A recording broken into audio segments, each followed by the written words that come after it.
can clean, You got my a fine brother. barber. I ain't gonna lie though. Your barber be hooking you up. Oh, mine? Yeah, man. Yeah, he good. They get you right.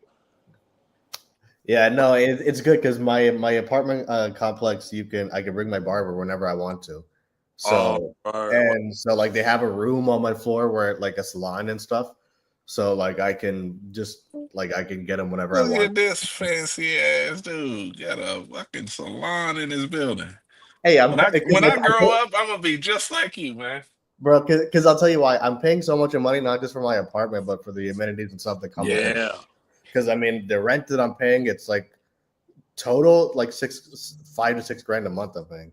So like that would not just be for my apartment. I would not pay that much money just for my apartment. Yeah, they got a high rise out here called Panorama Towers. There's two of them. They got all of that shit You would built like into this them. place, man. If you came out when you come out here, like, and I'm there, you would like this place because looks like a fucking hotel. This place. It's a nice area. Yeah. Do they have the where everybody got to check in at the front desk? Yeah, they have security. See, at the front. that's the shit I don't like. I don't need a record of everybody to come to my house. But here's the only thing that's You funny. you can't even have a sneaky link because they got a fucking record of So the boogeyman just can walk to your house then. it. They can't walk up to mine, but I can give them a code to get through a gate. Yeah, But there ain't no physical record that somebody can go through and say who came into my neighborhood or whatever. Yeah, no, they have they rotate security at my place.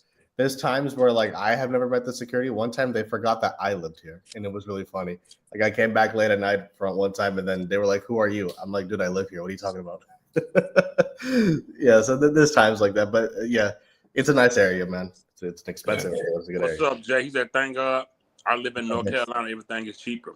Yeah, I used to live in Dallas with no state income tax. Yeah. You want to be cheap? Come to where I'm at. Yo, I lived in Ohio. You can buy a house for $400 or $500 a month. That's the mortgage. That's the mortgage payment. Yeah. You can't even get a 1-bedroom apartment in Vegas. Hell, you can't rent a room off of nobody for $500. But I ain't gonna lie, that ain't really that cheap like it used to be. It ain't that cheap no more. Is it not? Nothing is cheap as it used to be. Yeah. Yeah, no, for sure.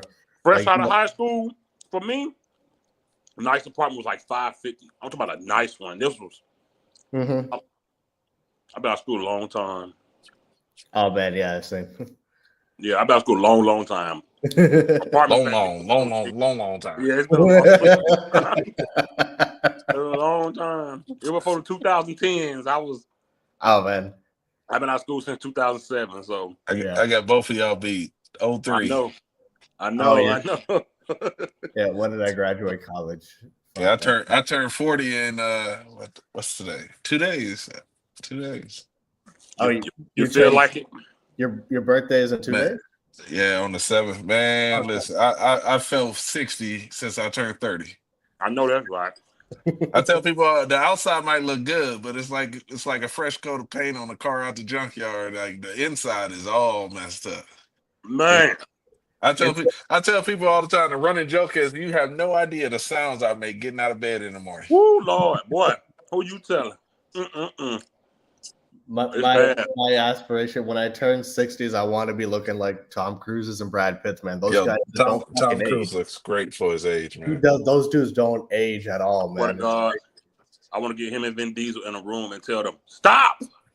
Tom Cruise? Stop! No, both of y'all, stop it. No more. Tom This shit is not impossible no more. And this movie ain't even about racing cars no more. Y'all stop it. We got too many. Yeah, they done with the Mission Impossible. They just did the last one. They just did that. We Ghost Protocol should have been it. And that was 10 years, 12 years, 13 years ago. My favorite is Fallout.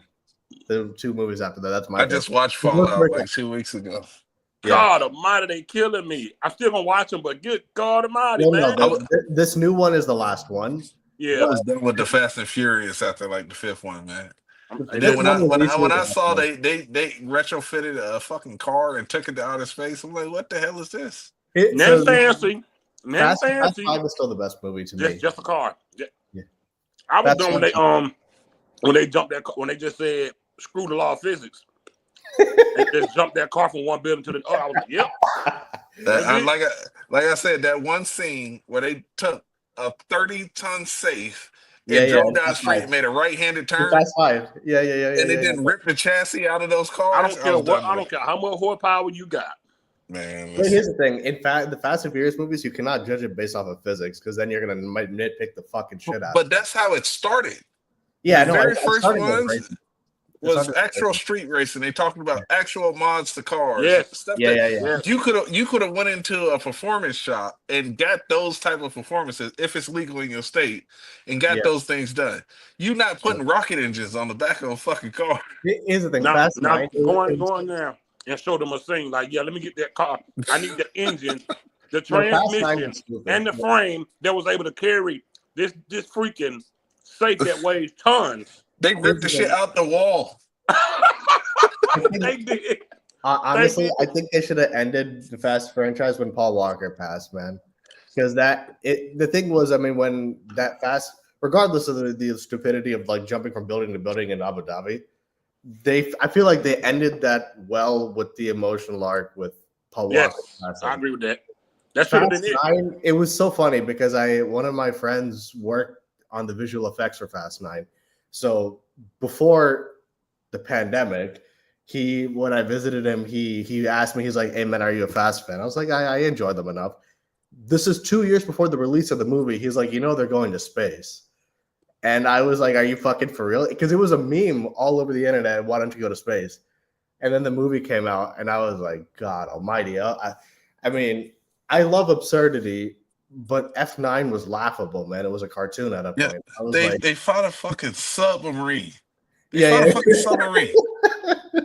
They should have ended it, whatever the one was before The Rock came. That should have been the last one. Well, The Rock came in Fast 5 is still my favorite. They made The Rock a super one. Yeah, that's what I said. The fifth one. That's what I said. Yeah, 5 is when The Rock. I like the Fast 5. I ain't gonna lie. Yeah, Fast 5 is still the best one to me. Yeah, they made The Rock seem like he was like a super G.I. Joe cyborg or something like that. Jumping out of buildings, flexing muscle and breaking a fucking cast and all type of shit. Yeah. I mean, it went off the rails after 6. They let Vin Diesel call the car, man. Yeah. He caught a car with his hands, man. Man, listen, man. he lifted in the last one. He lifted an entire car with one arm. I'm like, man, I can't. Yo, they done brought back so many people that you cannot explain their death. Letty got killed. Hans' girlfriend. Got killed. Now they done brought back the girl that fell out the airplane. Yeah. Remember his girl? They done, God forgive me for this. They done brought back people so much in this movie that they brought back a real person. They bring him and he dead for real. Well, they're saying this at this point it's too late, but I heard him say that they're going back to street racing, and I'm like, at this point, we don't care. Yeah, we don't care. Yeah. You went to space. We don't care. You went to space. Yeah. See, when I saw that, I was at the theater. I had a fun time with the movie. They don't even care about what we know in real life. Yeah, they don't even care about. They don't even care. You know what? You know what we need to do? I get guilty pleasure out of those movies, man. It's fun enough for me. I do too, but it's over. See, I'm a fan of the Mission Impossible franchise, but I get guilty pleasure out of the Fast movies, man. It's just fun. So, like, at least he do some of his stunts. Who? Tom Cruise. He does all his stunts. And then a lot of stuff that they don't think real is real. He do a lot of stuff that you might think ain't real. See, the thing, believe me, the stuff that guy does. He's been in the movie business since the 70s, the 80s, the 90s. Now with this, the new movie, this dude is like hanging off of planes and like doing all kinds of stuff. I'm like, that was wild to see that in the movies. I'm like, so mad respect to him. How we go from vanilla Scott to hanging off a plane? Yeah, man.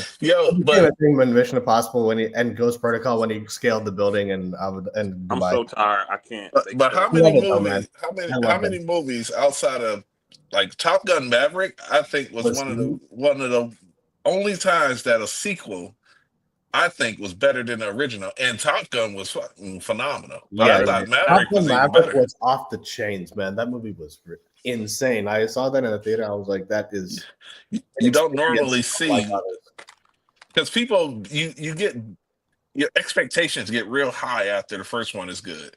And then it's usually a letdown when you go watch the second one. But usually I thought Maverick was better than the first. Yeah, no, without question. Usually a sequel is either great or horrible. It's rarely in between. The only movies that I could say were better besides Maverick was the Dark Knight movies. Yeah. Yeah. The Dark Knight movies are good. The Matrix movies went like this. It would be extremely painful. Wait, before we talk about football, because we got to get on it. They pissed me off. I love the Dark Knight series, but they pissed me off. Nothing to tell me Bane broke this man back. All he did to heal his back was sit on the damn rope and found his way.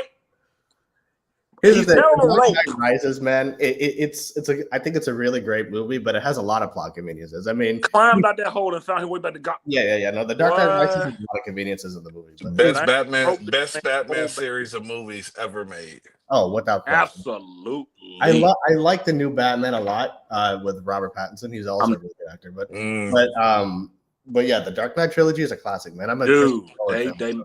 I like Christian Bale did a really good job. The only thing I don't like is the fucking Batman voice, and I was okay with it at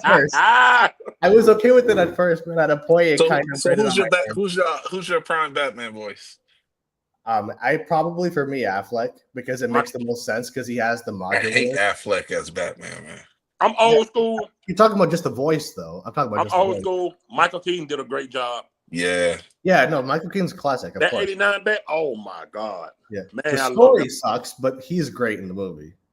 Yeah, Michael Keaton and Jack Nicholson, of course, is iconic. Yeah, Michael Keaton was just born in a time where the technology didn't support the type of movies that he needed to be in. They didn't have the movable neck up until the Dark Knight. Up like that. Men are so easy for a woman. Man, Catwoman broke in Batman house, knocked the cane from under his legs, stole his car. But you know she's bad as fuck, man. Come on, man. But first of all, hold on, wait. Okay, she broke in his house, knocked the cane from under his bed. Yeah. Stole his car, stole something precious to him, set him up with Bane to get his back broke. She laid him down, and then she wanted to look sad. And at the end, he's sitting with her in Paris. No way, bro. I'm not doing that. Hey, man. I'm not doing that. She was bad, though. Yeah, Michelle Pfeiffer in Batman Returns, man, was the iconic Catwoman up until Anne Hathaway in The Dark Knight Rises. That's why they got the song. Why must I be like that? Why must I chase the cat? Can't let it go.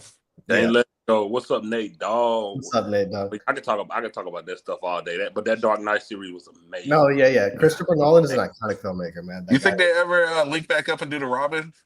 I don't know. They teased it at the end, but yeah. Well, me knowing Christopher Nolan's as a filmmaker, the way he's not going to do it. Champ, what's up, champs? What's up, y'all? How y'all doing? I'm good, man. How are you, man? Good. Champ, we all Champ birthday was yesterday. Oh, happy birthday, man. Yeah, thanks, man. Live to see another one. We here to see another season from these boys to give us a headache. Yeah, right. Another headache. You know what? They making us old. No, it's another season of another disappointing year. When I first met Champ, this was black. Yeah. You had the shortcuts and shit. He had the fade. He had the little beard, the goatee. You low-key looked a little bit like me, just a shorter hair. He did have a fade. Yeah, he did. Y'all want to know the crazy part? The Cowboys can't disappoint me this year. Yeah. Exactly, same here. My expectations are so low with them. Oh, me too, man. Yeah, I went back to play my intro lower expectation. Yeah. He's saying a lot. He got to prove to Ben Affleck is the best Batman. Ew, what? See, for me, Ben Affleck, I don't like him. No, hell no. I don't like the movies. I like him, but I don't like the movies. For me, my favorite Batman is probably Christian Bale. Christian Bale, hands down. And I like Michael Keaton. I love Michael Keaton is great. This new Robert Pattinson one, I like him, but I want to see where they take the character. So depending on where they take it with the sequels and stuff, we'll see for me. But the only thing I just cannot stand with is the voice, man. And Batman Begins, it was cool, but Dark Knight Rises, it was stupid at a point. So like, he's by himself and he's like, well, that's what it feels like. I'm like, come on. And I'm like, bro, there's no one around you, man. He talks to Lucius Boys, and then I'm like, come on, man. But the movies are phenomenal movies, though. Yeah, and I mean, see, Ben Affleck he had the fucking build. That guy was massive as fuck. But I didn't like Ben Affleck because he was mowing down motherfuckers with AKs and stuff. I'm like, that's not Batman to me. So, hey Nate, you can hop on, man. I love this talk, man. You know I'm and to be real, Batman a real asshole for real. Yep. Yeah. But man, hey, look, a man, you in this poor city. This man just stole milk and bread. This man just stole milk and bread for his family. You show up, put it back. Man, leave this man alone, man. He was an asshole messing with those folks. I can talk all day. Batman's my favorite. He was an asshole. Yeah, he's stealing milk and bread, but he got his son with him, and you show up, put it back, and all. Dude, go your rich ass home, man. He was an ass. Why is you messing with this man? No, yeah, Batman's keep it real though. So keep it real though. He was messing with like low, like he had a certain person. He was like he had a type. What up? Yeah. What up? No, yeah, crazy women was his type. That's a fact. Selena Kyle. I think that's all of our type a little bit. I ain't got nothing against Affleck. I just think he. Yeah, Nate, exactly. I agree with that. I'm aware that for me, he's not my. I didn't mind him. I just didn't like the movies. Dude, Christian Bale. I don't like him as Batman or Daredevil. Well, Daredevil was stupid. That movie was like, don't get me started. Daredevil was hilarious. See, I rewatched it recently. It's actually funny if you look at it through a funny lens. Because Colin Farrell was like eating up the scene as Bullseye, like doing crazy wild shit. He was Colin Farrell was acting wacky in that movie. Yeah, he was. But him in the Batman, he as the Penguin was fucking unreal. The best thing about that Daredevil movie was Elektra. I agree. Yeah, I agree. She was stupid as fuck too, though, man. I mean, there was this point in the movie where like Bullseye caught, I think, a spear with his fucking 2 fingers. This bitch tried to do the same thing and it went right through her hand. I'm like, you're not the. I'm like, I liked her. I like Jennifer Garner. Y'all ever see that movie Peppermint? Yeah. She's that vigilante. Yeah. It was so cool seeing her back in the Deadpool movie recently, man. That I had such a fun time. His fight scenes are average. Did you not see him in Bane fight scene? They yeah. call you tripping. No, I think the Dark Knight, the way they filmed the Dark Knight fights, the fight scenes in Batman Begins was too shaky cam for me. But yeah, so I mean, I think he means in terms of the way the movies are filmed. But yeah, the fighting scenes for sure. The best fight to me. Broken back was BS, but yeah, that was stupid. Yeah. Dark Knight Rises has a lot of convenience. It's a great movie. Come on, man. Which Batman movie do I think is the best? For me, the popular pick is going to be The Dark Knight. Yeah, my favorite to me is Batman Begins, because for me, when I see a Batman movie, I want Batman to be the main front and center of it. For as much as I love The Dark Knight, that's more the Joker's movie. He killed that role, and that's an iconic performance. Batman Begins, when that came out, 2005. Yeah, and that was the second movie I ever saw in a movie theater, so it's that pissed me off. Special for me. It's very special. I'll tell you what pissed me off about Batman Begins. This was a rich man. He was over there in prison like he had to be there. Yo, that's the character. That made me so mad. Then getting a fight in there, like he started it. I'm like, dude, you're big. Get out of there. Why are you, dude? And then you in there for doing something to your own company.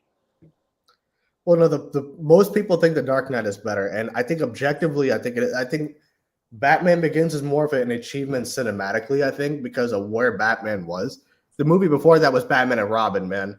That movie. You talking about George Clooney? Yeah, George Clooney. Batgirl. That was trash. That was trash. Here's the thing. Batgirl came in that one. And Arnold Schwarzenegger as Mr. Freeze with all the fucking ice. Oh my God. Poison Ivy was in there. Yeah. Who killed the dinosaurs? The ice. And the Bane that they had in there was absolutely ridiculous. Shit. So that was the previous Batman movie. So that zombified Batman for years, and then Christopher Nolan touched it, and then it became iconic. So I think. I'll be right back. All right, champ. Yeah, so I think because of that Batman Begins is an achievement in terms of movies. I think and plus it means a lot to me personally, but The Dark Knight in a movie theater was a special experience, man. That's a great movie for sure. I think mine's Batman Begins. The Batman is a really good one to me too. I like that a lot. I mean, even Batman and Robin with the right crowd, you can have fun with it. It's just a stupid movie. That's just what it is. We didn't change the whole show. What's the topic, Chris? Yeah, man. Look at the title, man. It's about corners, boy. Osa. It's about corners, boy. Oh shit. Now I use the StreamYard app, so it don't show the title of the stream. Oh, okay. Yeah, it's about Osa, man. It's about Osa. What's my film gonna be about? I can't say it publicly right now. I'll tell you later. He got Osa got to be like. It's what he ain't. Osa got to be the type of DT that could be a deciding factor in a game. But let's be honest. Do any of us expect that he will? He's not. No. That's why I put the title. He's just a guy, but can he be better? He has to be. I don't expect him to be, but he gotta be. If the team gonna have success, he gotta be. You can get there if they are forming some type of accountability amongst these players and coaches this offseason. You can't let people fuck up and they just continue to play.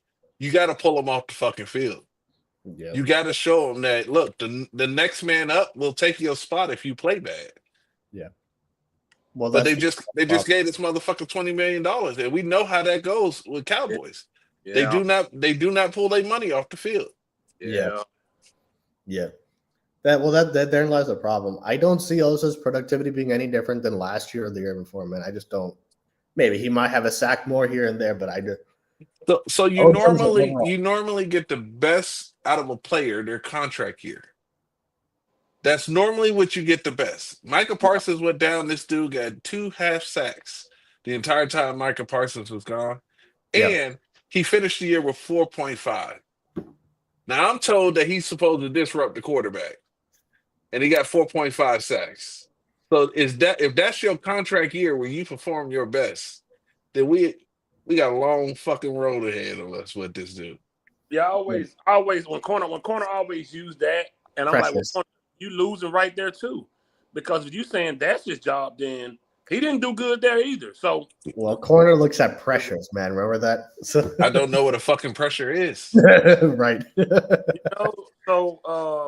What's up, George? George? It's just not. He got to be different. You're the man. You're the center guy. They paid. They paid you $20 million, bro. You get paid so much. Corner try to tell people it's not top paid. That is top paid.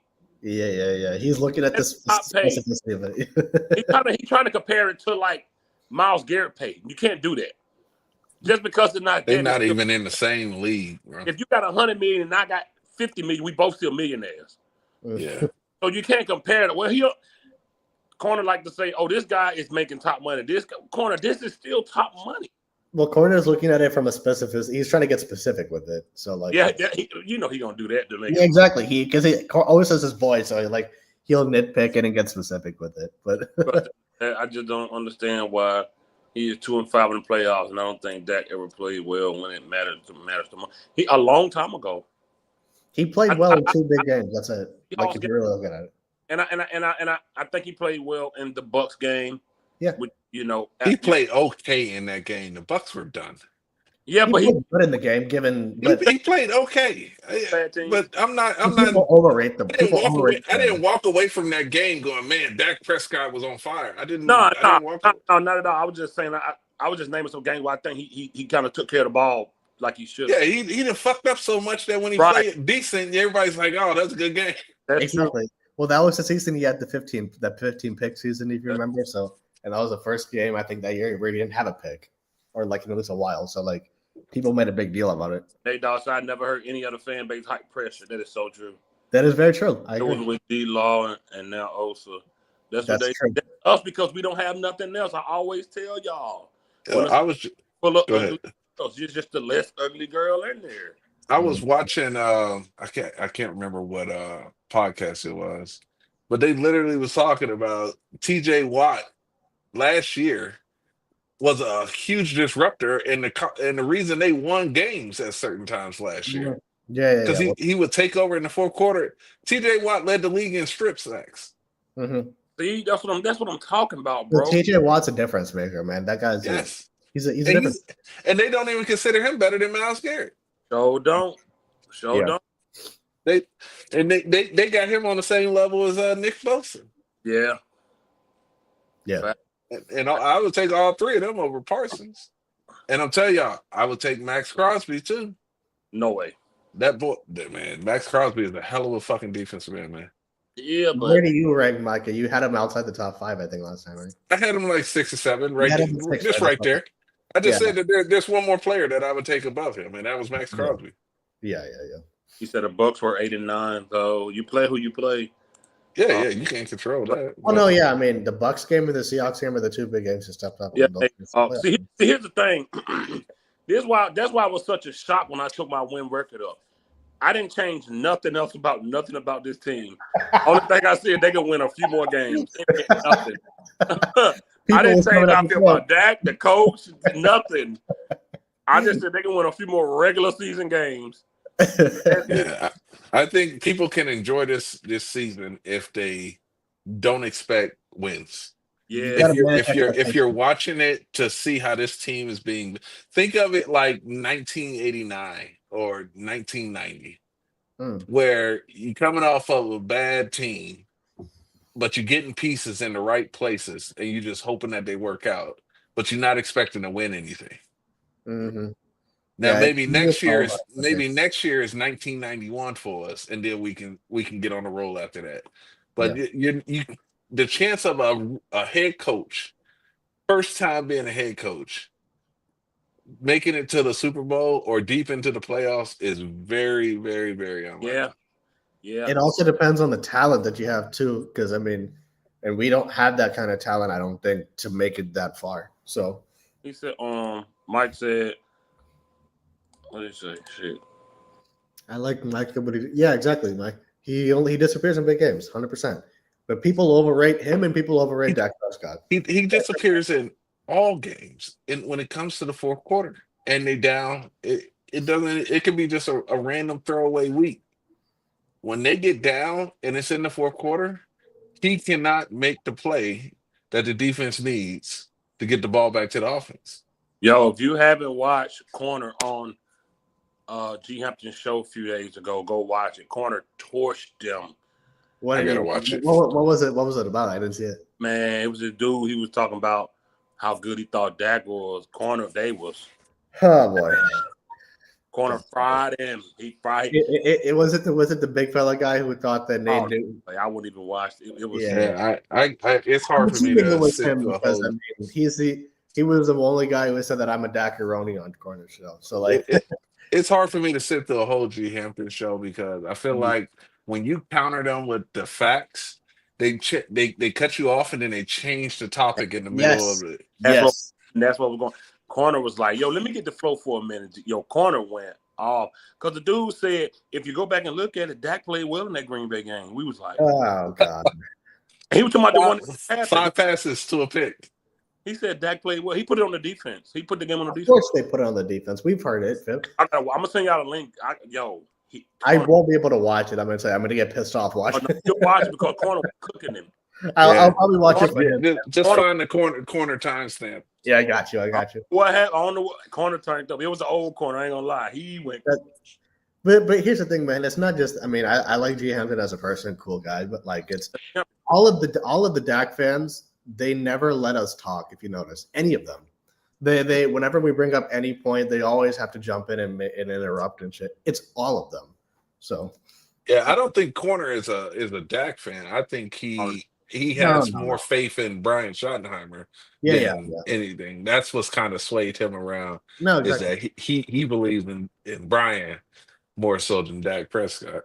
Yeah. No, Corner's not a Dak fan. I know that much. Yeah, Frank, I've been saying that. It ain't culture. It's a cult now. And you know what we need to do? We need to have Dak Prescott play the regular season and then go get Joe Flacco for the playoffs. Honestly. Because Joe Flacco is average at best in regular season, but the dude is lights out in the playoffs. But you know that wouldn't even happen. You know what the Dak fans would say? See, but Dak got him there. They would switch it. Yeah, he's done that shit. He's got him there 5 times. Exactly. I was at work sitting in my truck when he said that. That guy on. Oh yes, that's right. I remember that. I was like, huh? He said, Yeah, it should be great. I remember I heard that on. Yeah, that was on Junkie's channel, right? Who was on the defense against the 49ers in 22? That's not there now because that team shut the 49ers entire offense down. Check this. Oh, I know. Yo, your image is hilarious, man. That is so funny. What?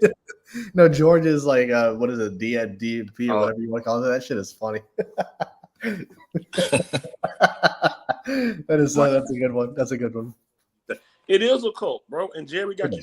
That's why it's like that with the fans and the content creators. If you don't follow what they say, they tell their fans, "Hey, don't go over there. They not with us." It's a cult. Jesus Christ. That's crazy. That went on the show the other night, Eshan. What happened? The other night, did you see what that dude came on the show and did? Oh, you're talking about the one on Monday? Yeah, I was there on that show.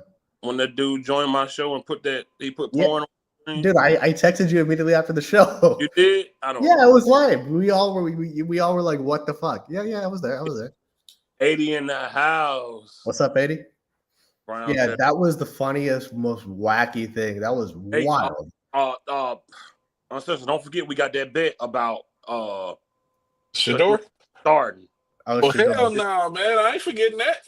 The rumor is that he might not even make the team now. You want to put 20 on that too? He in practice, kid. We ain't worried about that. He gonna. You want to put 20 on that too? Shador gonna make the team, man. Give you a chance to win your money back, man. Let's do 20 that he don't make it and 20 that he start. Silence. What? Because you're gonna lose the first bet.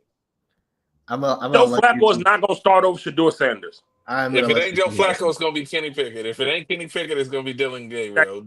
Shador's not starting week 1. I told you, see, he be trying to fake like it's just football talk, but he really don't like Shador. Because how you putting Pickett over? How you putting the guy over Shador? Like, how in the hell are you going to pick? What has Shador Sanders done? Why would he start over Shador? What has he done outside of swag? Neither one of them done. Neither one of them done in the NFL. What has he done? See? I'm just asking, what has he done that Pickett hasn't done? This hate, man. Shador didn't win anything in college. Pickett didn't win anything in college. All right, Dylan Gabriel at least played in the powerhouse. Look at him, he's getting pissed. I'm saying this one out. He brought it up. Come on, man. You brought the river to the sea. Let's go. I just want my money. That's You ain't gonna get it. I just want my money. Hey, you can send me mine in Bitcoin, man. Hey. I actually cashed out. You know what's crazy? That's how I bought the last truck I bought. I had this crypto called Stellar Lumens some years ago. And I ended up cashing it out because they said it was about to drop, man. I cashed it out. It was like it got like 35 grand. Y'all want to know something crazy, man? I had a chance to buy Bitcoin when it was $1. Somebody told me about it, but they told me it was Skid Row currency. And I'm like, why the hell would I need drug money? 2011, my partner brought it to me, and I was like, man, I ain't buying that fake stuff. That stuff a scam. Exactly. That's how I looked at it. What happened? Oh, you said what happened? Well, it was wild, man. In the backstage, they had a fake picture of them like it was them. So when I clicked them in and add them, it was a porno of a dude putting a dip. Oh God, Leo, I remember we were like, what the fuck? My product, man. I took a screenshot. I'll send it to you, Fist, so you can show them what happened. Funny. That was the funniest thing. I was like, oh my God. Yeah. The bad part was I was hoping to go back and watch that stream so I can call. Yeah, man, he immediately took it down, man. Straight up, like immediately after. As soon as we ended, it was gone. Yeah, I wanted to call OG out on his play action bootleg Mississippi Tall Sweet craziness that he was trying to push on me. That same screen. Yeah. That was the third part because me and him went at it on part 2 over on Champs. And then I kept asking him, tell me what the Mississippi Tall Sweep offense is, and he just made some shit up on the fly. And when he got up and tried to make it, that was so funny. He told me something. How you don't know this? Philly does it all the time. Philly does not run that, man. That is no one run. I don't never heard that. I love OG though, man. I love OG, man. He good people, man. Hilarious, man. I made it up on the spot. It was so funny. Wait, I don't. When his Trey, we got to score points. I'm like, Trey Lance can't score points. It don't matter. So touchdowns don't matter in the NFL no more. 80, I had to take it down. 80. No, he was trolling him big time on Texas. A grown man came up there and played a video. That shit was the funny. Like it took us all so off guard. At least you and me, because we both saw it immediately, and it took me so off guard. I couldn't help but laugh. I'm like, that is wild. I should have fucking recorded it because fifth reaction. Yo, yeah, we both screamed "whoa" at the same time, and I was like, "That is wild that someone would do that." It was crazy. People try to get your channel taken out. Yeah. So that's what you get for going after Dak. I had to immediately delete. I had to get it gone, man. Yeah, immediately after the show, it was gone. Well, I guarantee you, what happened was he got on the channel, put that shit up, and immediately hit report. For inappropriate content. Facts. Mm-hmm. It was all good. It was all good, man. Just chill. What I should have just deleted it off YouTube, but kept it on my StreamYard. Because I can keep them. I still got all our live streams. Even the ones no more. I still got them all. He got the black man. Nah. When you got StreamYard, they keep them. I got you. My guess, it was probably the same guy. You remember a couple of years ago, Fifth Man, when I think it was last year, where we did a show where like we broke down plays or something, and then some guy in the comments was like, "Oh, you can't do that." Yeah, so might be the same guy, my guess, because I mean, he was the only one who really called it out. And so there's a lot of trolls that do that. I was watching another financial podcast one, and people would come up and just ask questions about what they like financial investments and stuff. He wouldn't give them advice, but he'd just say, "Hey, in my experience, this is how we normally navigate this. Do your own research." And he pulled up somebody like that, and they did the same thing. They had a gay porn scene that popped up on there, and he didn't take his down, but they shut his whole channel down. He had to fight to get it back. Yeah, bro. I don't know. I don't understand it. Yeah, I went a little crazy. I was gonna take this fourth off, but I went a little crazy. Man, I just chilled yesterday, man. Just had a nice day in the house. Didn't do much, to be honest. Yep. The M Casino set themselves on fire with their fireworks show. Really? They set them completely on fire? They set off the fireworks show and caught the trees on the side of the building on fire. Oh man, fireworks are popping off all around me. I just didn't. No pyrotechnician out there? What'd you say? They didn't have no pyrotechnician out there? It just took them a while because where the fire department and the fireworks were, it was on the other side of the building. Okay. And it's Vegas, 110 degrees this past week, and shit just go up in flames real fast. Jesus, is that hot? 110. Wow. Oh yeah, we hot out here, man. Golly. You ain't you can come in August, it's like 120 degrees. Your sweat dries up before you can actually see it. You just end up with a salty ass fucking face from dried up sweat. Oh Lord. We That's don't even worse, man. Yeah, we don't even know who our starting cornerbacks are. You don't. Mm-hmm. Is it not going to be Bland? Well, I guess because they're injured. Yeah, right. I got you, Danny. I'll send it to you. I got him. Send a link to myself. Man, I sent Savage the link. I've been sending Savage the link the last 3 times. He doesn't see it. He doesn't see it. He blocks you. He doesn't see it. I love Savage, man, but I sent him the link. I sent it to him. I love Savage, man, but he'll bring stuff from the fucking Abe Lincoln administration and stuff with the Cowboys. I love him, man.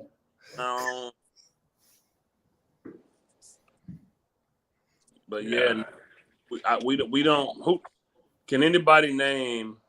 It'll probably be the rookie that we just got, but I'm not sure. No, it's weird. It's funny. I get it. Oh, what's up, Savage? What's up? No, it's funny. I get it from my cell phone, but if my computer's shut down, I don't get it on my computer. Yeah. Do you have the thing where it connects your messages on your phone to your computer? Yeah, I have everything connected. Yeah, because that's the most convenient thing. That's what I have. Who is our okay? So you notice I got to log out now and log back in because I'm hearing everyone like 2 times. So Bland and who else? Who's It'll else? be the rookie, I think, right? That we got. I'm not sure. But You probably start off with Bland and Butler because the rookie had a setback. right. Okay. Now who is that? Who is our starting linebackers? Shit. Yeah, that's a fuck. See, that's my problem. When you look at this team, you can say this they start. So, bro, who the fuck are we gonna stop on defense then? Golly. I mean, Yeah, you defense is gonna be rough. unfortunately, you're starting safety because both of them are healthy. So it's going to be Wilson and Hooker. Yeah. And then Butler's still coming off of ACL. So they had another argument on G Hampton channel, corner and old boy. They were arguing about old boy said he want Diggs at safety. Why? Diggs can't play safety. Diggs don't tackle. He doesn't tackle to play safety. Corner was like, man, are you crazy? He doesn't tackle to play safety. What is that? What do you mean? On the guy that goes into business for himself at safety, he was like, bro, Diggs can hit, bro. We was like, dude. Diggs has hit before. I've seen a couple. There was that one Giants game where he came up and laid that dude out. Yeah, that's like saying you banged the 12 when you were 25. It's like one out of 10,000 plays. Yeah, that's 1 out of 10,000 plays for Diggs. Diggs in the playoff game making business decisions. Okay. Exactly. This last G Hampton show, corner was frying this dude. I love it, man. He wanted Diggs as a starting safety. That's who wanted Diggs? It's some dude that was on G Hampton channel, man. Some dude. Of course he does. Of course they do. He said in that Green Bay game, he said Dak played good. They all say it, man. Corner was cooking him. Corner was frying. Was that the same guy that said Tyler Guyton played great? Was it the same guy? No, I don't think so. Was that him? No, it's not him. It's probably the same guy who said that Nate Newton was better than Zach Martin's better than Nate Newton. I think it's that guy. No. Was it him? Maybe not. But I mean, I'm just tired of everybody bending over backwards for these players making excuses for why they play bad. Thank you. Yes, it drives me nuts. It's like, oh, he was a rookie. Oh, it's his second year. Oh, he's gonna get like, come on, man. These dudes are professional athletes that's been playing football, most of them since the time they were 7. Well, they ain't reinventing the wheel in the pros. Well, that's why I have a big problem with all of these excuse trains for Dak and for Micah, especially, and for any of these guys, honestly. People just love to give these players excuses, man. They latch on to one thing that they do at one time, at one game. It's like, see, he's this. And I'm just like, come on, man. Like, it drives me nuts. I agree. I just always excuses for the star players on this team. Always excuses for these guys. It drives me crazy. That's why I say Micah Parsons is the Dak Prescott of the defense. I know why he is that. I agree and I disagree. I mean, I agree in sentiment, but get someone that's really good with a computer. I'll send them some money. I want to. So he said I'll give money away. Mike has been in the year. Mike has been in the league 4 years, right? Hey, yo, Fifth, I'm getting called. I'll be right back. Give me 5 minutes, man. I know he has 1 sack in a playoff game, but besides the playoff games, I want to know his statistics for every game we lost. Well, corner pulled that up a couple of streams ago. He's only had like 3 or 4 sacks when trailing by 10 or more points. So, like I said, he's the Dak Prescott of the defense. He only shows up against bad teams and horrible teams. Yeah, NFL.com breaks it down by quarters, whether you leading or trailing and all that stuff. They break it all down. Well, he came in when? 2021. He came in as a 21, 22, 23, 24. And out of 3 of those years, we were 12-5. So basically, you got to break down 15 games and then this season. And I'd like to see his stats. And until it changes, he's the Dak Prescott of the defense, in my opinion. I'm sorry. Man, that's a little steep. I can't do him that bad. I get what he's saying. He's saying in the biggest moments he disappears, and Dak Prescott disappears in big moments too. You know what blows my mind about Michael Parsons? He's like the 1% elite athlete there is out there. And it's the 8th game of the year, and he's fucking hungover, tired. Like he was fucking eating bad trim the night before. Like I'm with you on that. I'm like, this don't make sense. That's something I would do. He acted like he just fucking ran the Philadelphia Marathon. Hands on his hip, heathen. He does that shit. It doesn't make sense. Week like, one in Cowboy Stadium, problem? He still does it. Does he have a pulmonary problem? Does he? That's a good point. Man, we were saying that last year. Like, why this dude so tired already? Yeah, it's week one. He already out of gas on the first quarter. Well, that's because the coaches never get him in shape. Period. You know, and now we got him fucking Greek dancing and having a crawfish boil. And you can look at our strength and conditioning coach. That would suck if we didn't. But I'm gonna be honest with you, man. I'm even sick of talking about Dallas. It's just the culture hasn't changed, man. It's the same shit, man. You found it. I don't know if it'll play though. Let me see.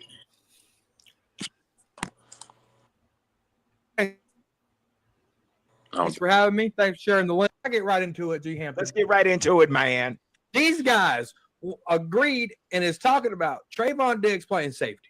These guys want a quarterback who makes business decisions to be on the top end to play safety. The guy who don't like the tackle. What is going on here? What are we talking about? Are we forgetting who Trayvon Diggs is? We've scolded this guy for not making tackles. You want multiple 2021 George Kittle missed tackles? What are we doing? We've seen Trayvon make some big hits. We've seen Trayvon make some big hits. We've seen him make more. That's the same guy. That's it. Guy plays great. When he had made the big hits, it's 3 yards in front of him. When he makes the business decisions, it's when he's running towards the player, aka prime example, George Kittle hit, non-hit, where he caught the ball, crucial first down in a playoff game. I mean, thank you, Cowboys corner, because I'm doing the same thing. I'm like, safety. I don't know about that, man. But might as well put fucking. It is what it is. Fucking, I'm running back. All I know is the speed and the ball hawk at safety versus a corner that has to hit more often. I want him just for going after the ball. Using him strictly for going after the ball when it's in there. When does a fucking corner hit more than a safety? The ball in the air. A corner. He's not. I want him to go after the ball. That's all I want him to do. As a corner, or you're saying so? What as a safety? If he's going to play the safety position, it would be nice to see him to be a ball hawk. Now we're not. I'm getting fucking dumber by the minute.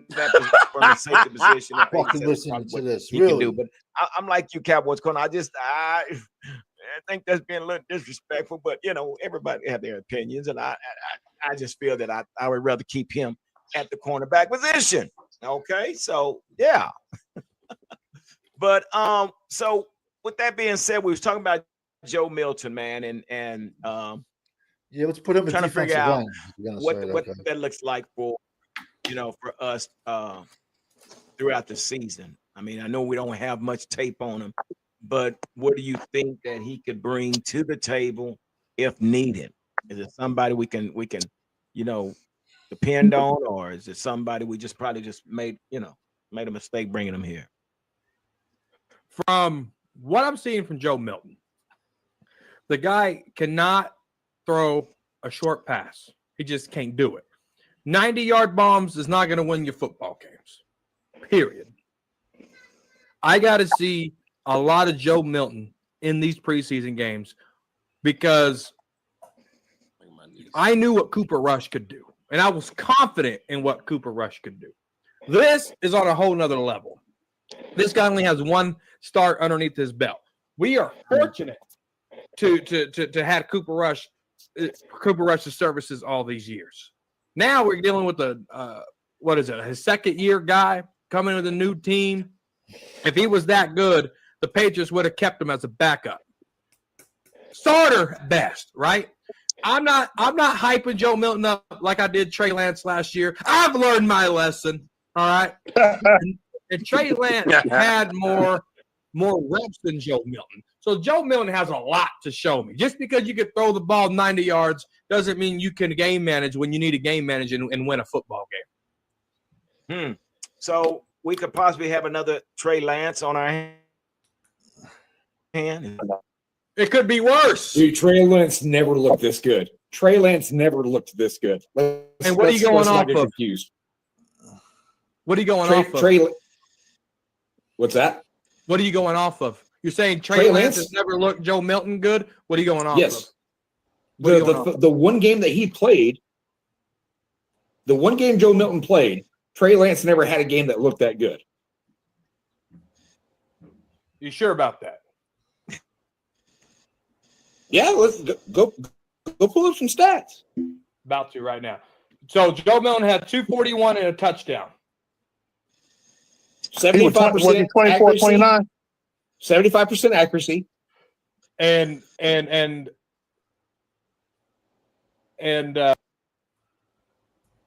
will tell us what we have in Joe Milton. And you also got to remember we have Will Greer. We have Will Greer. So I mean, touchdown. What about Will Greer? What about the Savage Boy? This team, it was worth bringing these guys on or what? But I guess Cowboys champ, starting with you. Do you think we should see our starters on the field these preseason games coming up? Okay, that makes sense. But before the starters, about maybe 2 seasons. It's time for us to put away the baby diapers and the baby powder and have these own guys wipe their own ass. It's time for them to be adults and go out there and be professionals and knock off this rust. It is. And then, G. Hampton, you have the link shared in the chat. So I want to get into this next time before we get out of here, man, because I know we run out of time here. So the question has been said, man. It's been reported. They're saying Dak Prescott's spot in the NFL quarterback ranking shows Cowboy star still has major doubters. And I guess that's I guess Cliff. I guess they have every right to down Dak or what? Listen, so there's a lot of people that put a lot of emphasis on playoff and wins and losses. Then you have people that put emphasis on regular season. Step on your balls with golf cleats. Tell me how that Quarterbacks, number one to say, are paid regular season, not playoffs. If that was the case, nobody for $20,000 or $20 million a year, except for Patrick Mahomes. Oh my God! I missed it. When you look at numbers for regular season, is a top 5 quarterback every day of the week because of the numbers. If you put in playoffs, Dak's not a top 5 quarterback because of the numbers. Even though he had successful game against Green Bay, everybody calls it garbage stats. You're either going to hate Dak or you're going to love Dak. What? Being a Cowboys quarterback, you're going to get more hate than you're going to get love. Period. Time and time again, if Dak was on just about any other team in the league with the numbers that he has, he would be praised by more than what he is right now. Yeah. Bro. Cowboys champ, what do you think? Should fans still have doubts about Dak, or is that a little bit too harsh? Watch champ. Oh yeah. If you the highest paid player in the game right now, you should be playing like the highest paid player in the game. And regardless of who you play against, you're supposed to be playing at a high level at every game. Now, yeah, but really it's because of his contract and the fact that he is 2-5 in the playoffs, especially I'm going back to 21, 22, 23. We had a hell of a good chance to go to NFC championships, and Winter, hey girl. 2 of the games. Man. So you say 3, but 2 of the games you can put it on Dak or the coaching staff not preparing the whole team for where they were at. But this right here, I'm like this. If you want to praise Dak, the coaching staff are going to have to put a tight leash on Dak so he won't be making mistakes on his own. That's why I keep harping on running the ball, short game, play action. That's Dak's game. Yeah, and that's so true. And you cannot make him to no gunslinger. He is not a gunslinger. Well, I mean, it's all about the coaching staff putting him in a great situation to be successful. I mean, you can't. I mean, we saw what Mike McCarthy did. I don't know. I think it was between the both. I think it was between Dak making bonehead mistakes and Mike McCarthy calling bonehead plays. So I think it went hand in hand. So Cowboys corner, what do you think? I guess the fans have a right to count Dak at this point. What has Dak done to prove the doubters wrong? Well, Dak hasn't proved me wrong. We have won some NFC East championship games. I mean, come on now. We have won those. I mean, it's not like he winning the NFC East. Is that what we hang banners for? Well, no, listen, but that's an accolade that you can use. That is. What's the accolade? Losing in the playoffs because you won your NFC East? Well, now what we're saying, what has he done? Now to say somebody hasn't done anything, that means more than half of Dak Prescott's career. Hey, Cowboys corner, I got a question for you now. I got a question for you too. Hold on, I'm not done yet. Okay. Respectively, what has Dak Prescott more than half of his career has played a weak division? If you disagree with that, you're blind. A weak division. He owns. And he did what he's supposed to have done in the weak division, right? Right. And what we're supposed to do? Give him a cookie for it? Well, it's a division. Name me a team a good team that Dak Prescott has beat in the last 4 years. Yeah, he stole that from me. He's beating the Eagles. It was a time we was beating. It was a time we was beating the 49ers. When were the Eagles good? When they won in the fucking early 90s. They won the Super Bowl. When were the Eagles good? He's been good. What are we saying? So 2022, didn't the Eagles go to the Super Bowl? Didn't the Eagles go to the Super Bowl in 2022? Yeah. So we beat them in 2022. That's still an NFC East team.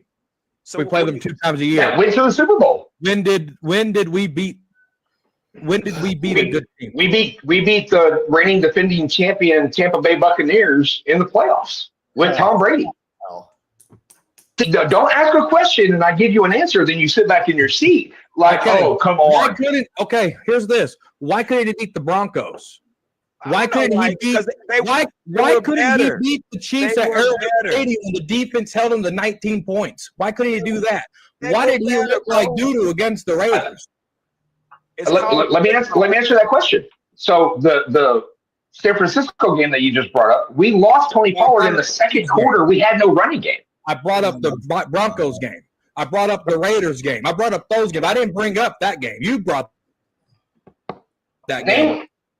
That has not lost the game that they're supposed to win. They're ignoring my questions. What happened to the Chiefs game at Arrowhead when our defense held them to 19 points? Was it Rico standing on the sidelines? What'd you say, Savage? When Tony Pollard got hurt in that game, wasn't Rico Dowd standing on the sidelines? That fucking. I don't remember. None of that shit should fucking matter if Dak Prescott is that dude. Yes, they always use that as an excuse. You telling me that Tony Pollard was the heart and soul of that offense? Right. That as a reason to excuse this that. This is why I do not have a Dallas Cowboy channel. I can't start going on this fucking channel. I can't deal with guys like this. He's probably a nice guy. He doesn't know anything about football. He's probably a nice guy, but he knows nothing about football. He's a feelings guy. Why? We lost. Why? Why? Why did we lose? Why is there a reason that you need a reason why a loss is a loss? There was an easy touchdown to Michael Gallup down the sideline, and Dak threw it so high in the air. Tony Romo commentated, you have to be Michael Jordan in your prime to catch that ball. He chokes against big teams. We lost. Come on now. But we have That defense did something no other defense has done in Patrick Mahomes' career, holding the 19 points at Arrowhead Stadium, and Dak need to freaking do it. Okay, so again, the Broncos game, the lightning delay. What did Dak Prescott do in that? I'm not even talking about playoffs. He had the 2-5 playoff record, but I'm talking about regular season. Dak Prescott has done nothing to earn doubters' respects. So what you're saying is Super Bowl or bust, right? That's basically what you're saying. What I'm saying is get me to consistency in the playoffs. How many coaches has he been under since he's been here? This is his fault. What is that? What does that matter? They don't fire the coach. How many offensive coordinators? He won 36 games under one of them. Okay, so that's something. So we can say, hey, check this out. So that's something, right? But check this out. You have to check this out. I'm about to school you here. We had number one top 5 defense, and we had number 1 special teams play. We did not have that last year. And Dak Prescott was on pace to have 17 interceptions. Wow, that's pretty incredible, ain't it? Well, when you last year. That's last year. Are you talking about last year? Now he's talking about last year. You only hear what you want to hear. I said in those 36 wins, he had a top 5 defense and number 1 and the best special teams when it came to block punts and taking the ball away. And this dude's pissing me the fuck. Yo, I need. What happened? Take that away, and then he has to score at the bye week. The kicker had more points than Dak Prescott. How can you defend? You know what? In 19, I can easily defend that. Of course you can, because you're a Dacker. You'll make any excuse. You'll pull out your Bible. No. Hey, Savage, what he about to say, I want you to confirm this or not. What G Hampton about to say. He about to mention something from the 90s. Watch this. Pure facts. You know how we got to the Super Bowl in 1993? Oh boy. What? No. Field goals. Lynn Elliott. We had more field goals than touchdowns in 93. Believe me. It was a lot of times we didn't score. We got in field goal range. That's what got us. So, bro, and I understand what you're saying. You're saying that what has he done for us? What has he done? He has. I mean, again, he hasn't won a big game. And I'm not a big time Dak guy myself, but we do have to give him credit when credit's due. Regular season, he has done some things. We have won 93. He had that's when we paid at. Highest paid running back in the NFL. They average 24 points a game. Michael Irvin, Alvin Harper, the Great Wall. Aikman's best year was only 25 touchdowns. What do you give a fuck if it's 18 touchdowns? As long as you win. I think he said that because corner just didn't know. I think that's why he said it. They average 24 points a game. And our fucking field goal kicker now is better than the field goal kicker we had. And if you interview well on the job, and you get the job, and you get the job done, you have to get the job done in the playoffs. You got 30 other teams that's in the same boat as Dak. You think I care about 30 other teams? 31 other teams? I don't. If you're talking about wins, Bengals back here, wins a lot. Hey, Cowboys corner. Here you go. Hang on, Cowboys corner. When we lost to Green Bay in the playoffs, please bring that game up. That season when we lost, what was our defense rate during the season? I don't give a fuck. They were top 10. Top 10, right? Yeah. So how did they play in that Green Bay game? Were they a top 10 defense? Do you want to talk about Do you want to talk about that defense? The defense. We're talking about the defense. I know. I see that you are a complete Dak hater, right? I don't know Dak to hate defense. Sorry. So the defense. How did the defense play in that game? You ready for this? Sure. You ready for this? They had them stop, and they committed a penalty, and it kept the drive going. They had 2 penalties that kept that first drive going. Dak Prescott went out there and went 3 and out. That's not defense. Mute us, Mike. I'm not done. The defense forced them to punt. The defense forced them to punt on their second drive. Dak Prescott got the reception. Yeah. And we're not – listen, nobody's saying Dak Prescott. That's the first quarter. What happened to the rest of that game? The thing about it, nobody's saying that Dak is an elite quarterback. We're not saying that. And I know he needs to play. What was the time of possession in the first 2 quarters? Answer me that. Riddle me that. If your defense is out there, obviously they're getting gassed. It's called logic. If you're out on the field more, you're more gassed, right? Do we not play football? Do we not know this? That was a terrible game. That was a terrible game.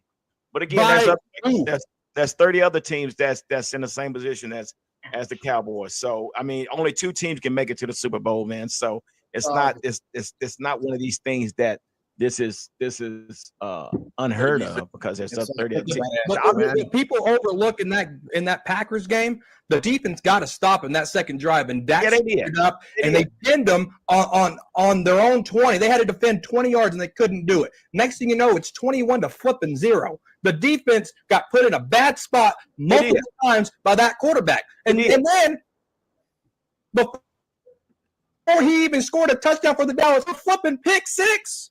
A pick six. Yeah. When does that? Do you give any fault to Dak Prescott for that Packers game, or is it just the defense? No. I'm asking this dude. What fault do you give Dak Prescott? Hey, Cowboys corner. His name is Clifford. What? And fault do the you first quarter of play? The first quarter of play was on Dak. First quarter of play was on Dak. It's a fucking first quarter. The first quarter. No, so he screwed. So what about the second quarter? What did he do?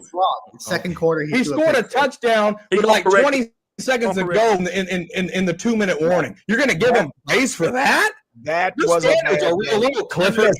Listen, okay, guys, let's bring it back. That was a bad game. We all know that was a bad game. There was a lot of games like that. There was a lot. We can go back to the 49er game. We ran yards and ran out of time. There's a lot of things. So there's the good and the bad with Dak. Like I said, I'm not the biggest Dak fan. I can say that, he has done some things. I mean, so we have to acknowledge that as well. But again, our hopes is that one day he does take us crazy, man. But again, to be paid like he is, I would have had. I say this year there's no excuses. I say there's no excuses. This is driving me fucking nuts, man. Yo, G Hampton is the equivalent. If you stand in a room and you just swing like crazy. And you hit one person, right? G Hampton will say, well, we know he can throw a punch every now and again. Right. First, the big red dog, Clifford, dude. Oh my God. I thought the same thing, bro. I thought the same thing. Go to Amazon, order a fucking Clifford dog. I'll bet $1,000 he did not play football. And even if she could show me a picture of him in a fucking uniform, he never played. He doesn't. Let's put fucking Diggs at safety. That's like putting Deuce Vaughn at zero tech.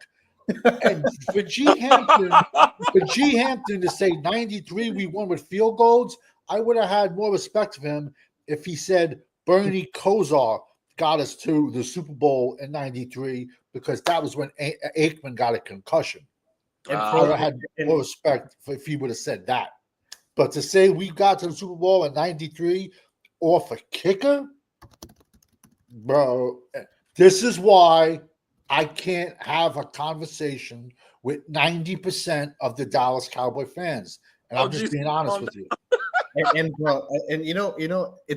He threw a pick six in the second quarter, not the first quarter. He gonna correct himself. It's Clifford. Accurate. If he can stay healthy, I mean, you got what you need in order to be successful. Ryan Schottenheimer, we still, the jury's still out on him. So all this is going to come together here soon, and we're going to find out exactly what we have here. So again, I'm at the point, like I say, run up my name. No more talk. There's no more talk. Let me correct myself on something. I apologize. But they had already scored 20 points on the defense. Why? What the fuck did he say? Why? Again, because our run defense was trash.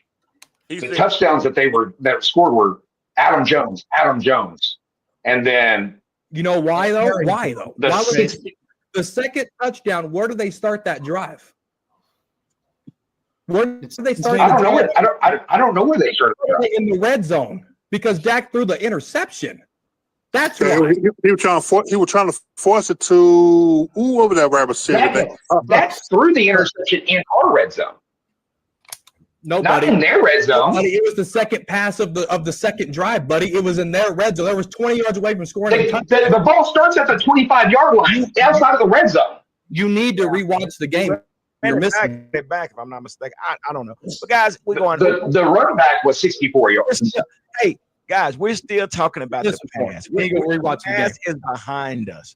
The past is behind us. We are looking forward to the future. So yeah, that's how. So now it matters where he threw the interception. See, that dude was pissing me off, man. I'm about to. The fact is, Dak Prescott threw an interception, and when the offense took the field, they were in their own red zone. Bro, this is exactly my problem with a lot of these fucking Dak fans, man. You make every excuse in the fucking book for the motherfucker. Champ was on that show. I was on that show. Yeah, no, I saw you on the show, man. But golly, man, I couldn't have done that. I couldn't have So, done man, you know what? When Corner went off, I was like, "Whoa!" I was laughing. As far as I'm concerned, he y'all didn't back even go home. that winter, or y'all still out the country? Wait, Yo, it's been so long since I've seen you. How have you I been? haven't seen her in so long. I haven't man. seen her in such a long time. Long Golly. time. I'm ordering the Clifford right now.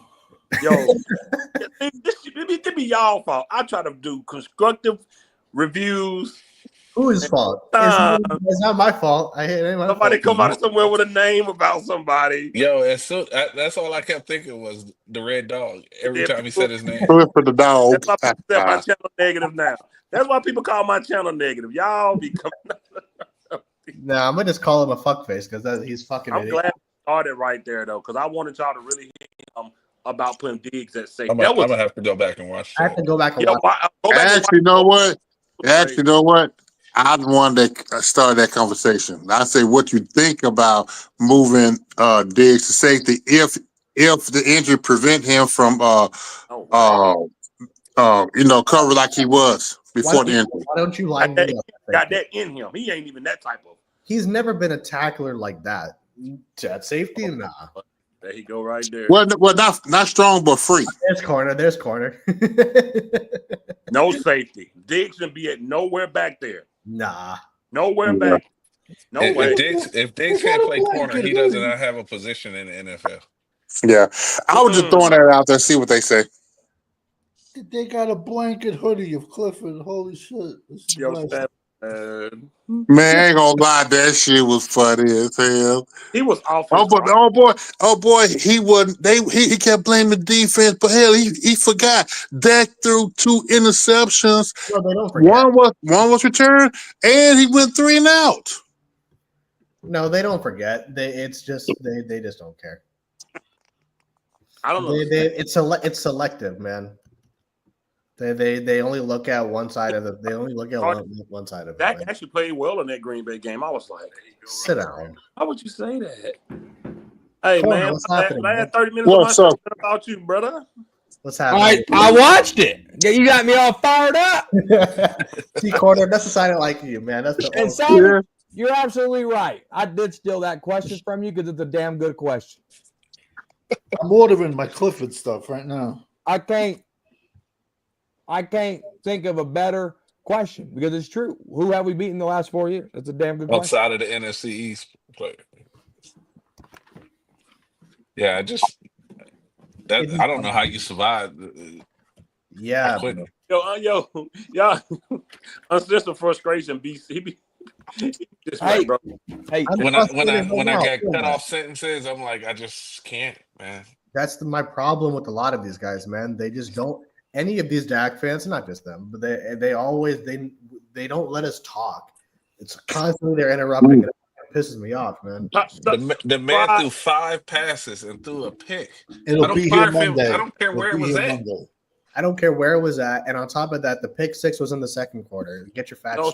Subscribe to G Hampton channel, Cowboys podcast. Absolutely. And Fitz cut it off short. I finally told him about. He didn't know much about the Packers game. I finally told him. I said, "You're misinformed. You need to go back and watch the game." Mm-hmm. Yeah, he was clearly misinformed, man. He was. I mean, for him to say that to put the entire 49ers playoff loss on Tony Pollard's injury and not blame Dak at all, I'm sorry, man. I just can't. That was Dak. That just drives me nuts, man. We had 12 points in the fucking game. Was he trying to imply that Tony Pollard was our entire offense and that we could cease to play football if Tony Pollard wasn't on the field? Yeah, I think that's what you're trying to do. Question: that game, Tony broke his leg. Yeah. Zeke is out there limping around, and who's the running back standing like on the 10-yard line, 15-yard line? because he Rico? wanted Rico, right? Rico. So that was a fucking simple. Why would you put a healthy Rico in who had like no touches the entire career and his entire season? That's I think because they you know wanted what? Wait a minute, hold because up. Zeke can play center. That's why. You know what? Okay, who was number 34? It was another running back. Malik That Davis. was Malik Davis. Malik Davis. Yeah, Well, They it was had- him. he was showing flashes, but they never did play him either. He was special teams only. It's Well, because Zeke can play center. That's why they left him out there. Hey, real quick while we're here with the normal panel. Champs, have you put down the devil's lettuce thinking Diggs is a safety? Be honest, I want Dave traded. That's stupid. Oh, Champ, you wanted him to be safety? You want I him threw to it out there to see what they would say. No. Hey, Diggs is not a safety, bro. I'm sorry. Yeah. No.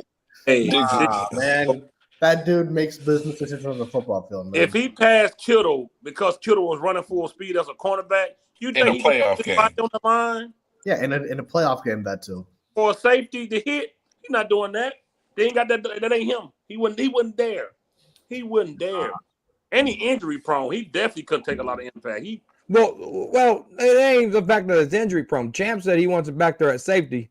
Yes, I'm like, you want a guy that makes business decisions to be back there as your last resort.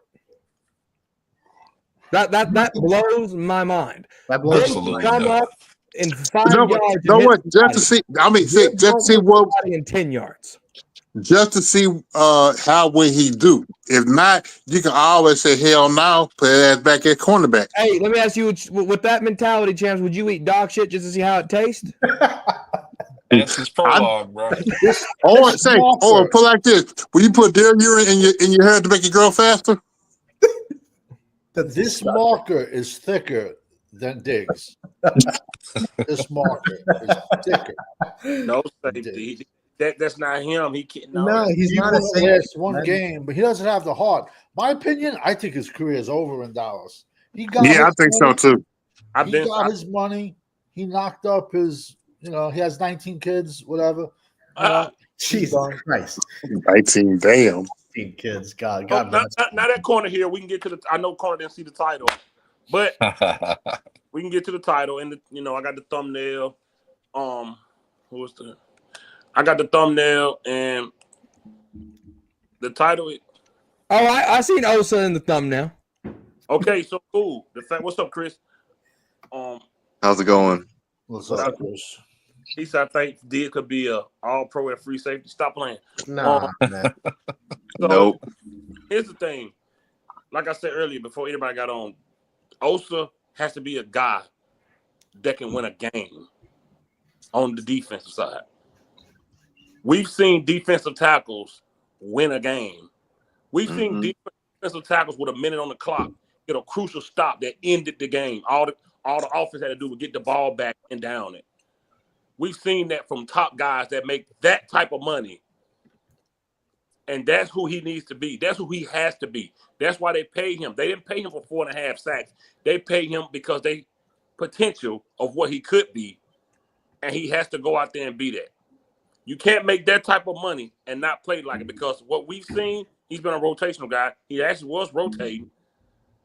He wasn't flash, and he would never flash. The only reason you saw him because he was the best we had, which wasn't hard to be.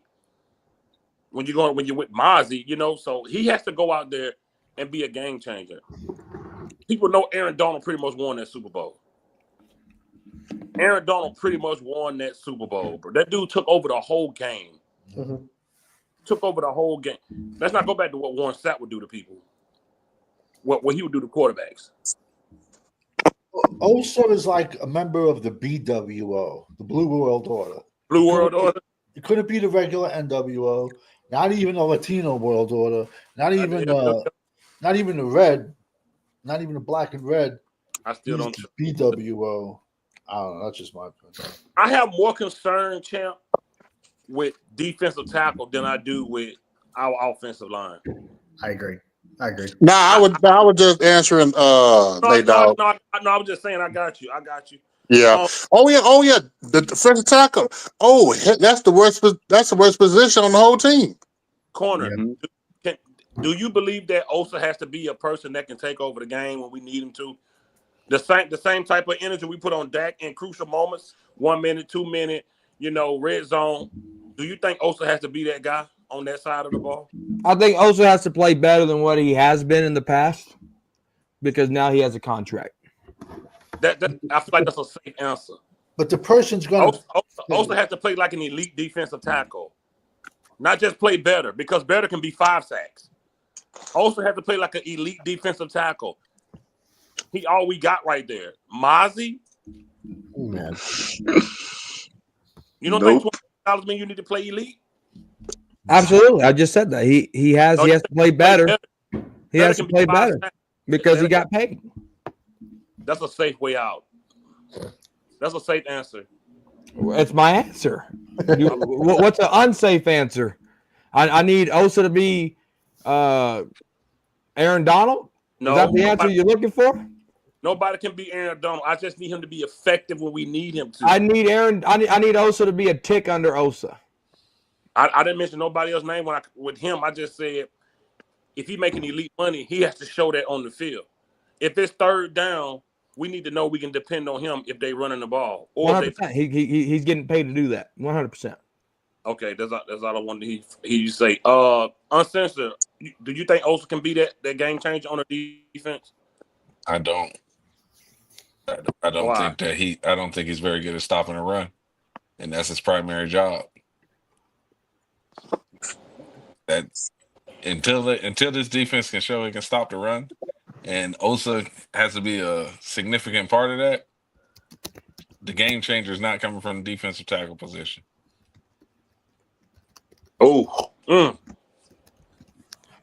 Danny Savage, how you feel about Osa, man, being a run stopper, just being more effective than he's been in the past? You think going forward, since he got paid, we'll see a difference? Well, I originally did have hope for him because he was a good wrestler in high school. I saw that. Yeah. And but his first year, I didn't understand it. They made him play every single fucking down in preseason, and then he played every single snap in the regular season. So, he played 26 games that year. So I just don't know what the thinking was behind that. But then he comes back. He's not a big dude, bro. He's like 290. He's never been that guy to take over a game. He's never been that guy to make that big play. And now it's just human nature. You just got generational money. That's money for you. That's money for your children. And statistics have proven it in the NFL. Usually the players go downhill after they get that giant contract. How many times have we seen it where the players have done jack shit 3-4 years? That last year of that contract, bro, they're blazing, having a great year. Team either trades them off or pays them, and then they go right back to being what they are. You want him to be successful? Give him 20 reps. Give him 20 snaps a game. He's going to wear down anything after that. Okay. Champ, how you feel about Osa, man? Think he can be more productive than we seen? He's I categorize him as a oversized defensive end. Out the quarterback. He's not gonna stop the run. With that body build? You see him as a defensive end with that body build? Mentality, he's still just like with Parsons, after the quarterback. Until he can prove me wrong. Okay. Easton, how you feel about Osa coming in this year? I mean, look, man, I view him as a jag, man, just a guy, man. I don't think he's a game changer. He's not a terrible player by any means, but I don't think he's a game changer, man. I think production-wise, I think it'll be the same as it was last year, this year before that. I don't really see it being any different. Now, if I'm wrong, I will happily eat my words, and I'll have no problem with that, but I just don't – I don't see his productivity being any different. And, I do have to also agree to Savage's point. Usually players go downhill after they get paid, especially on this team. Very, very few players that have been paid money, regardless of where you rank as paycheck, it ranks in the, as far as highest paid players at his position. Usually when people get paid on this team, they just don't produce. Very, very few players in recent memory have. So there's that aspect that I'm worried about as well. We'll see, I guess. But personally, for me, I don't really see it being any different with him. So he'll be real quick. I apologize. I just got to jump off topic because I have very short attention span. The other night we were talking about leaders and stuff like that, and Dak Prescott ain't no fucking leader. When Michael Irvin, one of his arrests for crack or cocaine, I don't know what it was. What Michael Irvin got, it was a high-profile arrest. There was one Dallas Cowboy in the courtroom. In the front row was Troy Aikman. That is a leader. Okay. Chris, how you feel about Osa going into this season? To be honest with you, I'm not too comfortable because like it's what Savage and Champ said. And Eshawn said too, like Osa is just a guy. The fact that they paid him so much money is ridiculous. Like he's not a run stopper. He's not a high side guy. Doesn't make game changing plays. It's just what the Cowboys do. They always want to pay what they think is the best player on the team, but in reality, he's a good player. Okay. Well, not good or below average. Real quick, don't Google anything. What's Osa's contract? Here we go. What's he getting paid? Here we go. He averages 20 Oh, million a no. year. I was asking Chris here. For me? Yeah. Dang, I forgot the number. I But remember it was 4 years, right? What was it? It was 4 years, but I forgot the amount. Was it 80 million? I think if it's 20. Well, if he was overpaid, it'd be somewhere in the ballpark of 25 million, wouldn't it? Oh Jesus! Ooh. Don't let him do it to you, Chris. Don't let him. Don't let him do it to you. Don't let him. Do it to you. He falling for. Don't let him fall for a trap. The franchise tag was 25 million, so that's the average. So is it 25 million, Chris? Is that overpaid? See, let me tell y'all something. That franchise. He's not half a franchise. That franchise tag was 1 year, 25. We talk about 4 years, 80 million. That's a completely different. But the franchise tag is for significant players that you don't want to lose. Osa is a guy. You missed my whole point. You missed my whole point. You missed my whole point. It went right over y'all's head. The reason why I brought up that number, if 25 million was overpaid, then what's 20 million? No, you just talk about like I just said, the 25 million was a 1 year tag. Osa has an $80 million contract. It's less overpaid, but it's still overpaid. Come on, have you looked at the confines of that contract structure? Okay, here's the thing. Here's the thing. I want Jerry to give Osa help. Thank you. Because Osa, for me, he can't do it by himself. He can't do it by himself. And Miles is surely Osa not the lead on the front guy. He's not a guy that you can say, we know he's gonna hold the line. He just never showed me that in no years. Right. 1 against 5 in the NFL is really undersized. So this past April, the Philadelphia Eagles lost one of their one tech, Milton Williams. So they went out and drafted a 3-tech. So they went out and they drafted another 3-tech, Ty Robinson out of Nebraska. He's only 6'6", like 310. You know, that's it. You know, that's who they drafted. David Irvin guy. That's who they drafted. Yet he's a tweener. The dude's a tweener. Let's be honest. He's a tweener. I'm sorry. I don't know how else you can. Like I said, if they wanted to work, you got to go get somebody, not just another guy. Solomon, what his name? Solomon Thomas. Fuck him. He sucks. That's not gonna do it, man. I just saw him running in the sand the other day, like the hot boy was doing in 2018. That ain't gonna do it, bro. And the Clifford dude. I already ordered it. It's gonna be here Monday. The Clifford guy was like, "Oh, we got Solomon." I'm like, "Bro, he was a top 5 bust." That's just not it for me, man. You gotta have a dog. You don't have any. Osa made plays, but he made plays at the rate that any other regular guy would. He didn't make plays that top guys were making when they were doubled or when you can't do nothing with them. Like the top guys that make that type of money. And don't let Corner fool y'all, because he know I debate him anytime. Osa is making top money. No, he is not. It's top 15 in the league. Corner. And it's starting at 15. Corner. You can't dictate 100 million. If I make 100 and you make 80, we still millionaires. You still up there in the top millionaires. But 15 is still top money. What is there like? There's like 120 defensive tackles. He know that. He know that, man. Yeah, y'all miss it. Y'all blowing my mind, dog. Y'all really think Osa is overpaid? This is the perfect way to look at it. You got a car that can barely run. It's worth $3,000. But yeah, you can overpay and pay 20 grand. But if you pay 10, you still overpaid. Yeah. Osa is still overpaid. Still overpaid. And he's small, bro. Yeah, undersized. He's down.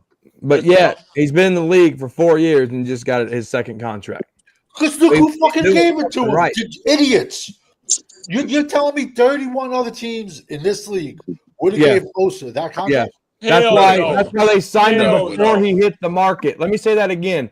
They signed him before he hit the market because teams were willing to pay him. That's how you know Not teams because they pay drafted him, right? Not because they drafted him. We always overpay guys we draft. Always. Corner know Jerry take care of home, man. Yo, if I'm Jerry, I say Osa, God bless you. Go hit the market. Who's gonna tackle Seattle? Before you sign, come back to me. Before you sign, if you want to be a Cowboy for the rest of your life, come back to me. You show me in paper. Let's see if we can match it. That shows what a player's true worth is. Too many people are talking. I don't know what's going on. Yeah. You know what's going on. Osa averages 3 sacks a year over the course of his career, and he's horrible at run defense. 6'1.5", 280. 60 pressures. Dude, what is a pressure? What is it? Well, you throw the quarterback off his mark. Okay, and how many the quarterback of those complete that pressures were pass? still completed passes? That's a Dallas created statistic. Maybe I got to go with Botch Lombardi. He watches the film. I got to go. What is a pressure? I'll reach out to Botch and see. We the only team. Mistake number one. We the only fan base that do Salacious Crumb. We can't get the kid. But we talk. This is the problem. We talk about as bad, but I mentioned something good and we knock the good, and we just want to stick with the bad. I just don't know what the pressure is. That ain't nothing good. What did that do? What did this disruption do? What does it do? It throws the quarterback off his mark. How many of those disruptions still I know you wasn't born pass? yet. Corner. This is not a dig or nothing. I know you wasn't born yet, but the catch where Joe Montana just threw the ball, he had Ed Tuttle-Jones and Randy White pressuring him in his face, and he still threw the ball to Dwight Clark and scored a touchdown against Dallas. But now, Aaron Rodgers the Dallas fans are saying, but they had pressures. No, you get to the quarterback or you don't. This whole pressure thing has always been since Tank Lawrence. That came up with the Tank Lawrence. Nobody get paid for pressures. Aaron Rodgers was under pressure when he threw those 2 passes to get that field goal to win the Green Bay game. He rolled to his left with nobody in his face. How was that pressure? That's why he rolled to his left. He rolled to his left. I mean, yeah. He was running. No, Aaron Rodgers on his Hail Mary, he don't just run. He either goes to the right, he goes to the left, and he slings the ball. That's what Aaron Rodgers does. To avoid the pressure. So I thought pressure didn't matter. So why would he avoid pressure if pressure doesn't mean anything? Because it doesn't determine the result of the play. But why would he move if the pressure doesn't matter? Because he'll get hit if he stay there. And let the pressure happen? Because he'll get hit if he stay there. Pressure means nothing. But pressure doesn't mean anything, though. If the play is still completed, it means nothing. Wait. Pressure doesn't mean anything, so why would he move out of the way? Pressure don't mean nothing if you don't get there. You don't get there. What is pressure? But he had to do something for it to count. How many times Parsons had pressure that they still completed the pass? Plenty. What does that mean? Come on, man. It means he pressured the quarterback. Man, you got too much football knowledge to try. You doing it to try to hype up this dude, man. No. So pressures mean nothing. So Osa has done nothing good in the league. I didn't say that. So let's talk about his good things. What does he do good? I don't know. He gets 3 sacks a year. So he has 3 good plays a year. There you go. Well, he had 4.5 last year, so he averages 3 sacks a year. But that's not your job. He had 2 his first year. Job. He had 2 his first year, 4 his second year, 3 his third year, 4.5. And can't He stop averages and about can't stop 3. a running nose. Can't Stop a running nose. He is horrendous versus the run. Horrendous. What But about his he's run not stop? that big. I mean, yo, How do we go from fifth quarter? How do you go from he needs help to, well, he doesn't do this, he doesn't do that? You just Because said he he needed the hasn't help, done it. right? He You just said hasn't he done needed it. the help, right? I say he need help for this year. He hasn't done it in the past. So, but he hasn't done what? His job, stopping the run. Okay. He hasn't. Okay. I'm not allowed to say he needs help. I'm a realist. That's why I say he needs help. But he's been stinking it up for 3 years. So, okay. So what? Come on, tell me. No, I'm just trying to figure this out. Just trying to wrap my brain around it. Ain't nothing to figure out. We got 2 months till we actually get to see something. Hey, look, I said he usually gets 1 good play each game, which is TFL tackle for loss. So he averages 17 tackle for losses a season? No, that's No. Casey tripping. I don't even think the really good players get that many. Nah, he just he's probably somewhere around 8 or 9 tackles for losses a season. I think that's even kind of hard. Yeah, I was if that. Corner issue is we're not putting Osa on the level he got him on. Yeah, he's entitled to his own evaluation of it. I just don't. I'm going to ask a question to the panel. Is it fair to say we overpaid Jalen Smith? Yeah. Oh yeah. Absolutely. Is it fair to say we overpaid Terrence Steele? Absolutely. Jury's still out. I ain't gonna lie. For the Terrence Steele thing, I gotta wait. I'm gonna wait. Jury's still out on Terrence Steele. Yeah. How many years we Look at his productivity so far. That's the only thing. I want to see what he do under these new guys, man. That's fair. He's gonna be worse. But I don't. I hope that's to be determined. But I mean, he's gonna be worse. Why you think that though? Because if you've seen him play in the past, when he did not have Zach Martin next to him, he looked atrocious. He looked like you wouldn't even want to pay him $1 for the game. And now he has a rookie next to him. You don't think Booker gonna be good? No, I didn't say that at all. I'm hoping he is good. You know what I'm trying to say? But he's a rookie, though. He's still a rookie. He's still going to hit that rookie wall. I don't like that we just awarded him the starting job on a silver platter. Only Dallas does that. Gave him a nickname. You know, those that have to. If I was Brock Hoffman, I'd walk right into Jerry's office. But you didn't like Hoffman though. Yeah. I never said I didn't like Hoffman. I said I don't think Hoffman is a 17-game player. But if you're doing your job when called upon, and then that guy retires, you're the next man up. And they just draft some young kid and they say, nah, screw you. Like some young kid was the second guard on your board, though. So is he just some young kid now? Yeah. He was the second best guard. Does the second best guard not mean anything on your board? The second best guard should not go. Listen, if the second best guard goes at 12, he better be Zach Martin for the next decade.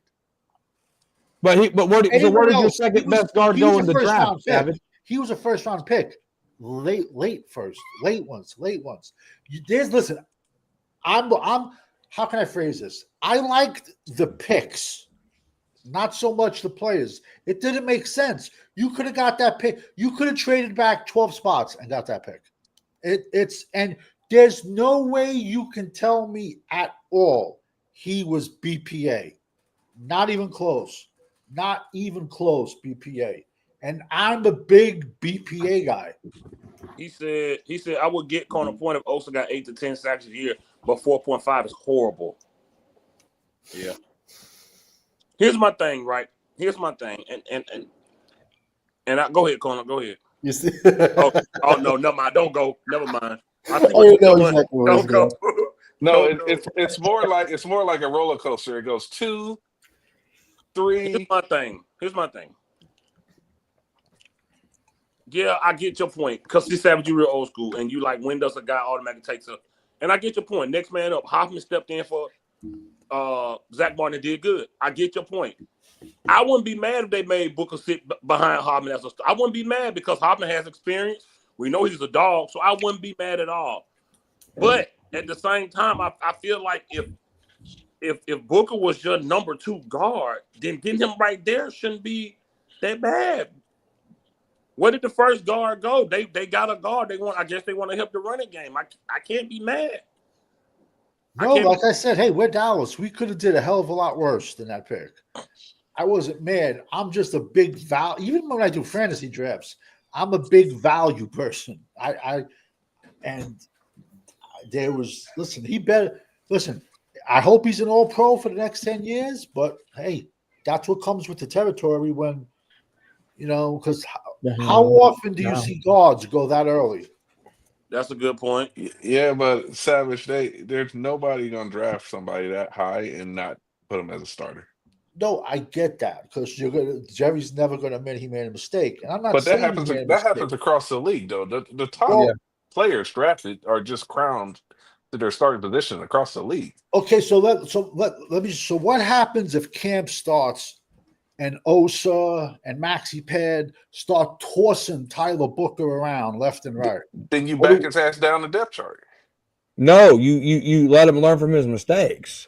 So just because he makes a mistake in training camp, you're just gonna bench him? No, I'm talking about repetitive. No, but you can sit up there and back him down the depth chart and say he's not ready to go against R1 yet. So where are you gonna put? So you're gonna move him third offensive line and make him lose reps? They did it with Gotti last year. They benched his ass in the games. If the player isn't ready, why destroy his confidence in year one? Lower him down. We're talking about training camp. They benched Guyton in the games. They should have benched his ass in training camp, and he might have been better during the season. There's a difference. If he's getting his ass beat in training camp, he's not getting the information from the reps because he's getting his ass beat. So you don't believe iron sharpens iron?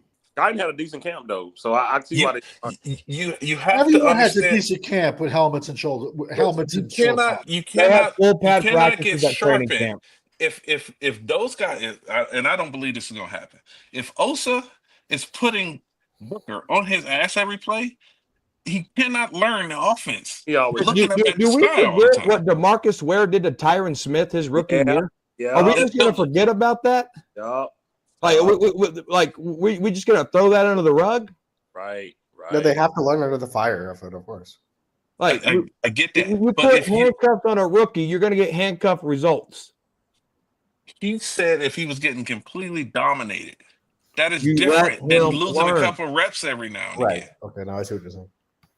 If you're losing a couple reps now and again, you lead a guy in there to learn.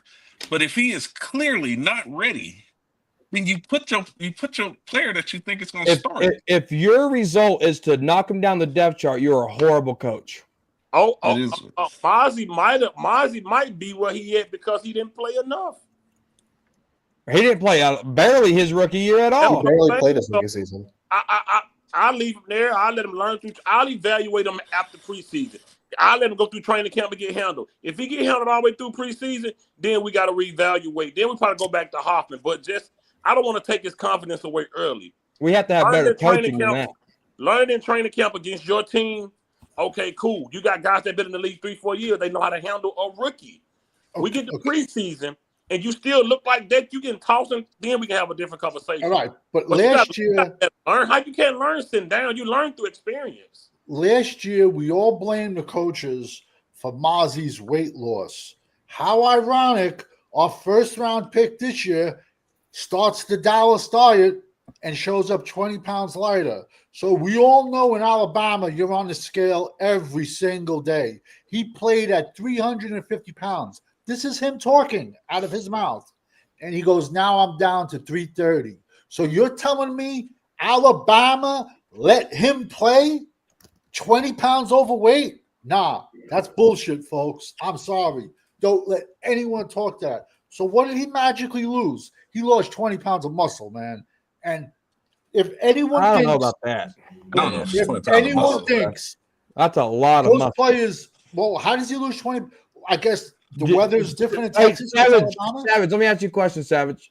Do you believe in a college diet and do you believe in an NFL diet? Right. Do you think they're the same? Nah, It would have to be more different because it's longer. They're longer and it's faster. And it's professional. It's a professional sport. The NFL is faster than college. Okay. All right. You realize that. See, but that theory goes right out the window because Philadelphia Eagles just won a Super Bowl. Their left tackle was 6'7", 360. Their right guard was 6'7", 380. So that just goes out the window. That theory. Everyone can be big except for Dallas, right? I'm not gonna contribute his skill set or what he's gonna be able to do because he's still a very large man. He was that big as a freshman in high school. I get it, but 6'5", 6'6", 330 is still typical for an offensive lineman. And for a guard. For a guard. You think Alabama let him play 20 pounds overweight? But there's a difference in speed element. Is he lighter? Is he quicker on his feet being 20 pounds lighter? And look how much weight Aaron Donald lost when he was with the Rams before they moved out there. He was bigger. He had to get in better shape and lose a few pounds to be up to the NFL speed. Offensive linemen and defensive tackles in college ain't as fast as they are in the NFL. Aaron Donald at his best was 280. Aaron Donald comes along once every 100 years. No. But what I'm saying is, you can't. What are you gonna do at a guard at 350 in the NFL? How much did Nate Newton weigh? How much did Kevin Gogan weigh? That was a whole different era. I don't know. Eric Williams was pushing 340. They're pushing hybrid linebackers and defensive ends now. Yeah. The Nate Newton era is a completely different era, man. That's a very, very different era. See, I love when it comes to that offensive line, you have to adjust to your times, Savage. You just have to. With all due respect, you have to adjust to your times. I still want my offensive lineman to be about 340.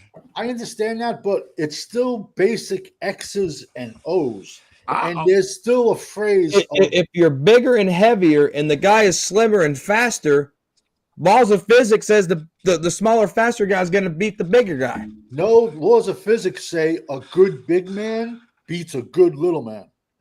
He's going to wear him down. He's We've been arguing the last 10 minutes over Tyler Guyton. No, Osa. What have we been saying? We haven't talked about Osa in a while. And Osa wears down. Oh, it's been Tyler Booker. That's who we've been talking about. Yeah, all I'm trying to say is it just got that's my only concern. So him 320, he playing at 320. He gonna play at 325. Zach Martin was only 315 and 6'4". Two completely different style players. No, but we was talking about weight though. You said how you have the size. Okay, but that's like comparing Zach Martin to Larry Allen. Two different complete body styles. No, but one's a technician. But weight one's is a baller. Though. Weight is weight though. No, it's not. That's the whole thing was 380 to 360, wasn't it? With Tyler Booker. Tyler Booker played at Alabama at 350. He's 330 now at Dallas. So weight is a problem for you then, because he lost weight. Yeah, I'm saying we talk about. I'm just saying my ears wonder why he lost 20 pounds. That's all I'm saying. I wonder because last year since Mozzie lost the weight and everyone blamed the Dallas coaches.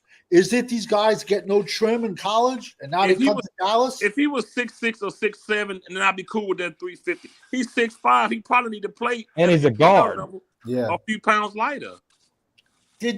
Could someone pull up the Philadelphia Eagles offensive line? Man, I ain't putting them bitches up on my computer. They average 340. They average 340, but what fuck them, man. So the highest paid left tackle, Jordan Mailata, they should tell him, yo, you got to lose 40 pounds of muscle, kid. Man, how do you know it's muscle? How do you know for sure? Have you seen Philadelphia's left tackle?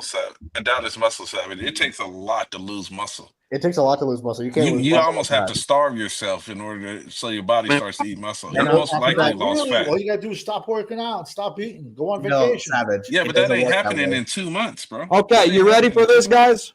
Go ahead. Cam Jurgens, 6'3", 303. Drew Kendall, 6'4", 308.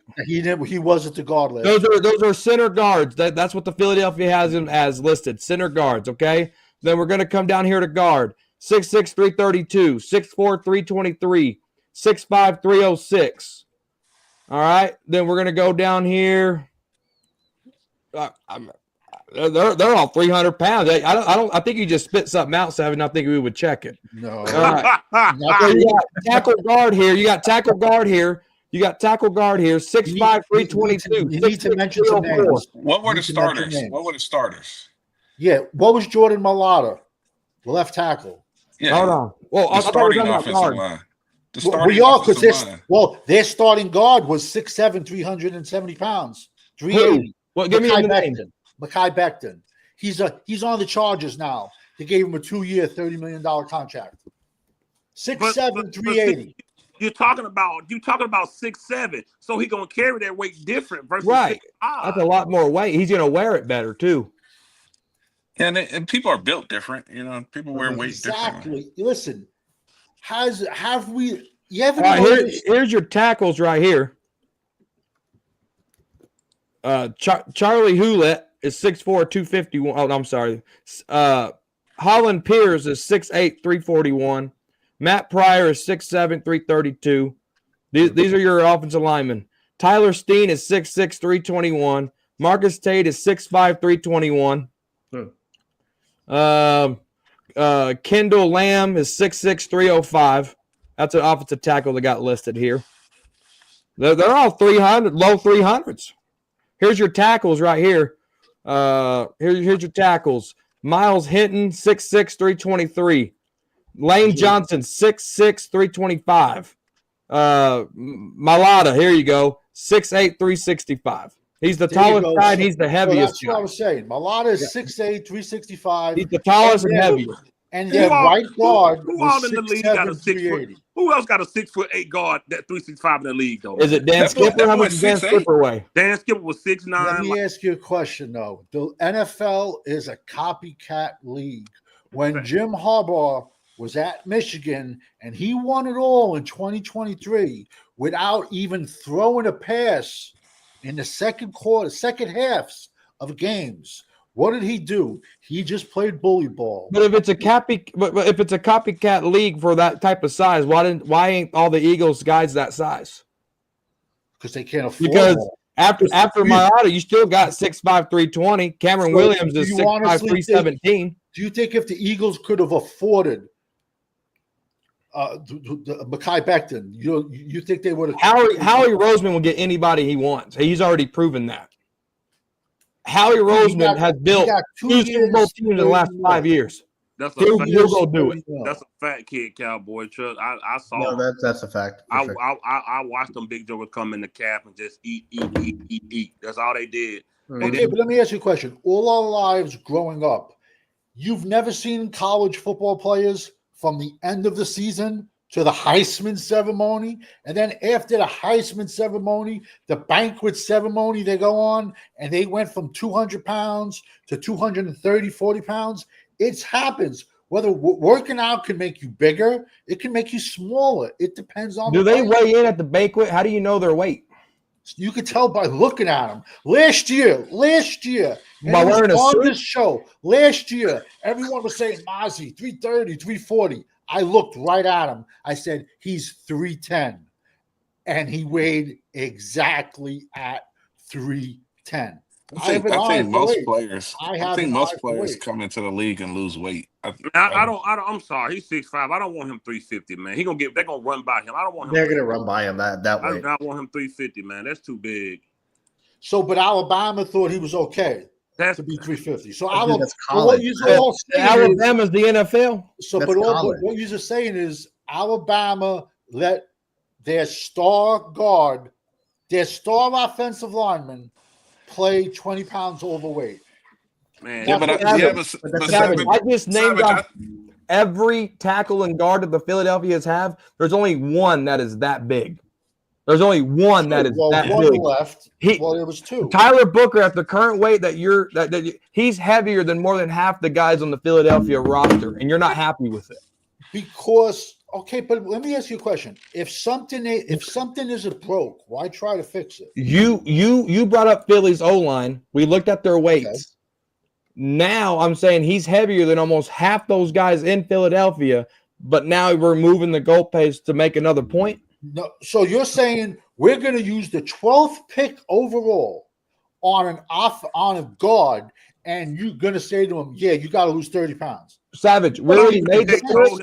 He lost the weight, and he's still heavier than more than half of the Philadelphia roster. And that's the point that you brought up. So I don't understand where we're going with the topic. I was trying to say, how is this 2 players in a row?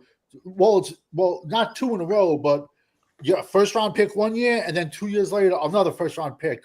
All of a sudden, go on diets. I think most players that come into the league lose NFL weight. Diets. Right, they lose weight. Most players that come into the NFL lose weight. It's just the linemen have a significantly more weight to lose. Yeah, but I bet you can look at the corners. They probably lost 5-10 pounds here and there. I guarantee you, all these players, because when you shift from a college routine where you're in school and all of that stuff to where your practices are. Your day is just working out and practicing. Did you know DeMarco Murray drank a gallon of water before a football game to pack on weight? 7 pounds. Dan Skipper's still the tallest in the NFL, 6'10", 330.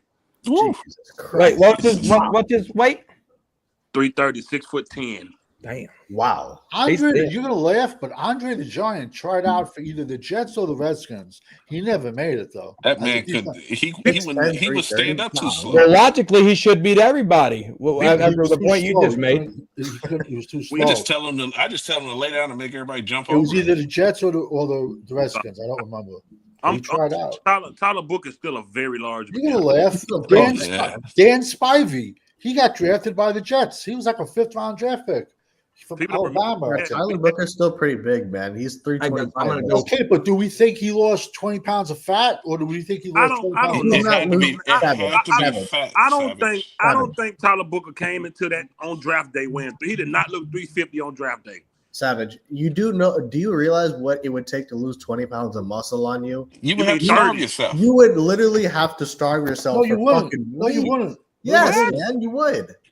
This is the one thing that it's muscle is a lot more dense than fat. You would need your muscles to atrophy, which would mean starvation, where your body starts to break down muscle fibers. And it's going to go through all your fat first before it gets to that point. And that I named every offensive line that you had in their weight. There's no way he lost 20 pounds of muscle, man. He would be like you have to not work out for like 6 months. Long time. That doesn't happen in 2 months, 2 or 3 months. There's absolutely no way. You might lose about 10 pounds in 6 months. Yeah, and all pounds are not created equal. There's fat pounds and there's muscle pounds. His weight loss is because you go from a college routine to a professional routine. Exactly. I guarantee. I have nothing to back this up, but I have a feeling that the average player loses weight coming from college to the NFL. I don't think he was 350 at Alabama. He probably wasn't. They overstate. He probably wasn't. They overstate weights all the time. The guy he played next to is 370, and he looks 370 all day long. Okay. Well, standing next to him, he might look 370. So to lose muscle, you have to be inactive. That's 350. You have to be inactive, and you have to be inactive to lose that muscle. He's active. That's his muscle is staying in place. And I guarantee you that boy's eating. That's not 350 pounds. That's not 350. You have to be inactive and that's weightlifting. No, that I don't know if that's an angle picture, but that looks like Michael Parsons. So that's not 350. You think there's 20 pounds of muscle? You think there's 20 pounds of fat on that? It might be an angle picture. They overstated his weight. He did not play at 350, bro. They overstated his weight. That's most likely what happened. Orlando Scandrick. My weed eater string was thicker than his legs. I've never seen anybody's legs so small. Orlando Scandrick was a twig. I bet you they overstated his weight. I'm sure they did. Yeah. There's no way. There's no way that guy was 350. Much as Alabama ran that ball, I don't know how he could have stayed out there at 350. So I guess we could say the same for Mozzie then, right? They overstated his weight then. It's possible. I'm sure they Did Mozzie say how much he? I think Mozzie stated how much weight he lost. Yeah, Mozzie said he lost the weight. Yeah, he said he lost weight. So did this kid. All I know is my ears going up. I don't like the way that sounds. But to lose muscle mass, you have to be inactive. You have to be a couch potato. Yeah, you have to stop eating. You have to stop eating. You have to stop weight training. It takes and that's what you can't in 2 months. You're not going to lose 20 pounds of muscle in 2 months. A sick pit bull still has fucking muscle. You can't compare a dog. I'm just saying, muscle's muscle. Dog to a human Muscle's being. muscle. Yeah, you're not going to lose 20 pounds of muscle in this short of a time span, man, unless you're fucking starving. Pit bull loses that much muscle, he might as well just call him a chihuahua. A poodle. Yeah. A poodle, right? Do me a favor. For all the guys that I got to get going though. Yeah, you got to go. Look up Take care, bro. Kevin Levrone, the Maryland Muscle Machine. Look at him. That might be 350 right there. Look up Kevin Levrone, the Maryland Muscle Machine. Look up him not working out. Look up him 2 months later with 50 pounds of muscle on him. He's a hyper responder. You could take a guy that just won a national competition, the Nationals, the USAs, and then don't let him work out, don't let him do nothing for 2 months, and you wouldn't even fucking recognize him. But Savage, he's those dudes are so pumped up with all type of stuff, man. But I'm not even saying roids. I'm not even saying roids. They take all type of other stuff too. But it's different with bodybuilders, man, because it's a different set of circumstances. You ever notice no quarterbacks ever get busted for PED use? How ironic is that? I can guarantee. I'm telling you, man, there's no way he lost 20 pounds of muscle. They needed for to throw a damn 70-yard pass. Right. Allegedly, I don't know about that. Shipped to his house with his neck. Yeah, when he was dealing with his neck. Yeah. But I'm telling you, Savage, there's absolutely 20 pounds of muscle. There's no way he lost it. That would be insane, man. For someone he didn't even have a lot of muscle definition anyway. He was just big. Well, but here's the thing: you can have a lot of muscle and not look ripped because that comes down to the nutrition and stuff like that. Stocky, they ain't built for that. Like how many dudes? Before I was a filmmaker, I was a fitness. How many dudes go to prison looking like this? You was a filmmaker. You was a what? A fitness trainer. Okay. So I can speak to this well. You can't lose 20 pounds of muscle unless you're like. How many calories are in a gram of protein? I don't remember. I have to look back at that stuff. I think it's 5, 6. I don't remember. But but the point I'm making is that to lose 20 pounds, like that's like saying all calories are calories. It's not. Well, no, but in terms of how many guys walk into prison looking like this, and then they come out 60 days later looking like that? There could be a million different reasons for that to be the case, but I'm just saying, like, on a shit diet, eating all carbohydrates. It's a shit diet, but it's full. Yeah, I'm about to say it's full. And they come out huge. It's full of calories. It's a calorie loaded diet. Ramen and tuna. All I'm trying to say is like it just seems odd.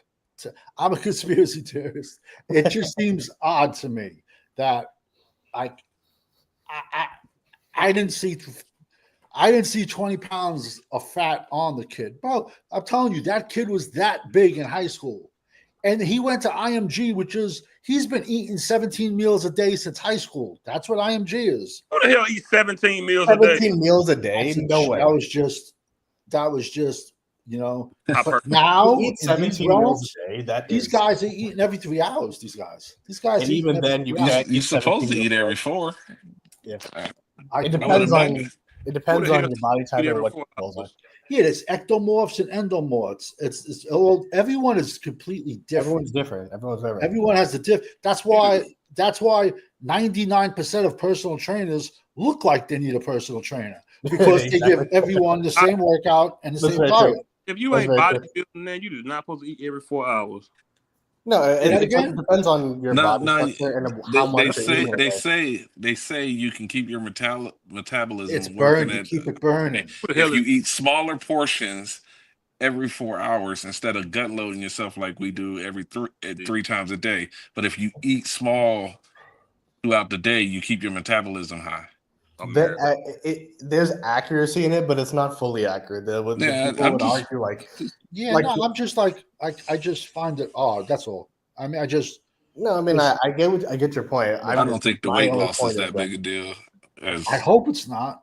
Because I mean, if you lost, my only point is losing that much of muscle would mean like that would be an insane overhaul of a life if you were to be losing that kind of muscle. So I think he'll be fine. Yeah, I don't. The good thing is, I mean, he's listed at 3.5. 45 days from now, you'll be able to see it in preseason. Yeah, for sure. And listen, like I said, I don't care what you weigh now. I care what you weigh week 17, 18. Ain't gonna be no bust, young man, sir. I think our interior offensive line is gonna be solid. Bustler, I disagree with that. I don't think it'll be busts. You're not gonna be no bust, man. You tripping? I'm more concerned about our defense than I am about our offense. I do have a scary feeling about our offensive tackles, though, with an older, immobile quarterback. See, the only person on the offense, honestly, I'm worried about is Steele, man. I'm worried about Guyton more than Steele because Guyton is the blind side. Guyton, okay, that's fair. Guyton, I think, is a fair one. But I'm more honestly worried about the defense holistically. Our defense sucks. I'm not gonna say this year, but last year, when you bench a starting tackle, that's not a good sign. That's not a good. They did it multiple times too. They did it multiple times. Well, according to the Big Red Dog, he was great. You know? The Big Red Dog. I'm going to use that one. It'll be here Monday. I'm going to hang it up. I wonder. That's good. I do wonder if Guyton has another bad year. Is his confidence going to be shot at that position? I think so, man. You have 2 bad years in a row. And the name is going to be Francis Buarga, right tackle. I mean, I want to give him a chance, man, but to get benched halfway through the year is a red flag to me. That's a tough one, man. I don't know. Because and think about it, our depth is right tackles. We really have no depth at left tackle. Cornelius is a right tackle. Right. So I just that scares me. That scares me. But I'm more worried about the defense, man. I got to be honest. I think our defense is bad. I think the whole team's just going to – the defense is brutal. That's my biggest worries with our defense. All right, I got a question. I got a question for the panel. What's up, what is going to be the average amount of points scored on offense and allowed on defense? I think 28 points on offense because the last time that Dak had 2 receivers, we scored about 28 to 30 points. So I think that's fair to assess that. Defensively, probably also 28 because we can't stop a fucking nosebleed. And both in terms of the run, teams are just going to run all day on us with the defense tackle room we have. So I can see it being like 25 to 28 points. That's my guess. What do you think, Fifth? I think the Cowboys probably average about 31 points. Yeah, that's right. With the new running back regime and the receivers, I think Ferguson gonna have a bounce back year. I believe so too. I hope so. Because I think the new receivers gonna help him out a lot. Man, I still think they're gonna have a problem with stopping people from scoring. I think even the games that we win gonna be close. So probably 28 for the other team, 25, 26. Exactly.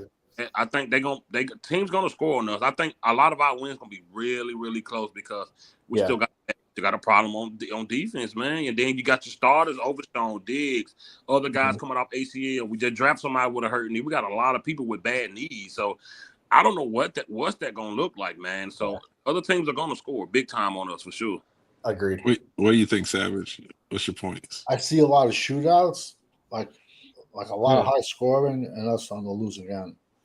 Yeah. Man, I just hope that. Oh, sorry, but go ahead. No, I think the offense is going to average around 28. Yeah, but I think the defense is going to be right around 28 too. I honestly think that the Cowboys in the games that they win, they're going to win handily, and in games that they lose, they're going to lose handily.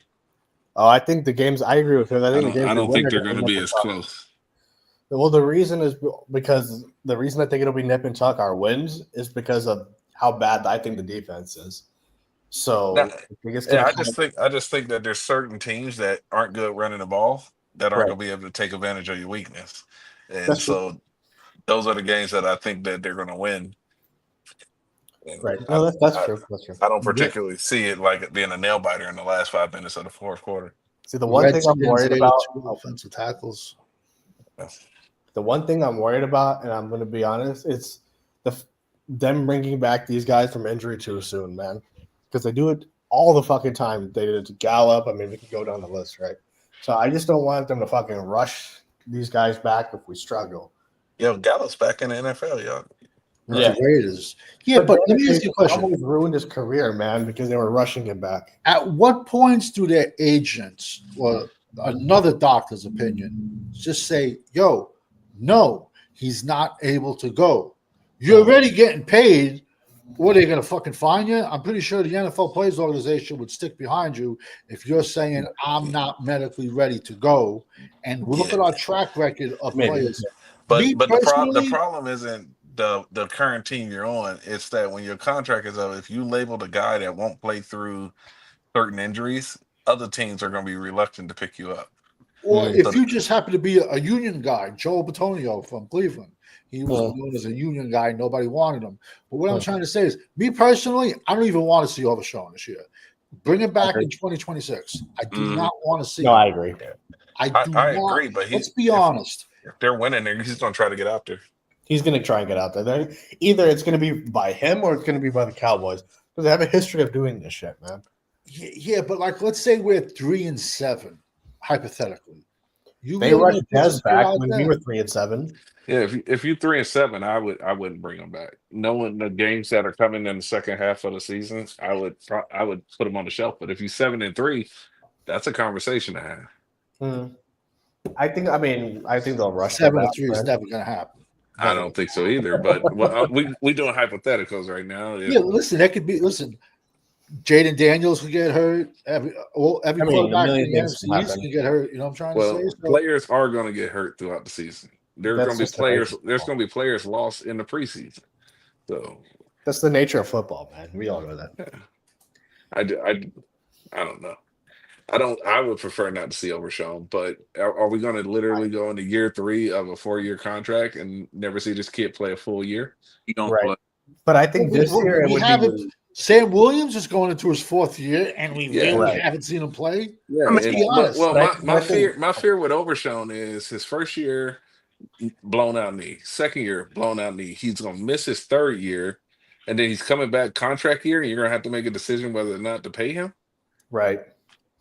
I like him, man. The injuries just fucked him up. For a guy that what does he play? 10 games, I think. Yeah, something. And if you say you don't want him this year, he's played 10 games in 3 years, and he come back and let's say he balls out in his 4th year. Yeah. It's like now you got to make a decision for a player that missed 3 out of 4 years whether or not you're going to put money in his pocket. Made already. Because if he balls out, once we sign Micah, Overshawn, and about 6-7 other players, dust in the wind. They're gone. Oh, they're going to sign Micah, man. I think you can get Overshawn signed in 2 years. No way. If you sign Micah this year, I think with the salary cap raises and stuff like that, you'll be able to get. Because remember, in 2 years, you can save $20 million by getting rid of Dak Prescott. Yeah, they're going to sign Micah, man. Book it. It's just a matter of when they're going to sign him. And in 2 years, you're going to have to make a decision whether or not to extend CeeDee Lamb or not. Right. Honestly, I don't think CeeDee will be. If we struggle, and if we are going to be on the pace that we're at, I don't think CeeDee will come back after this contract's up. I mean, you don't see big name players leave unless they have some type of dispute with the front office. Sure, most times. Sure. Especially in Dallas, like if Jerry Jones loves you, the players will just stay and milk all the money they can get out of him. That's true. I mean, that's fair. But do you, after his contract is up, you think he would sign another one? It depends on whether. I mean, let's just take Myles Garrett for an example. He sat up there and said he wanted to win. trade him this whole offseason, and then they came and dumped the bag in front of him, and he was like, That's "Okay, true. I'll lose with you." That's So true. it depends on what if CD's like, man, I really want to play for a championship. That's Then true. I can see him going like, look, this place is in a rebuild or whatever. I'm going to somewhere where I can possibly. But that means that he's going to have to play a contract at some point in time with no years following. He's going to have to play out or request a trade. Yeah. No, I get you. That makes sense. Yeah. I don't know, So but it's all up in the air. I don't know. yeah. No, for sure. I'm telling you, you're gonna think I'm crazy. I don't want to see Overshown until next year. I agree with that. I would try him at safety.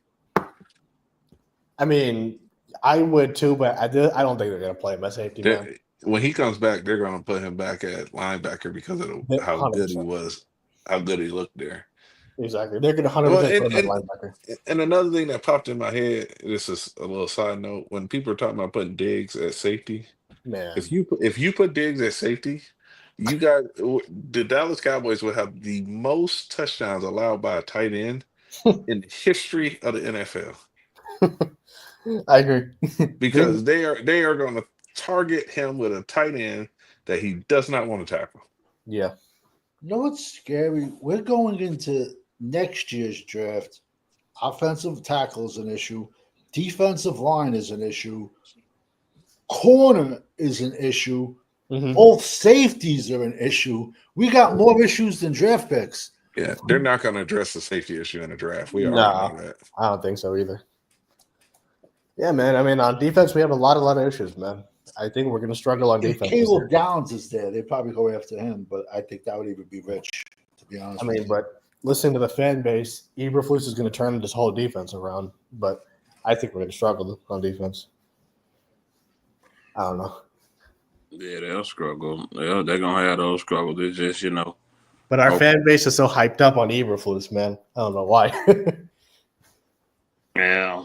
Hey, this could be so when the Vegas Knights, Golden Knights, a hockey team in Vegas, they got a bunch of players that no other team wanted, and they put them all together. They called them the Misfits, and they won a championship. So there is a small chance that you've gotten all of these underachievers, and you put them all in the same place, back against the wall.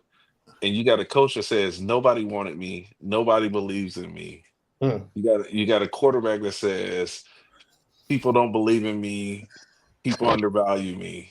You got all of these. You got a defensive tackle that says people think I'm a bust. Offensive tackle that says people think I can't do this job. And maybe you get the right type of attitude out of these players that they can overachieve for 1 year and prove us wrong. But that's because all the visiting hockey teams, especially the ones from Canada, were in Spearmint Rhino at 9 a.m. the day before the hockey game. that might be possible, but that's exactly why. But those I play for fucking free in Las Vegas, man. But those boys went on the road, man, and they outscored everybody. I don't think they had a game. Those guys are going to be breaking. Those guys are going to be breaking Will Chamberlain's records. Those guys that play for the Raiders. No, I'm talking about the Vegas Golden Knights. Oh, you talking about the Will counts, the body count, the body count. Those guys. Yeah. Hey, Fifth, what do you think about that body count? What's that? The Will Chamberlain body count. I know where this is going. Never happened. Somebody put them numbers. He in the Guinness Book of World Records for that, man. Julio Iglesias said that amount too. They calculated how many women he would have to have sex with every day. No way possible. Yeah, it was some ridiculous number that was impossible. Didn't happen. 100-point game. He didn't even have enough time to eat and sleep. Exactly. It was a crazy number. Ric Flair says that. Ric Flair says that much. Man, he might be closer. He might be closer than Wilt was. Rick was a perfect though. Yeah, I heard he was. See what Wilt would do. Wilt might be like, "Hey, look, I was in a room with 5 girls and I slept with one, but I'm gonna count all 5 because they was there." Mm-hmm. I did that 100-point game. That's how you calculated. We ain't gonna slander that 100 points. That's in the Nah. NBA record books. Never happened, dude. It's in the Not record to books. slander it. I agree. It's in the record books. Our corner room is injured, bro. They injured all of them. Literally, That's the problem with it. they injured are coming off, and literally all of them. Yeah. Well, that's the problem. And you draft one with a bad day. How does That's that? what I said. Have we ever had do that? Have we ever had that happen in recent memory where every single player in a position group was hurt? Everybody. There's no way you're going to tell me they're all 100%. No way. Oh no. No way. I doubt it. I'm really of the belief that Diggs might not play another down as a Cowboy. I think. Yeah, I can see it honestly. Now that when you mentioned it, I was a little bit skeptical, but I can see it. I think they're counting on him this year. You think they count on him? This year, I think so. Did he get all of his money or no? He'll play out his contract, man. Let me pull it up. Let me see what he's owed. I think after this year or next year he's done, but I think he'll play out his contract. Next year, I know you can get rid of him.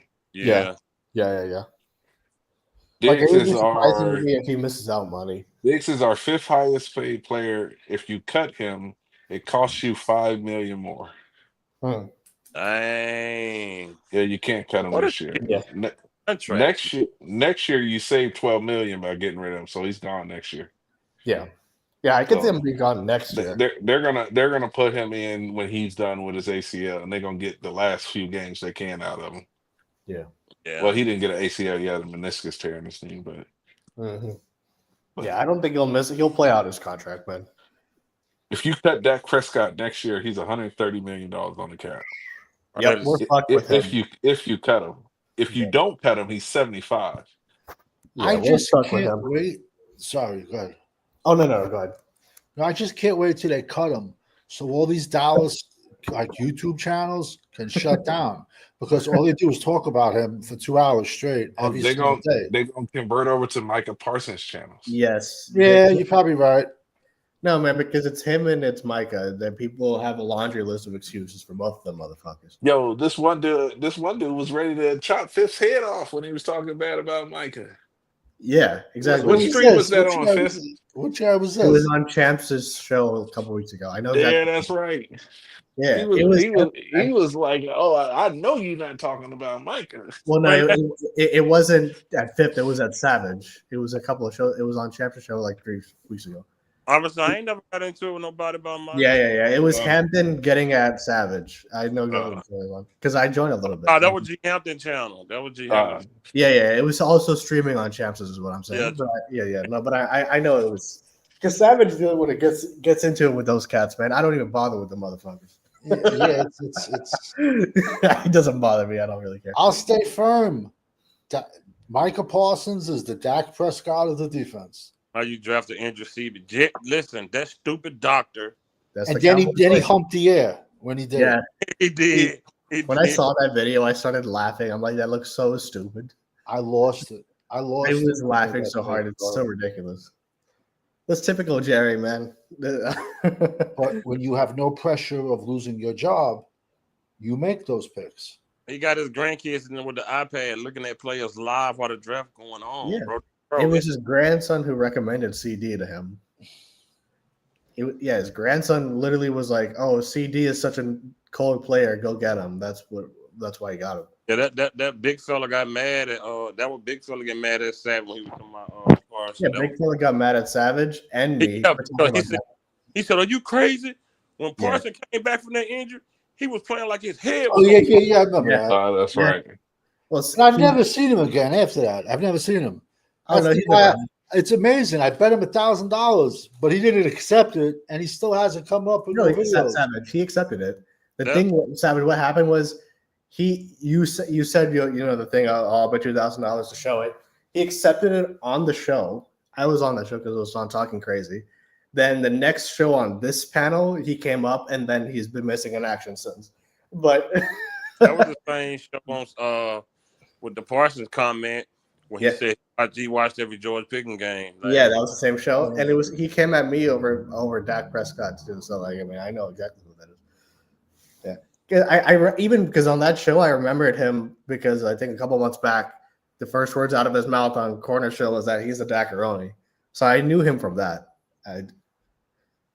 Yeah, man, he got like really, really pissy about Dak and Micah, man. I remember when I had to on the chat before I knew who he was. No, I remember that from Corner Show. I like 50 cussed me out. I'm like, man, I ain't know what you said. He was like, I'm gonna go and say it now. I'm a Dacaroni. I'm like, dude, why you call him? Shout out to Champ for making that up, man. Yeah, man. It'll be in the Webster's dictionary, man. Is that fact, Savage? Micah and Dak are the same. I think in terms of productivity, I agree. In terms of talent, no, but in terms of productivity, yes.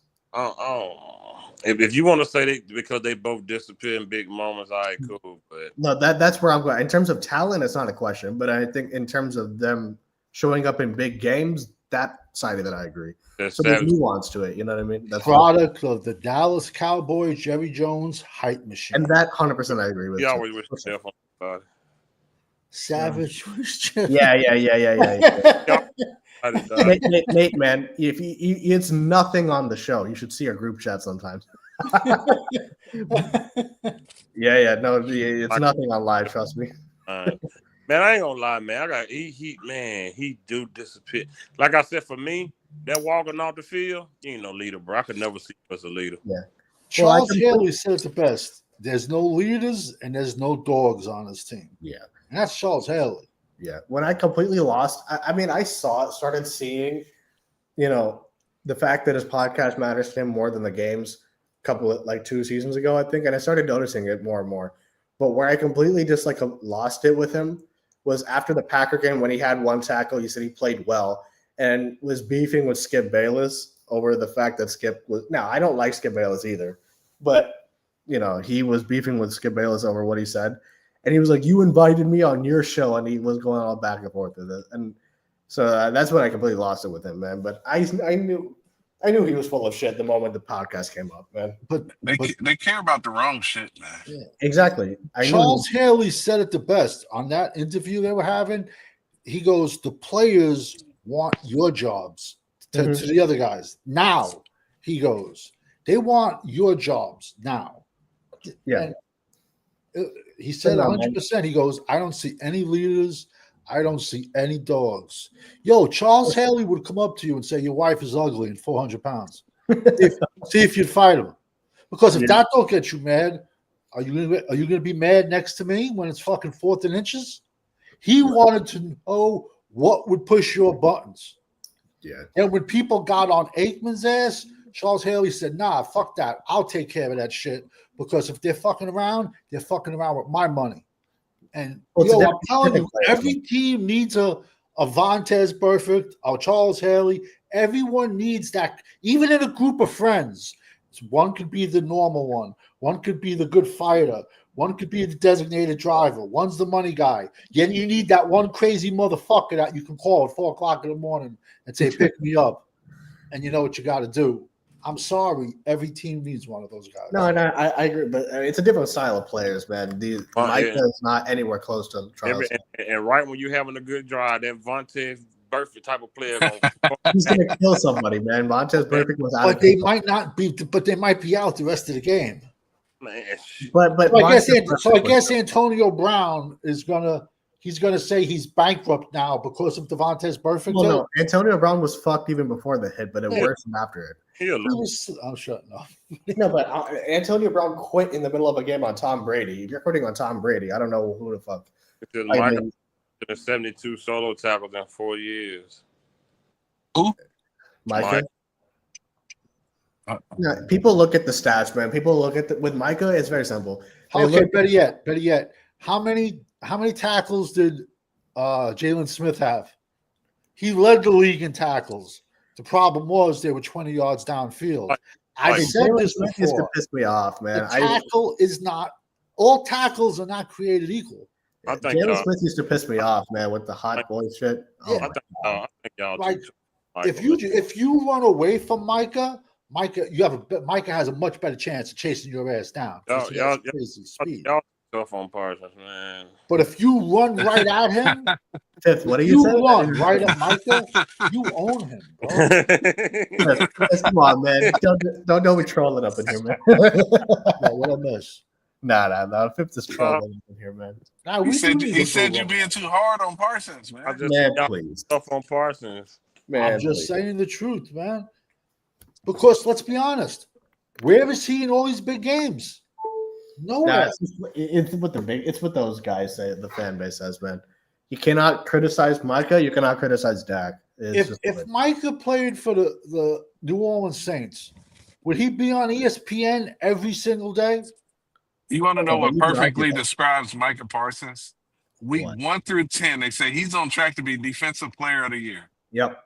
And then you don't hear anything about him being a Defensive Player of the Year talk second half. Man, the media overrates him, man. The He media vanishes. See, he's without question a talented player, man. But the media overrates this dude, man. Everyone in the NFL is talented. No, sure, I just drives me nuts because it's the media who started the LT comparisons. Even though Micah is not the one who directly responded to it, you cannot convince me it did not get to his head, man. It did, and it's just so disrespectful comparing him to Lawrence Taylor. He's never as called a the rookie. plays. Yeah, that's my point. As a rookie, all that happens is that he had the Chiefs game, and then he had the Commanders game, and the Chargers game. And the Chargers game where he completely. Well, the Chargers was the next year, but No. His rookie year, he played the Chargers. Oh, that's yeah. No, you're right. You're right. Okay, but besides that one play, Rashawn Slater slapped the shit out of him.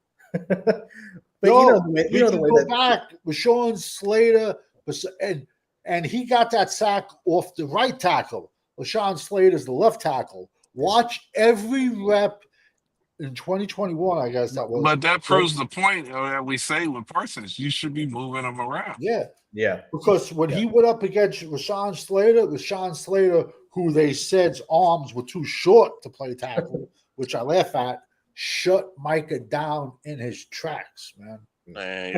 Look, here's the thing, man. Well, he whooped that right tackle's ass that game, man. Yeah. If you track back on the show, I used to be a big Micah fan, man. But when I started seeing that his podcast was getting bigger and bigger, I noticed that he got drunk off of the Cowboys Kool-Aid, man, plain and simple. Talented player, without question. I've never once said, I don't think anybody has said he's not talented. Absolutely is. I just think he gets overrated by the guys in the media, man. Like sorry. Go ahead, man. Go ahead, man. I was going to ask a question. Outside of Diggs failing the tackle, what other flaws do y'all see that make y'all want to get rid of him? Who, Trevon? Well, I think beforehand it was he got burnt off of the double move, but even still, he was a ball hawk. I just think at this point, with because last year he was awful last year, man. He was getting torched up and down the field last year, even before the injury. So I don't know. I mean, I don't know whether it's mental with him, but it's just even before the injury, man. I mean, he had the big 11 interception season, but outside of that, has he really been that shut down corner? I don't think so. Yes. Well, you see, there's two different corners. There's a corner with a pass rush, and then there's a corner without no pass rush. And we've seen I think Dan Quinn's defense was a gimmick defense that sent a lot of pressure. So when you send a lot of pressure, you can make the most average cornerback look great. So now you call Diggs average? No, he's not average at all. Not okay, but now what I'm trying to get at is you could put Deion Sanders on one side and Darrell Green on the other side. And if you give that quarterback 35, 40 seconds, he's gonna find a window. They're gonna find a window. Man, sure. Going on this channel, man. I mean, take your ass to sleep, man. If Michael Parsons, if he the tag of the defense. Now y'all saying Trayvon average, man? What y'all got going on? He said, okay, let me ask you a question. Your ass don't even want him here. If Diggs stops playing football, tomorrow, where do you rank him?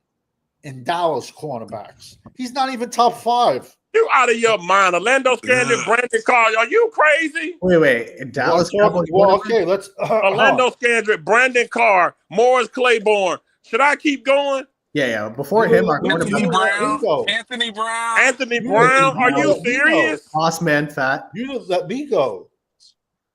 What? Deion Sanders. You're gonna go to the George Washington administration. Watch. Oh, you had Terrence Newman at one point in time. Kevin Smith.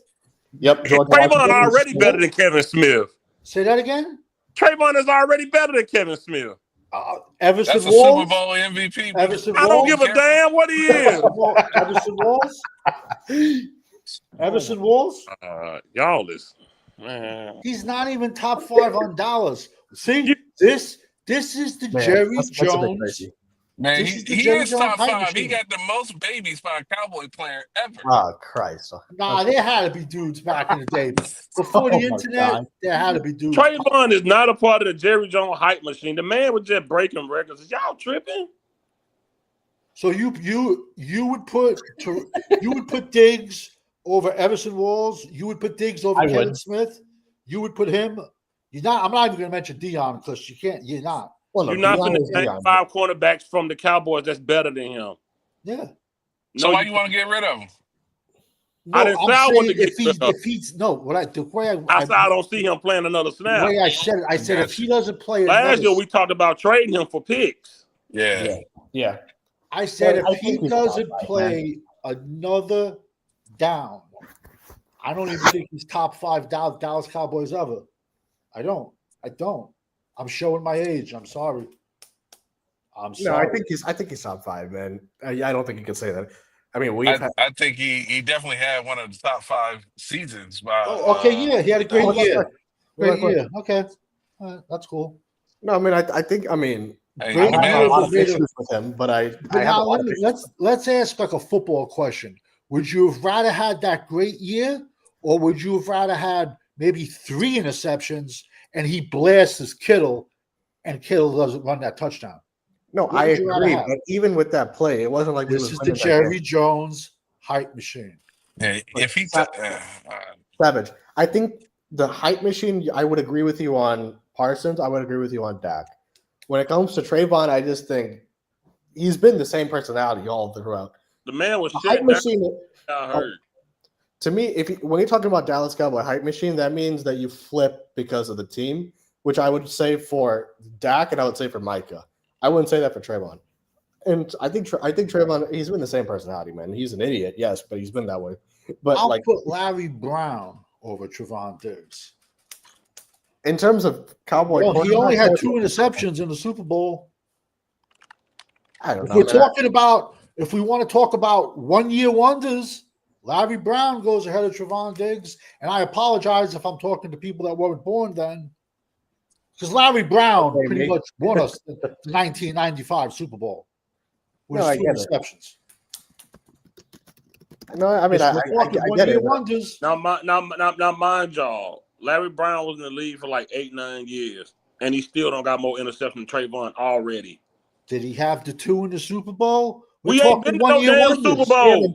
You just said the conversation just went to 1-year wonders. But Trayvon, wait, are you saying that he's a 1-year wonder? Never had more interceptions in 1 year than Trayvon. I never said that. I was talking. I made the example of 1-year wonders. So what makes What are we debating then? What makes him better than Trayvon Diggs? When he had to come up with the big play, he came up with the big play. What play? Everson Walls, whenever Dallas needed, and it made me fucking sick to my stomach to see him get a Super Bowl with the Giants. Whenever Dallas needed a big play, Everson Walls made that interception, bro. And he gave his fucking teammate his kidney, bro. That's a teammate. I would still take Trayvon over him, though. But that's just me. But I mean, there's team. See, that's what happens when there's teams and individuals. No, because the day when he made that business decision for his Kittles, you needed Charles Haley on that team to grab him by his throat in the locker room and slap the shit out of him. I agree with that. Charles but Haley's going up against a 350-pound offensive tackle every play, plus a tight end, and you're going to go into business? Savage, I agree with that, but you're bringing up that play in comparison to him as an overall player. I just said if he stopped playing right now, I would not even rank him in my top 5 of all. Where would you rank him? I'm just curious. No, I'm genuinely just me asking, where would you rank him? 6 to 10. It's close. He's close, but 6 to 10. So okay, I'm sorry, I can't. He is an individual. He is not a teammate. He is not someone you can count on. I'm sorry. How can you listen? We all played sports. Didn't we all watch film on Monday? Sure. Didn't your coach call you the fuck out? Sure. I don't think that happens anymore in the NFL. I truly don't. But that's not exclusive to him. That you can say that. I understand that, but I truly don't think it happens, because a guy like that, he'd run out the door and start crying. Or they probably go in their position groups and watch the game in the position groups rather than the entire team. But like, it should be the entire team. So the linemen have to kill themselves every single play. If I was in charge of that team, he would have been cut the day after that game. If I was in charge of the team, Tank Lawrence would have been cut the same hour he said we retired. That's it. You want to make changes? That's how you make changes. Savage, you would have been over the salary cap.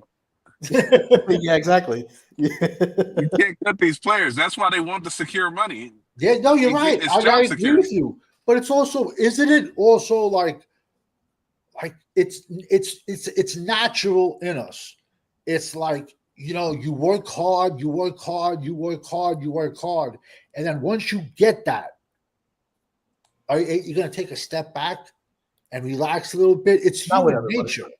Very rare does people have that fucking animal instinct. Yeah, I grind, man. I grind like I don't understand it, because when I get a big contract deal, I work even harder because I want to get the next one.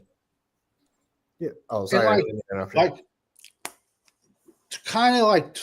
how I originally compared Diggs's best year was when Dan Quinn, a gimmick defense, but sending a lot of blitzes.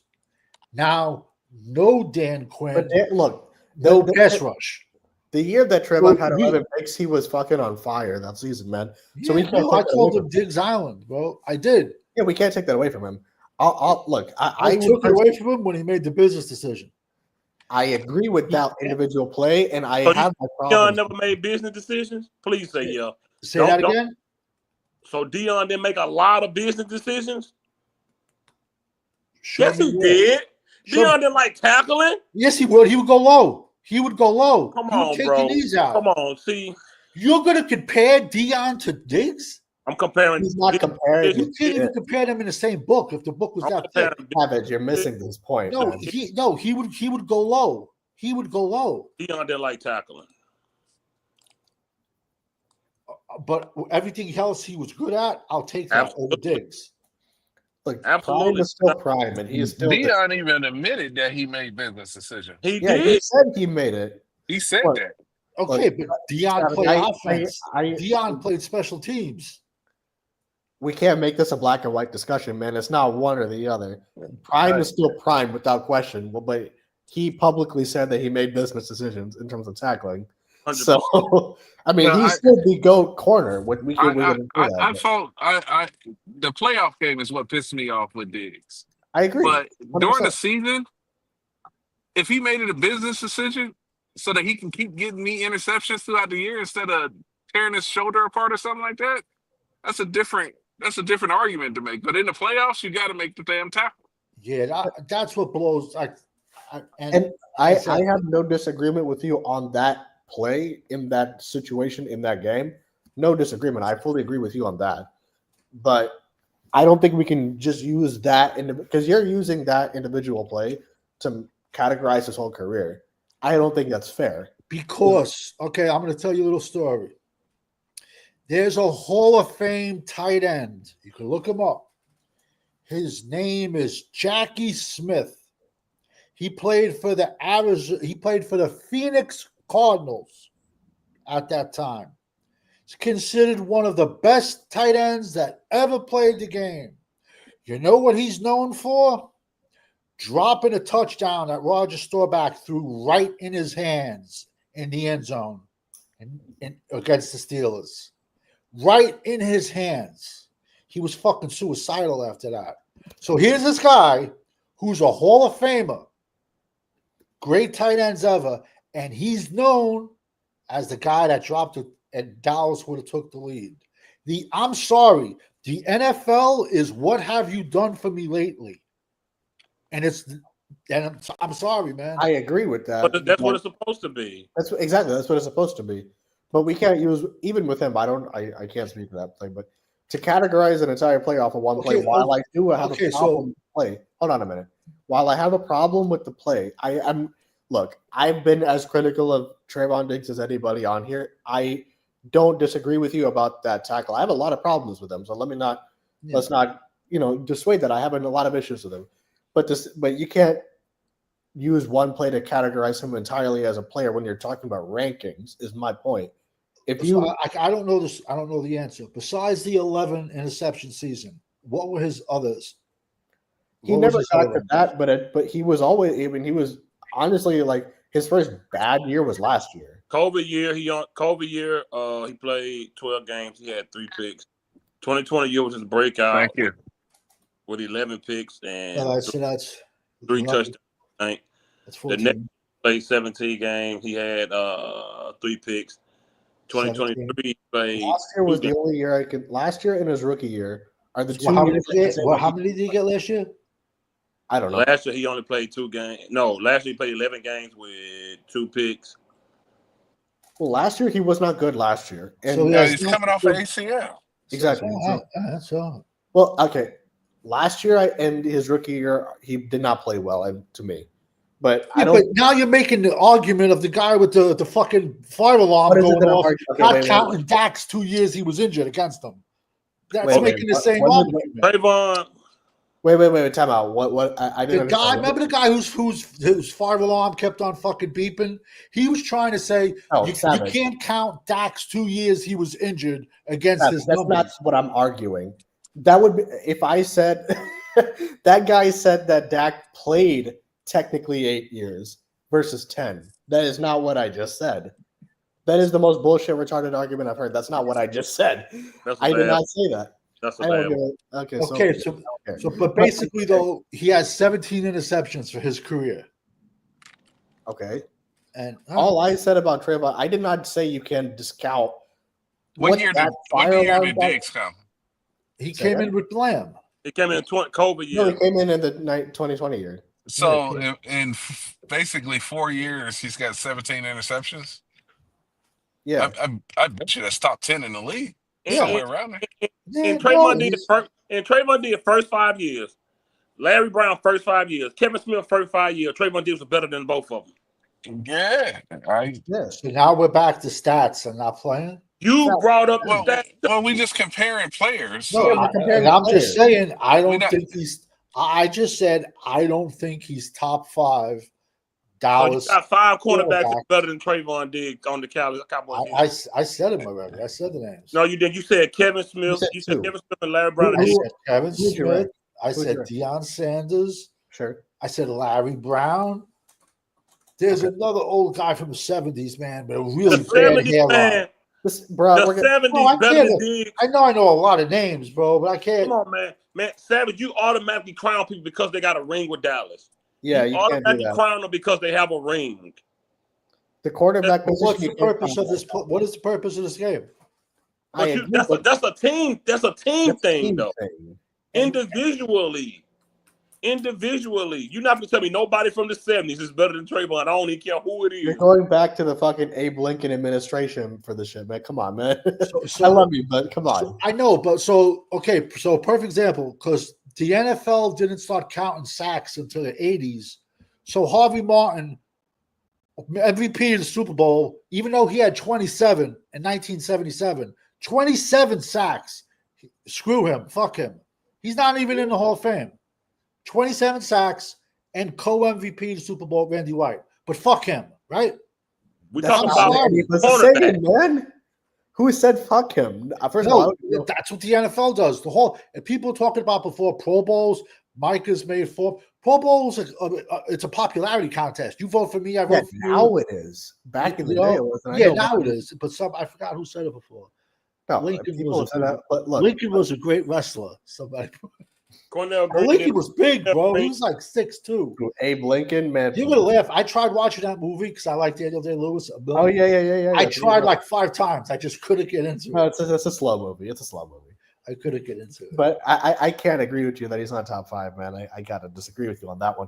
I just think, I mean, you can't use, for as bad as the Kittle play was, and for as important of a game as that was, I agree with that. But you can't use one play to categorize an entire career. That's not fair. I don't really give a fuck what someone else's perception is. That's not a fair perception to make, is my point. So, and when it comes to the cornerback position, when you're talking about Super Bowl rings, I get that's the purpose of the game. We all are Super Bowls or bust guys. I get it. But that's a dependent position. He's not the one dictating a Super Bowl ring. So even Prime wasn't. And so, like, you can't, that's not a position that you can, you know what I mean? So all I'm trying to say is this year, even if he's healthy, Diggs is going to have a down year. Cornell Green, really? From the fucking 60s? Yeah, we're going back to the George Washington. Look up, I think Cliff Harris, maybe. I don't know. He had a really bad hairline. Bro, we're going back all the way to the fucking George Washington administration with this shit. Come on.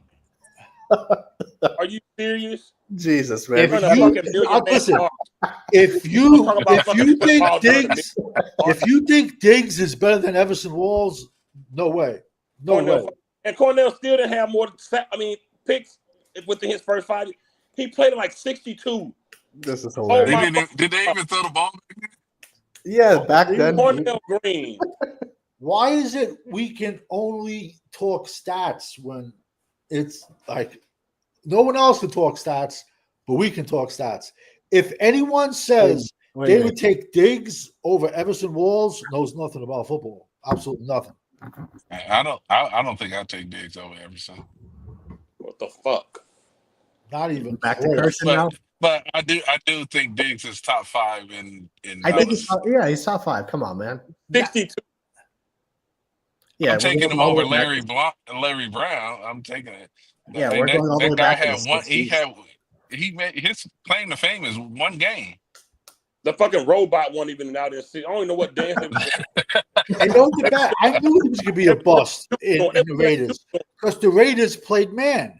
And Dallas played zone. Back to the 60s, man. Larry Brown was too slow to play man. 62. Yeah, so why you gonna take him? Why would you take him over Diggs then? Because he showed up when he had to show up. That was one game. It's one game though. That's the point that we're making. You can't use one game to categorize an entire career. That's my point. Did Trayvon Diggs not have a year when they wouldn't throw to his side at all? Yeah, multiple seasons, like 2-3 seasons. They wouldn't throw over there. I might take Bland over Brown, man. What was the one year he had a lot of interceptions, but he also gave up like 1,200 receiving yards? What year was that? They only started doing that with him. They only started doing that with him. They only did that with Diggs. How many yards did Larry Brown give up? He was a gambler. Nobody knows because they don't track that shit until they did that shit That's on not fair, Diggs. man. Because you had a Cowboy player that was lighting it up, and they came up with some shit to knock him down. There's no they. It was one person. It was Shannon. I'm gonna be honest with you. I think Diggs did a good enough job of knocking himself down than the idiots on ESPN. I don't know. I swear to God, after our last Super Bowl, Savage don't like nobody. Yeah, man, you're going all the way back. Last Super Bowl, that was it. You might as well go back to pre apes and shit. Like you're going like that far back. I like Flozo. Flozo was a monster. I liked him. Who was that boy? You Dexter Coakley was nasty. I liked him. It's a corner position, man. It's not. It's a dependent position, man. You cannot judge it just based off the Super Bowls with that position. With quarterbacks, I wasn't a Romo fan, but for what we got out of him, I love Dez. I love Dez. They were doing my favorite receiver. 62. Yeah, we can't go back to 62, man. Fucking Lincoln administration. We're going all Yo, the but way not for nothing too. The record, I think Diggs broke the record, but the guy that he beat against was like a 12-game season. Okay, but we can't. Okay, we're trying to discount a great. Come on, bro. Okay, but if you get 5 more games to play, That's and then not the his other guy fault. gets 12, and you break his record, is that That's same savage. standard? I don't really give a fuck if it's on the same standard or not. Why can't- nobody else break it before then? Yeah, exactly. You can't use that against him. It doesn't matter. Moore Claiborne didn't play enough to be a top 3 CB for Dallas. More Claiborne, man, please. You want Fucking to hurt hear every something year. scary? Yeah, This is why Hurt Dallas. every year. This is why He's Dallas not top sucks 3. and is never going to win anything. He wasn't good since he left LSU. He wasn't hitting no shit. He was hurt every year. He didn't play enough. Then we Dallas gave up. had him. We gave up. No, we moved up in the draft for Morris Claiborne. We Yeah, moved he up. was We the gave second up our second-round pick, who turned out to be Bobby Wagner. Oh, And the scariest, this is so scary. Dallas had Claiborne as the highest-rated corner since primetime. That's disgusting. Man. He was And I'd horrible. like to know if I don't think Will McClay was with Dallas back then. I'm not sure. he didn't. If he was, he didn't have the position he got now. But whoever made that, me going into your office and saying this is the next fucking Dion, like that guy should have been fired. You know what I'm trying to say? Like, What they called him? What was his nickname? big as shit. What was Morris Claiborne? Who Morris Claiborne's nickname? Fuck, what was it? It has something to do with the word air. What was Morris Claiborne nickname? I know y'all. Yeah, fuck. What was the nickname? I forgot his nickname. It was some stupid shit, but he barely played. The man was hurt all the time. Highest-rated corner since Dion. Didn't he get a Super Bowl with KC? Yes, Yes, he did. He got one. Anthony Hitchens got one. Orlando Scandrick got one. Got one. Dude, we can go down. Dan Skipper, the 6'10" offensive tackle. We had him first. He went to Detroit, then he went and got one with either New England or Kansas, one of them teams. Watch Micah get a ring with his next team. Like after his contract plays out, I wouldn't be surprised, to be honest, because we can go down the line to your list of players who've gotten rings with other teams. I can see that. I mean, of course, I'm going to be biased against the older guys. You know what I'm trying to say? Like, yeah, but I mean, Morris Claiborne played 8 seasons, 7 picks. No, Morris Claiborne was not good, man. Let's not get into it. Pick a year. He was trash.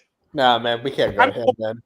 When we moved, I was like, what the hell? Because he came out of LSU. I was like, man, fuck? him and fucking used car, man, would fucking piss me off, man. Brandon used car. and the pick we gave up turned out to be Bobby Wagner. Yeah. And then there was fucking JJ Wilcox. Fucking hell. Corner loved him. I know Corner loved him, but I was not, man. But Corner loved Wilcox. And what's the other one? He had dreadlocks too. He was on special team, but he was also not Lucky. Dwayne Harris. No, that's racist. Dwayne Harris. That's racist. That's racist. How is that racist? Because I just said he had dreads. And you just picked the black guy with dreads. But I said Jesse Holly. Like a whitehead. That's racist too. I can't be racist, but okay. But you know what? Fuck it. Bullshit.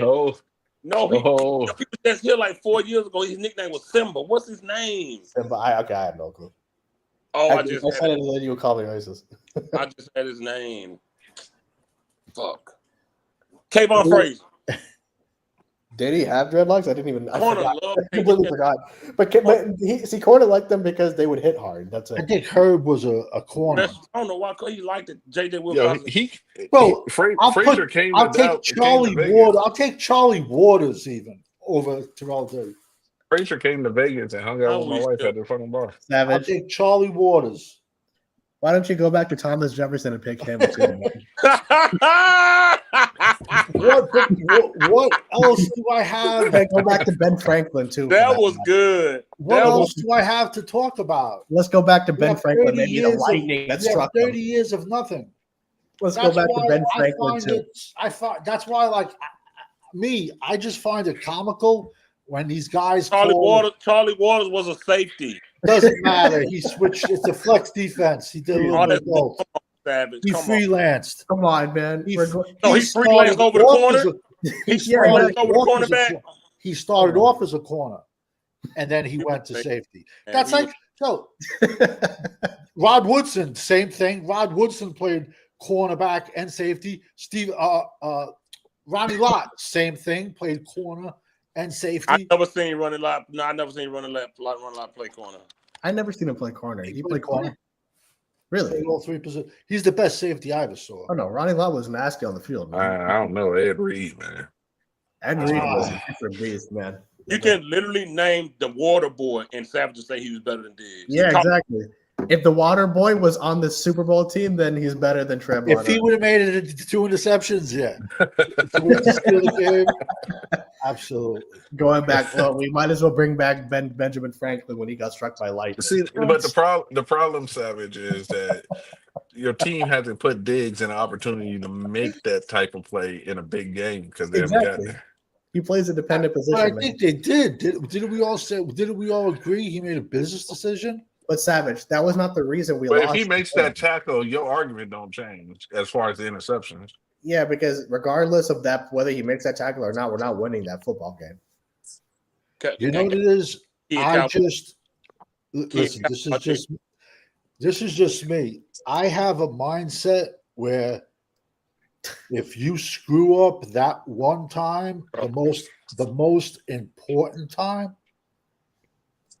I'm not. That's it. I'm not that's giving it. you You've a done second that one time. time. I just have a different mindset. But Savage, that's entirely my There's problem. a lot of players that you don't mess with then because yeah, exactly. That's my entire problem. You're basing it off of one play. For as bad as that play was, you're basing an entire. It makes the interception at the goal line. We do win that game. No, we don't. No, we don't. Dak was terrible on that game for us. We couldn't. We're not going to win that game. Harris, man, did he get drafted like in 70? Name somebody else. They were doing the. I'm telling you, man. Isn't that the game where all the 49ers scored their points based off Dak Prescott turnovers? Cowboys kids just doing this to troll, and I know because my man's younger than me. There's no way.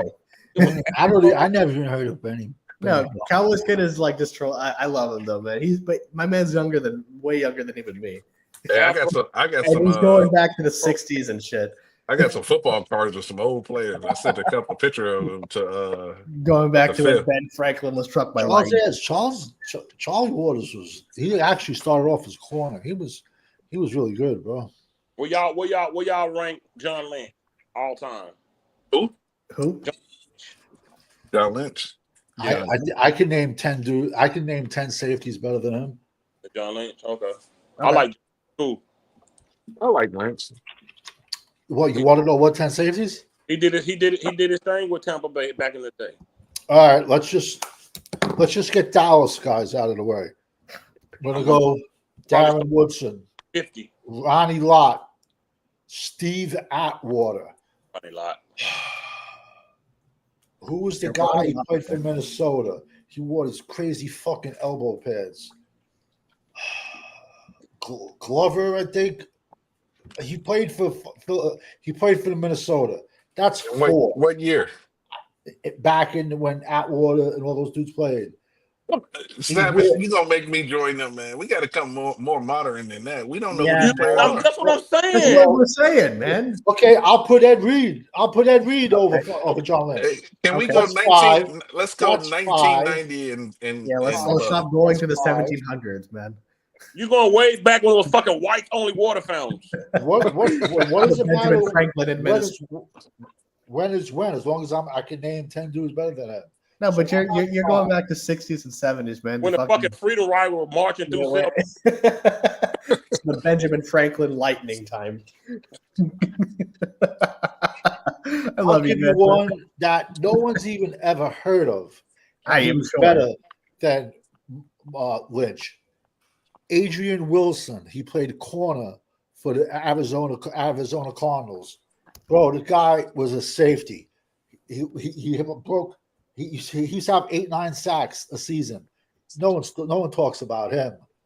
Okay, so that's 6. I'm gonna go 6. Steelers. Rod Woodson. I'll take Rod Woodson. Okay, that's fair. So now we're up to 7. Probably. I'm really not a Steeler fan. Troy Polamalu? No, Blunt. I don't know if he was. Troy Polamalu was nasty. Polamalu? I wasn't a Troy Polamalu fan. I don't like him. Troy Really? was a What? beast. Nasty, I man. don't like him. That dude was crazy. Who was the kid from? That's a Hall of Fame safety, man. Hall of I Fame got two more. I got two safeties for I- Philadelphia. The one bet guy you that Troy killed himself.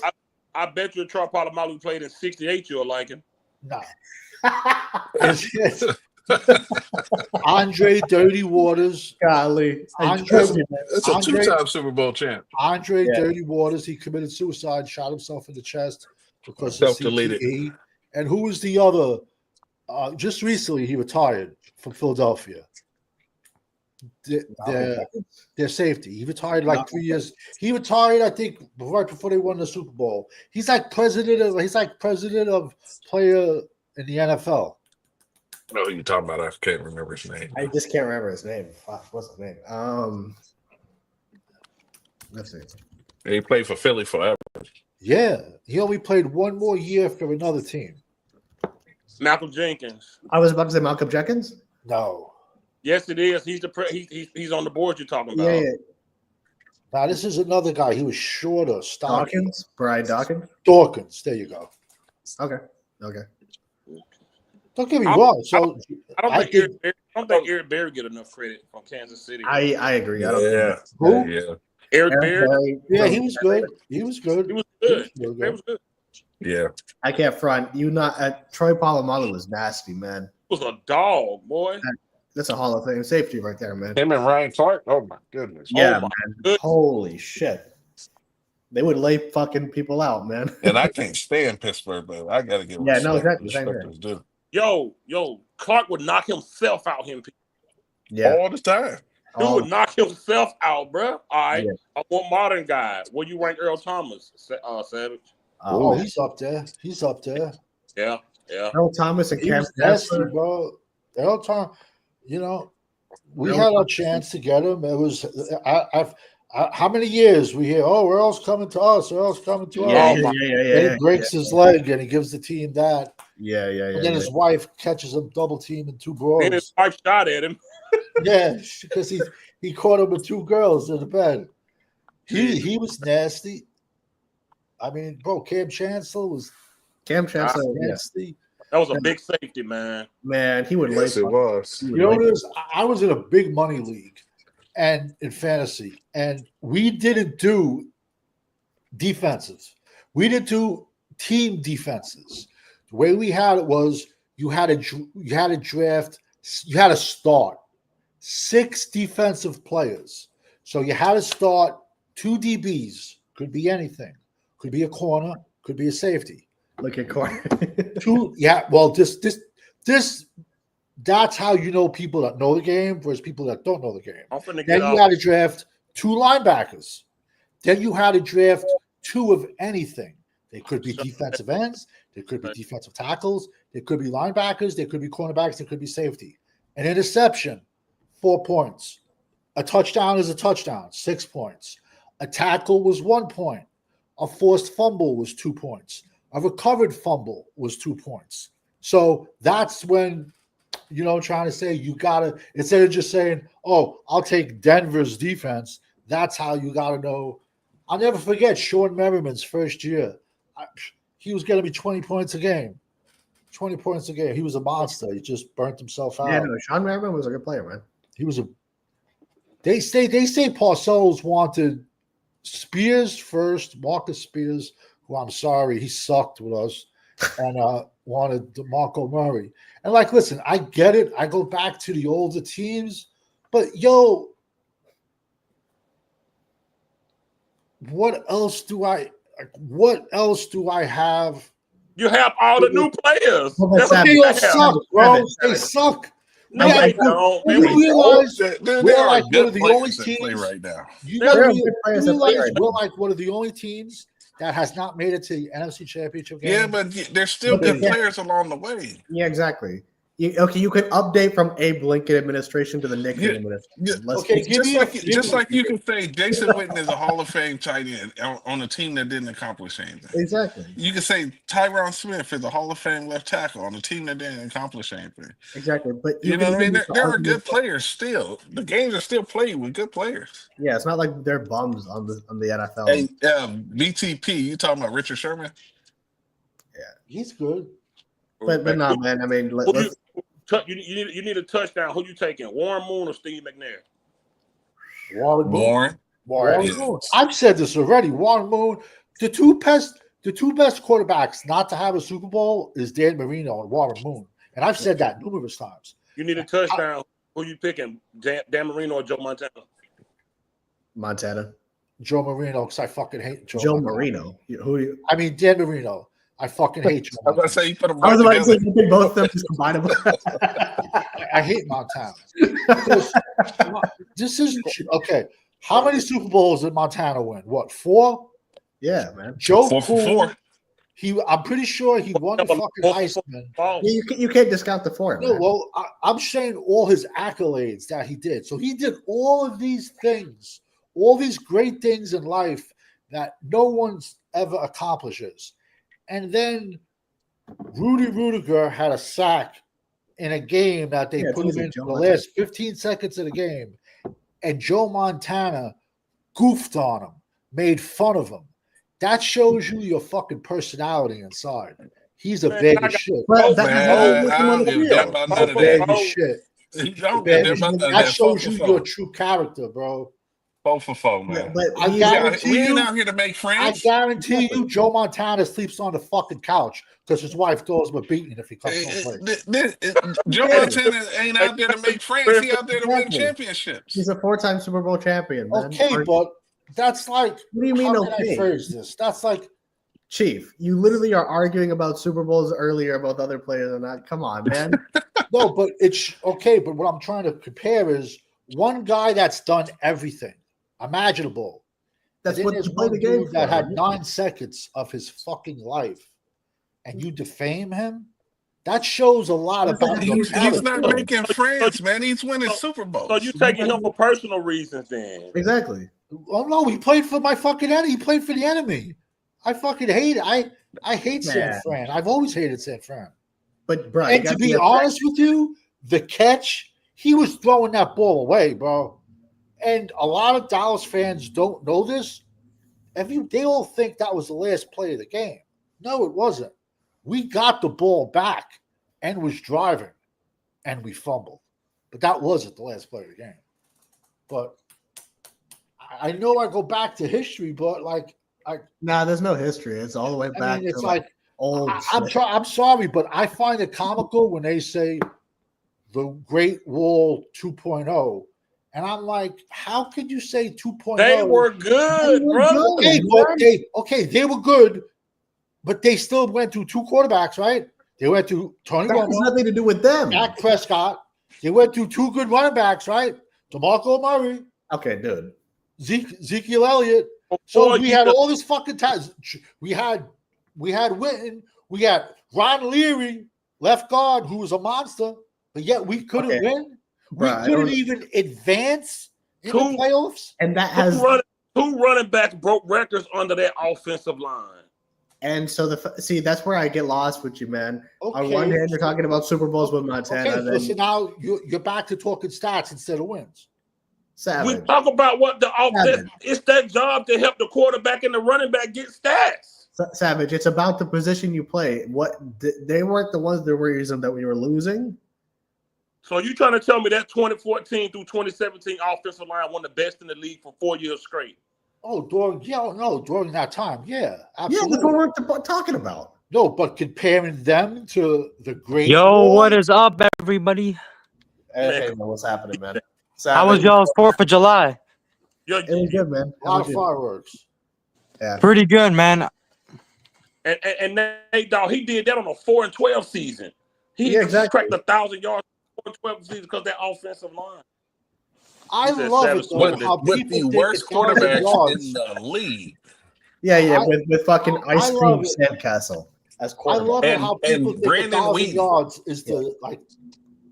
That's the Yeah. goal. When we went 1,000 yards 4-12, was when the NFL played 12 I knew games. you were gonna go there, man. I knew exactly where you're gonna go, man. But Well, it's No, the what's truth. the topic, guys? What's the topic? The topic is Savage like players from the 50s over players from the 2000s. no, yeah, he likes Thomas Oh, Jefferson. so he's basically I get it. So he's basically saying like players now are not as good as back then. Is that what he's saying?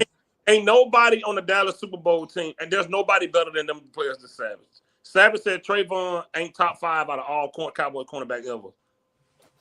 So who's your top 5 then? I'm curious. I said Deion Sanders. Yep. I said Kevin Smith. I said Larry Brown. Who did I say? Charlie Waters. I said. I think. What about Mel Renfro? I didn't even get there yet, bro. Yeah, I'm going off the top of my head, bro. You're reading off your computer. See what you're doing right now. Show your face and go like this, because you're just doing a Cowboys corner. He goes like this with his little computer and then talks stats. So show your face. Go like this. Hey, there he is. There you go. Yeah, Stone Cool Cowboy. Yes. Stone. Yeah. There he is. Yes. First time we see him. Yeah. So what's up with the Winnie the Pooh doll in the back, bro? Bro, I'm in my closet. He was looking at He's in his closet. I'm not going there. Hey, Nate, How clip it, corner man. catch a stray? Yeah, Nate, clip it, man. Clip it, man. he tried to play cool Cowboy. We saw you. You were like this. We could see your face when you do this. He tried to. Dude, it's all good. I got nothing to hide anymore. The clip's already out there, bro. So then why? Everson Walls, I said. He said Larry Brown's nickname was Burnt Toast.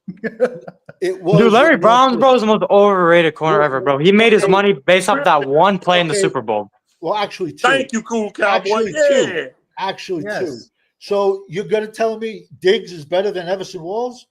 If anyone says Diggs is better than Everson Walls, they know nothing about football. Absolutely nothing about football. If you're going to say Diggs was better. And Everson Walls played double digits. Savage, what you're confusing. Nobody's saying he's better than Everson Walls. What we're saying is he's at least top 5 in Cowboy history. That's all I'm saying. Now, people can move those 5 players around, but to say he's not top 5, I can't agree. That's a with bit that. disrespectful, man. I'm sorry. Just through their first 5 years, he's been better than all of them. He's been better than all of them. Through their first 5 years, he's been better than all of them. And what has that gotten us? It's not on him, though. That's a dependent position, bro. The only one is Everson Walls. Everson Walls was. He had what? So in 4 years, he has 17 interceptions. So he had one great year. He had a great year. Diggs can go an entire season and not allow one catch, and they can still lose every single game. Exactly. That's entirely my problem. His career is over, bro. I'm sorry. I think it's over. You're making 2 different arguments. They're 2 different things. His career being over has nothing to do with his current career. So you're going to say 1 year, he had one great year, and that beats what other guys. But now you're bringing up stats. They didn't have no single great year like Diggs. No, except Everson Walls.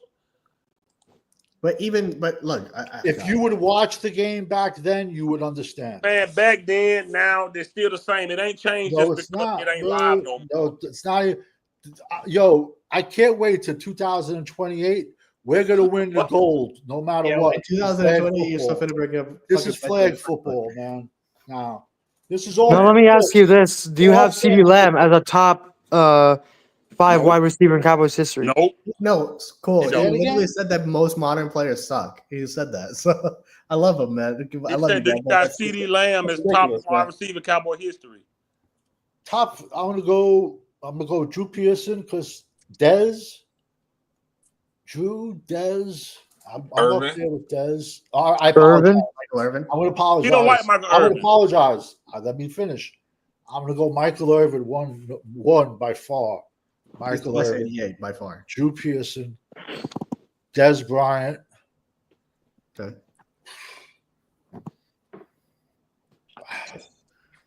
Wow, 4 gets kind of iffy, bro. Not really. That means You're trying to pick someone else over him. He's trying to find somebody. You can't find 4. If you can't find 4, CD got to be 5. No, I was CD. I was probably going to say 4. CD 4. Jesus Christ, 5. T.O. T.O., yeah. Yeah, T.O. probably. If Yo, don't, you guys had to be old enough to watch Come on, T.O. man. play. Man, I watch every step. Okay, T.O. Come on, man. Okay, Come name on, me man. one big game that T.O. ever produced with Dallas. He's a Hall Oh of my Famer. God. Oh my Oh my God. You God. know who was better than T.O. with the Cowboys? But he was Nobody. nowhere near as fast? Keyshawn Johnson. Keyshawn How do Johnson. you- Oh my God. Keyshawn Johnson's hands Yo. were like glue. Yo. Keyshawn Yo, Johnson man, I was a can't better have this discussion, man. better wide receiver, and Keyshawn Johnson A better had wide many- receiver. Oh, T.O. the no, that top is like not 5 true. wide receiver of all That is time. not true, man. Top 3 of all Keyshawn time. He's Johnson top had 3. Vinny Testaverde throwing. He's top 3 of Oh all my time. God. Yeah, top 3. Yeah, top 3. You're right. Because it's Jerry Rice, Randy Moss, and T.O. Yeah, and Keyshawn wanted to make the Hall of Fame. He's in the Hall of Keyshawn wanted Fame. to be a Hall of Famer. Keyshawn was a slow wide receiver with great hands. You can't take that away. I don't want to sloth. He was slow, but when you threw him the ball, he caught it. I'm still waiting for what playoff game or what big game did T.O. Are you really going to sit here and tell me that T.O. is not a Hall of Fame receiver? No, I didn't say that. I said show me what games and playoff games where T.O. made Yo, a this stream is getting fucking crazy. This is getting crazy, Where bro. is it? I can't. Where is it? You He shitting plays on a different T.O.? position. Yo, check this out, right? You're Yo. telling me you never seen T.O. drop 1 million passes with the Cowboys? Man, Keyshawn, they both played for Dallas for 2 years. Keyshawn didn't crack 1,000 yards either season. I want to know the percentage of passes dropped, though. Why does that matter? Why does that matter? It doesn't matter because T.O. was making more big plays than Keyshawn ever did. T.O. was an unbelievably better receiver, man. I'm sorry. T.O. bro was literally the only good wide receiver we had. We had we had Patrick Creighton as our number 2 receiver, who was a bum, bro, and then our third was Sam Hurd. So who did Michael Irvin have for 11 years? He had what's his name, Alvin Harper. Deion Sanders also played a little bit, and he had Alvin Harper for 4 years. I can't believe you said Keyshawn was better than that's I can't go. Nah, Keyshawn, bro, he ain't nobody, bro. I'm sorry, bro. He had better hands. No, he didn't. If he did, no, that's outrageous, that ain't how man. it works. The only T.O. in his last year was the only year he had drops like that. Yeah. Before that, he was not dropping the ball like that. Terrell Owens is a nasty receiver, man. Oh my goodness, man. That's ridiculous, man. Come on, man. It's crazy. You wanted your 5. I gave you 5, but I'm still saying. So who did Michael Irvin had? He had Alvin Harper for 4 years, and he had Deion for like 25 players. So what's your point? Who else So what's the point with saying that, though? What are you trying to argue with that? No, Kid Cowboy brought up because T.O. had nobody on the other side. Who did T.O. have on the other side in Philly? No, he's saying that when you're talking about T.O. making plays in the Super Bowl with the Cowboys. And Listen, my issue, I'm going to be honest with you. What he did to the star, George Teague. Again, it's personal, man. You're not talking about on the field. I wouldn't even assigned him. But that's Jerry, bro. That's why every 30 years we all go out and either pay or we trade for a wide receiver. So as long as there's points on the board, our fan base is happy. But yet we never go nowhere. See, my issue with you, Savage Man, is that you argue 2 different things to try and make it into one thing. It's 2 different things. Him doing this on the Star has nothing to do with his productivity on the football field. They're 2 completely different things. And T.O. Would you say T.O. was at the end of his career in Dallas or no? Sure, but even still, he was an excellent. He was not the reason that we did not win a Super Bowl that season. You cannot sit here and say that. Number 1, a receiver is a dependent position, and number 2, that guy's an elite receiver, man, a fucking Hall of Famer, man. And what did he do when he left Dallas? Did he vanish off the face of the earth? Okay, but he produced in Philly. He went to Cincy, Seattle, and Buffalo, and he did nothing. He went to Cincinnati, not Seattle. Yeah, he went to Cincinnati. Yeah, he went to Seattle. Seattle was his last stop. No, That was the very end, though. Before that, he went to I'm telling Cincinnati. you, he went to And Seattle. no. He went Yo- to China to get stem cell treatments either. No, he was good. But I can't get past you saying that Did he Keyshawn get cut in had training camp hands. there? He signed with Seattle. He didn't play. His last time playing was Cincy and Yeah. Also Buffalo, too, remember? same team. Yeah, he played with Buffalo. But Yeah, I he can't played get with Buffalo, he had like an 800-yard campaign. And Like then Cincinnati he had a 900-yard campaign. Yeah. That was after that he was done. Yeah. But Keyshawn That was when Cincinnati. Cincinnati had So it's what? not like he disappeared off the face of the And earth Dallas- after he left was when- Dallas. Dallas was Well, 3 that was years when the best Cincinnati thing. had Ocho Yeah. Cinco and Chris Henry, and he was wide Yeah, receiver 3. T.O. But he was August also with 6th. Buffalo. Who does Buffalo had at those days? We all know Buffalo was not good in the early 2000s. August 6, 2012, Seahawks have agreed to a 1-year deal, I don't $925,000 think he with played a Terrell snap, though. Owens. I don't think He he didn't play. He might play. not have played a snap, but I remember him signing with him. In 3 years, he was the best thing Dallas had. Jason Witt was Absolutely. Absolutely. Jason Say Witt that again? was a hater. I couldn't hear you. I said in 3 years, he was the best thing Dallas had. Jason Witt was just a hater and wanted him gone. Without question. Absolutely. The man We had don't. 3 years of double-digit touchdowns and 3,000 yards. Every year was over 1,000 yards. Double-digit touchdowns, 13, 15, 10. Yeah. Listen, Keyshawn did not have better hands. All I'm trying to say Witt could is, have had a season like that with is Dallas. T.O. faster than Keyshawn? Absolutely. Does he have better stats than Keyshawn? Absolutely. Did his career better stats than Keyshawn? Absolutely. But if I'm inside the 10-yard line and I got one person to throw the ball That's a to, very narrow and it's situation. That's a very Keyshawn narrow thing. and T.O., I'm throwing the ball to Keyshawn Johnson. Number one, that's He had an better extremely hands. narrow way of looking at it. But we didn't win a Super Bowl with Keyshawn neither. I So understand that. T.O. scored from 40 yards out. I'll take that. yeah, I'll take it. Doesn't matter. I get that, but I don't think. Like I said, Keyshawn was slow as fuck. I'll admit that, bro. I admit it. But you can't say he didn't have sick hands, bro. But yet, if Keyshawn played for Dallas, his whole 12, 13 years of his career, there'd be fucking banners saying, "Oh, where's the Hall of Fame for him? Where's the Hall of Fame?" You know, but see, there I go again. We're discussing two different things, man. That's not the no. Listen, in context, he's a better wide receiver, but there's all different. I can say, I think this guy has one thing better than another guy, but that's it. It comes down to what I do in drafting. A guy might run a fucking 4.1, but he has shitty hands. So I may take the guy that runs a 4.7 that has glue on his hands. You know, that can't drop him, that won't drop a pass. So I look at him like that. And I just saw Keyshawn when he was in the Jets. That's my area. I saw him every game he played. He had good. All I'm saying about Keyshawn is he had good hands. That's it. If he had good They're hands, not anywhere close why to does each the other. stats reflect it? Well, look who he was playing with the Jets. After the Jets, I don't even know who he played for after. He played with the Tampa Bay Bucks when they won the Super Bowl. It doesn't matter if you got good hands if you're too slow to get open. What different? Yeah, exactly. He has Keyshawn less is not catches anywhere because he was close. not open. Keyshawn is not in T.O.'s league, man. I'm sorry. Not even Yeah, close. no, Not even close. Keyshawn could never do what T.O. did in that Super Bowl in Philadelphia, bro. Oh, He yeah. literally. Johnson was a good receiver, That was a man. I'm not trying to freaking take away from his career. Where you rank Terrell Owens on your all-time wide receiver list, Savage? The fact that you have to think about this. No, he's borderline 10.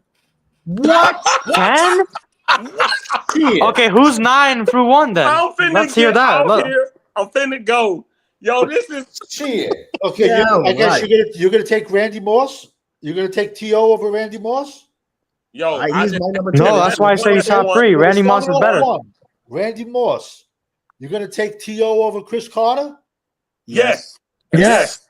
By far. T.O. over Jerry Rice. Jerry Rice No. number one in my He's book. number Jerry one Rice to me. number Jerry Barrett is the best of all time. You're gonna take T.O. over Michael Irvin. Yes. Yes. That's But even still, Savage, there's there. 4 players. You Hold on, guys hold on, Who are say- the other 5? For you guys to say you would take T.O. over Michael Irvin, I might as well be talking to fucking the Clifford guy at that point. Yeah. T.O. Really? We're gonna go there. T.O. versus Michael Irvin? Why you saying that like it's Have you ever seen Terrell Owens fucking run block? Have you ever seen Terrell Owens go over the middle? Nah. Terrell Owens never went over the middle. Michael Irvin went over the middle. Michael Irvin run blocked. T.O. was a diva. To say T.O. over Michael Irvin, the list stops at that point. If T.O. played on those 90 Cowboys, you probably win that 94. Say that again? If T.O. was on the Cowboys in the 90s, you probably win 94 too. We had Eric Williams was hurt. We had Larry Allen playing on a high ankle sprain as a rookie. I don't care. I don't care. Yeah, T.O. on that team. And it was 21-0 in the first 3 minutes of the game. It would have been 21-0 with T.O. on the field. Say that again? And you're gonna laugh. Michael Irvin, go look up the stats for the computer guys. He tore Deion Sanders an asshole that game. Tore him an ass. And there was like a 70-yard play. The refs picked up the flag. I got a question for you, man. Okay. Look, Michael Irvin and Dez are my two favorite receivers of all time. I wouldn't take T.O. over. T.O. is better to me than them, but that's just, that's my opinion on that. But you said he's borderline top 10. You named 4 players. Who are the other 9 or 5? Well, after the because you're saying borderline top 10 means that after the panel says that I'm asking you a question. Okay, you were saying that saying that we're borderline like that other motherfucker on that panel. I'm gonna let that slide. Okay. But what about Randy Moss? Yeah, Randy Moss is my second best receiver. Okay, again, you named 4 players. You said he's borderline top 10. What about Chris Carter? He's better than Chris Carter. He's way better than Chris Carter. You're still naming. Chris, if you want to talk about having receivers playing next to each other, Chris Carter played next to Randy Moss. Oh, really? I didn't know that. Wow, really? How about Sterling Sharp? How about him? Stop playing. That is crazy, man. Savage. Come on, bro. Man. Terrell Owens, bro. For you guys to be Dallas fans and say T.O. is better than Michael Irvin, I never saw. We're talking objectively. Did you ever see? It's an objectivity thing, though. Both of them played for Dallas. Why can't I pick one? You literally tell me all the time you can name 4 running backs better than Emmitt Smith. Yes. Good. I'll go Tony Dorsett. So for you to be a Dallas fan and say that, so now how about I reverse it on you? Yeah, we can't. Come on. Look at Dorsett's numbers versus look at T.O.'s numbers versus Look at T.O. numbers versus everybody you named. Tony Dorsett played with Herschel Walker. Tony Dorsett also played in a strike year where there was only 8 games. Isaac Bruce better than Chris Carter.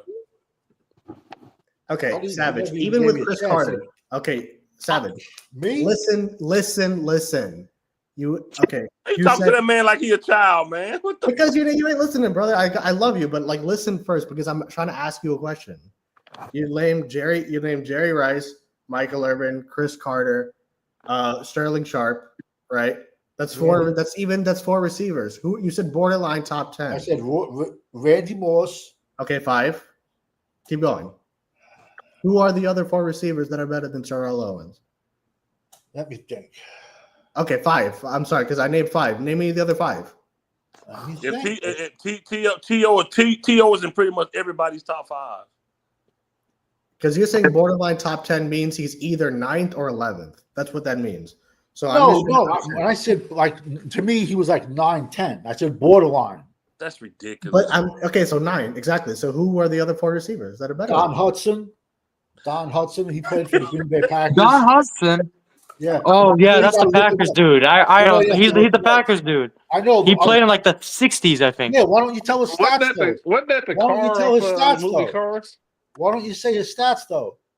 I don't know his stats. I don't even know. Given your closet on the computer, you knew. I know on my computer, bro. I showed you. You knew he played in the 60s. Savage, calm down. Stop getting disrespectful, man. We're having a discussion. No. I'm the father. We good, man. He ain't getting disrespectful. Dude, I love you, but come on, man. We can't go there. We good, man. He good.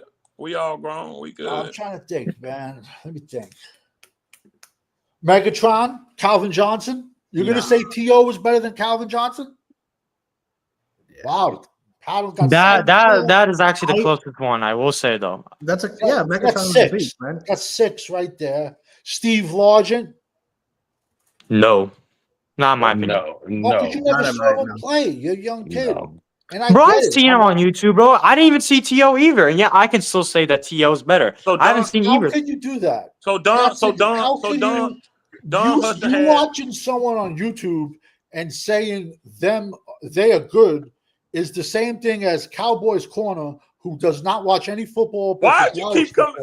So it's his fault that he was born when he was born. So how is it my fault then that I was born? If he says Jason Kelsey is a first ballot Hall of Fame center, so he's basing that off of 20 games in 10 years because we play each other twice a year. So to it's say his Jason fault Kelsey and it's my fault is that a we were first not ballot born. Hall of Famer. You didn't watch Don Hudson play, so you can't call his name. Exactly. Yes, I can. His stats. Well, look up his stats. But then you're on me for watching a guy. Okay. Wow. 7,900 yards versus T.O. 15,000.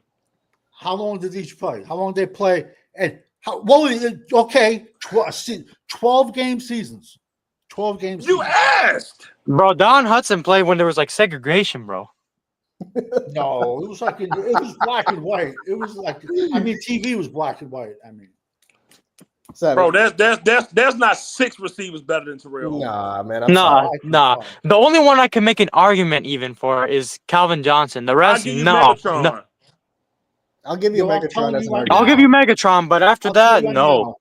If he would have stayed, if he didn't die, Chris Henry would have been up there, bro. I'm telling you, he was fucking. They used to call him Baby Moss. He was nasty, bro. Nobody ever said that. In my fantasy leagues, they called him Baby Randy Moss. Come on, man. They're only from the same area in West Virginia. Savage, man. I know who you talking about. He was drafted in like 03, I think. 05, 04, 05, something like that. He was nasty. He was Savage. He's tripping. He's tripping big time. Yeah, man. Listen, man. Like some of these takes are crazy, bro. Like, come on. We gotta be real with ourselves here. We gotta be real, man. What world is Chris Carter better than T.O.? Nah. Yeah, man. I cannot. I've never. I'm not kidding. I've talked to a lot of people about football. This is the first time I've heard that Chris Carter is better than T.O. Nobody called him. Nobody called him baby. Nobody called him baby nothing. You want to bet? Nobody said that. You want to bet? Man, the only people I got over T.O. is Jerry Rice and Randy for me. Randy Moss. Yeah, everything else is debatable. Yeah. If you put Megatron there, I ain't tripping. I won't trip over that, but yeah, I'm not. That's like somebody if they said they put Kareem in front of Jordan, I ain't mad. Exactly. Yeah, I agree. You take T.O. over Michael Irvin, though? Yes. Michael Irvin is my personal favorite receiver outside of Dez, but objectively, yes, I do think so. What do you mean? T.O.'s not Michael Irvin was a better receiver than T.O.? Michael Irvin was a complete wide receiver. Terrell Owens wasn't. Terrell Owens was just a. What does that mean though? When he look at his productivity, what was Terrell Owens lacking? He never went over the middle. What does that? He never went over the middle. Disappeared when he was with Dallas. He disappeared. He didn't. No, he did not. That playoff game of the Giants, he did not disappear. It was. I think you're referring to the other receiver who dropped the ball at the end of the game. Patrick Creighton. I'm not talking about Creighton. Nah, man. Plus, for what he did on the Star, man, I never would have signed him in the first. See, that's nothing to do with his. You're talking about a personal him doing this on the Star is a person. Okay, but also too. Okay, did T.O. ever go over the middle ever in his career? But he's still okay. You're in the draft room now, and you got to draft a complete wide receiver. Wide receiver 1 is going to go over the middle. Wide receiver 2 is not going to go over the middle. And he's only a deep threat. Who are you going to take? If it's T.O. versus generic wide receiver 1, I'm taking T.O. No, it's draft room, and Michael Irvin's wide receiver 1, and Terrell Owens is wide receiver 2.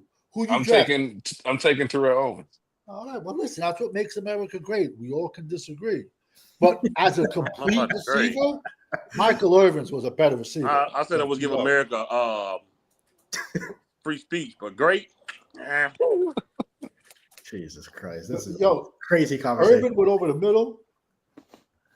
And guess what? T.O. was a cancer everywhere. Oh, come on, everywhere man. he went. That was the media. That was the media hype. The media overhyped everything, bro. The media overhyped everything. So what did T.O. do in Dallas then? What did he do in Dallas? In the locker room is only because Skip Bayless decided to start that on fucking his sports. I don't know. What did he do in Dallas? His team and the 49, the player, they said that's a lie. They said he wasn't a cancer. The same thing with the Eagles. They came out and said that he wasn't a problem. And the quarterback, bitch, it was the quarterback didn't like T.O. in Philly. Exactly. Yeah, it was McNabb, bro. It was just McNabb and him. It was just McNabb who just had beef with him, bro. It wasn't that he was a cancer. It was only because Skip Bayless started that on TV that people latched on. The whole problem with T.O. and him and McNabb was that T.O. felt like he came out and got behind re-signing the running back, and when it was T.O.'s time to get paid, McNabb didn't stand up for him. That was it. I don't know where the media spent this cancer thing. But Savage don't like T.O. for some reason. He did nothing in Dallas. Yeah, it was just because of Skip Bayless, man. That's the whole thing that started this. He's a cancer. He had one good year in Dallas. He had 3 good years. He had 3 good years. 3 good years. I thought he only played 2.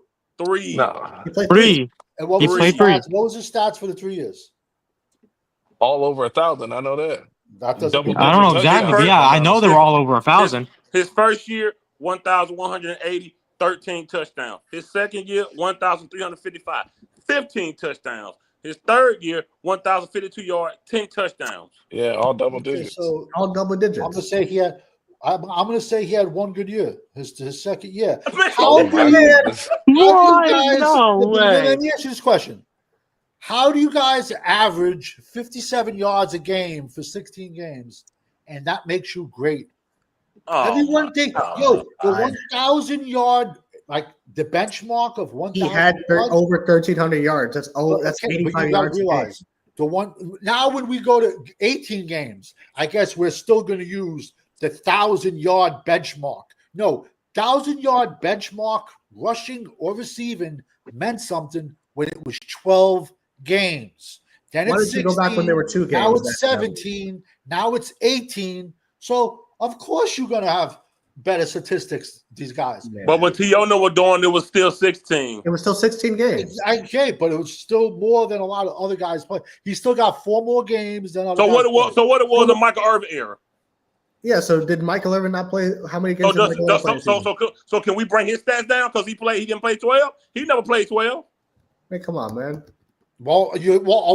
So you're gonna get off. You're gonna get off on a guy who got backboarded on a neck brace in Philadelphia. You didn't answer the question. Don't dodge the question. Answer the question. How's that not dodging the question?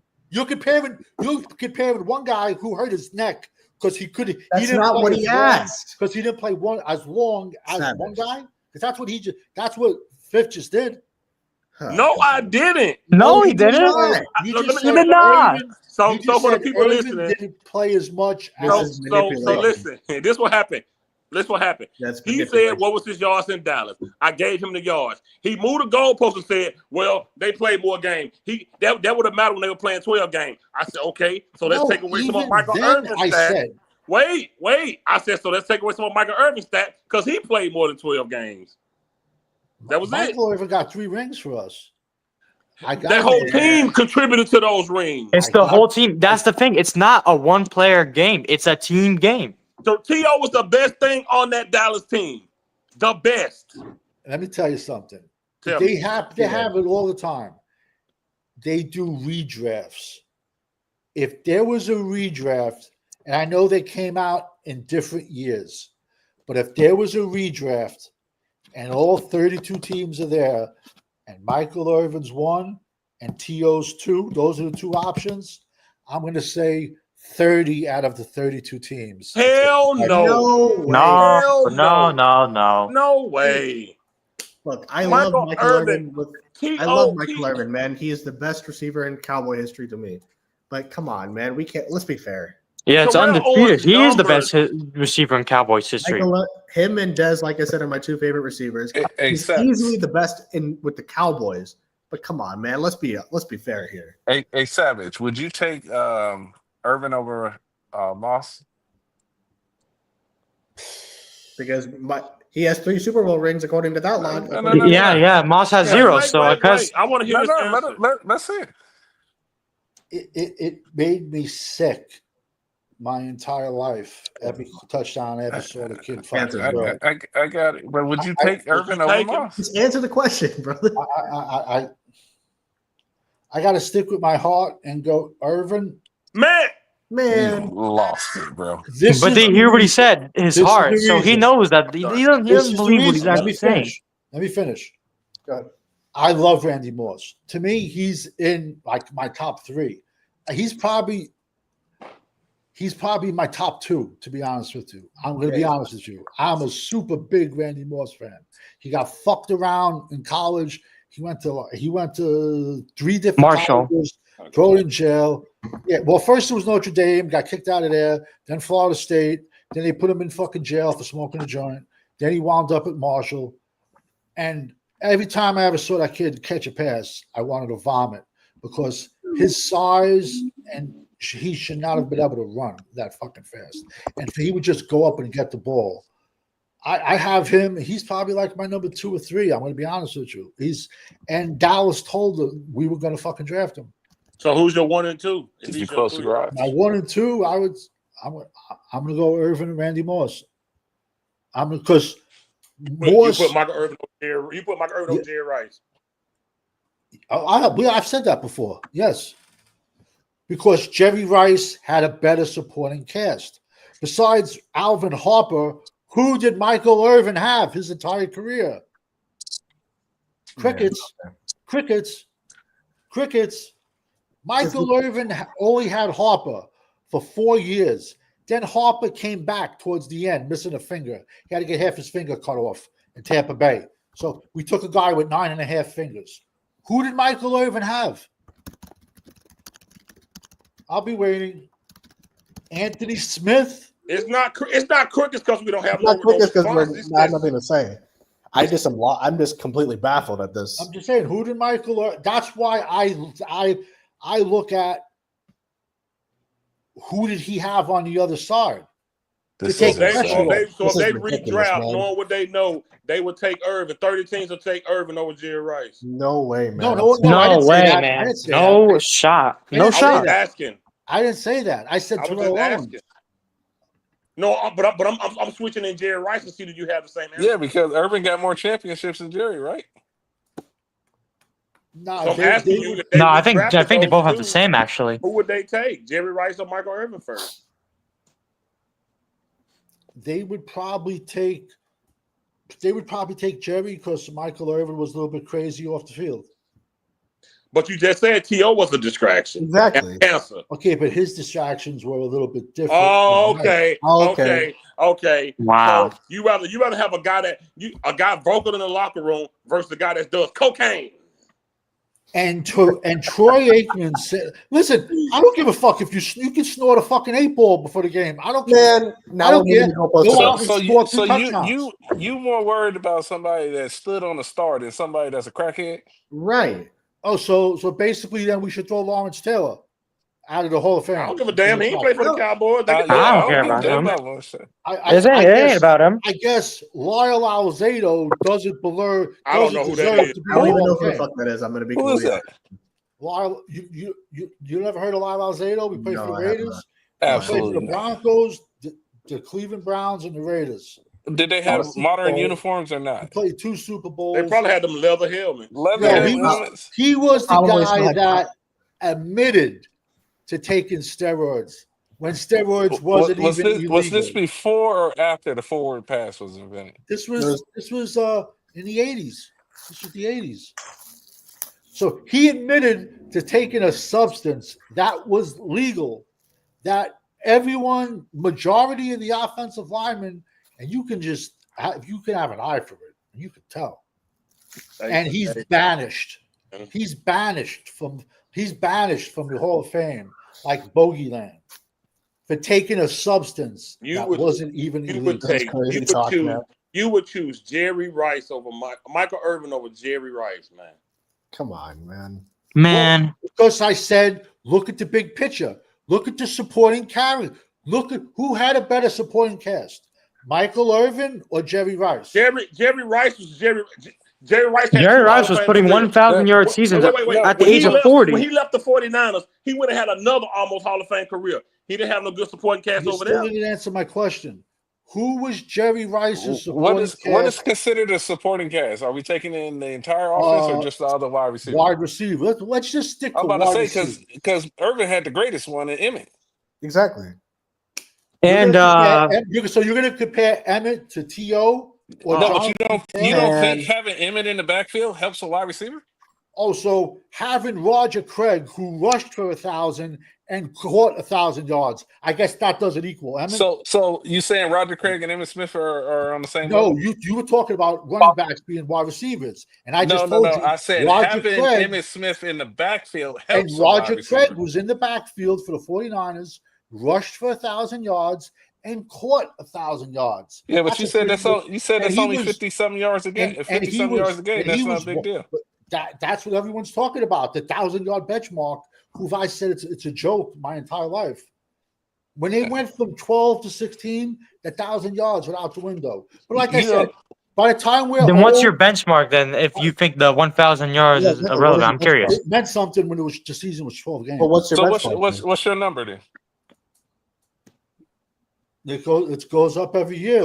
Next year will probably be 18. What's it? Then what is it then? 1,800 yards. 1,800 yards, bro. Only like two NFL receivers last year got 1,800 yards. I'm pretty sure. Rules. It's also a different set of rules now. You can't even touch a quarterback. You know they get paid to play defense too, bro. Yeah, exactly. Not really. This is all friends football, bro. Oh God. And you guys how many wide receivers in the last 10 years? So you should know where I get that. How many wide receivers in the last 10 years have cracked 1,800 yards? Very few. Like I can count maybe on a hand. Most of them are 1,200 is considered a good season.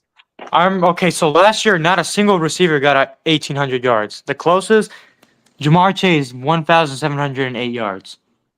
Yeah, that's an elite season, man. And that's an elite season. That's an all-pro season. CeeDee Lamb has 1,700, and that's a Cowboy record. Exactly. But you guys realize though, when you, I'm trying to. When I was comparing Irvin to Michael. Jerry Rice to Michael. Jerry Rice had a better supporting cast. He's saying, Jerry and I didn't mumble. I didn't stutter. So Cowboys corner can't call up fifth quarter. Why are you getting the corner? What does corner to do with this? Stuttering. You can't do that. So throwing shots at corner left and right. Left and right. Oh no, he likes to get on the phone and talk shit. I'm gonna say something to me, say it to my face, man. Dude, what we talking about? Whoa! I said the truth. Even you gotta relax, man. Corner said my nuts in Savage mouth. Whoa! What the fuck is going on? Yo, corner, what was that? Because this is we getting close to that church hour. That's what it is. Exactly. So you're telling me that Jerry Rice with the greatest numbers ever, almost 23,000 yards. How many touchdowns? Almost 200 touchdowns. Over 1,500 receptions is because he had a supporting cast. When he was with San Fran, he had a better supporting cast than Michael Irvin at skill positions. Jerry Rice was the cast. Without Jerry Rice, he wouldn't have been them Super Bowls. I'm still waiting for you to tell me who did Michael Irvin have besides him. We said it 1,000 times, Alvin. We know who he had. So he had one wide receiver for 4 years, and that's it. So you're telling me Michael Irvin. So what does that have to do with the numbers? Corner, I don't know. He been bringing you up like Corner, the he's been last bringing 5 you times. up I don't know to, what like, type of an story hour. y'all. When I was on the show with the Clifford Red Dog, dude, you got on the phone. You got on the phone how many times, bro? It said, "Oh, you got to check out the video. You got to check out the video." I had I had Savage stumbling. He was stuttering. Oh yeah. Oh, you forget that, but you won't say it to my face, bro. Yo, I'm old enough to be your grandfather, and I'd crush you too, bro. We could do Ooh, dang, charity, Corner. bro. Charity. Yeah. Well, I'm actually confused though. Like, what is was this what I I was don't gone? know. Because I've been gone the past month, bro. I mean, I was on the but, show like no, but like a few shows ago, but people go He on. talking People about go on. You see, certain people like to prevent certain people from going on podcasts because they steal their shine. But that same person likes to go on everyone's podcast and spread his You shit. guys have a all problem to around. this degree. Call And each other then and talk if about you have a disagreement with somebody, he jumps on the phone and he's like, "Yo, you gotta check out these podcasts. We got Savage stuttering like a little bitch. That's a bitch move, bro. he didn't. Oh my goodness. That's a Hey, bitch man, move. guys, You're lying. You're gonna tell me you're gonna tell me you didn't say that? He talking about when y'all did the listen. talk about. We gotta relax. We gotta calm down. If you guys have a problem, you guys deal with it. But don't bring us into it, bro. He talking Don't bring about- us into it. I'm Hey, look only at bringing Corner. what's so if you came to me with something, I'm supposed to shut my mouth? bro, I think you're taking it a little too serious, man. Yeah, you're taking it way too Only serious. thing he was saying was they had you stuttering in a debate. That's all, man. And how many times did he call you like making that was funny? But go check out Cowboy's blog when I was on it twice. How red his face was. I ain't got nothing to do with that. His face was about to explode. He was so mad.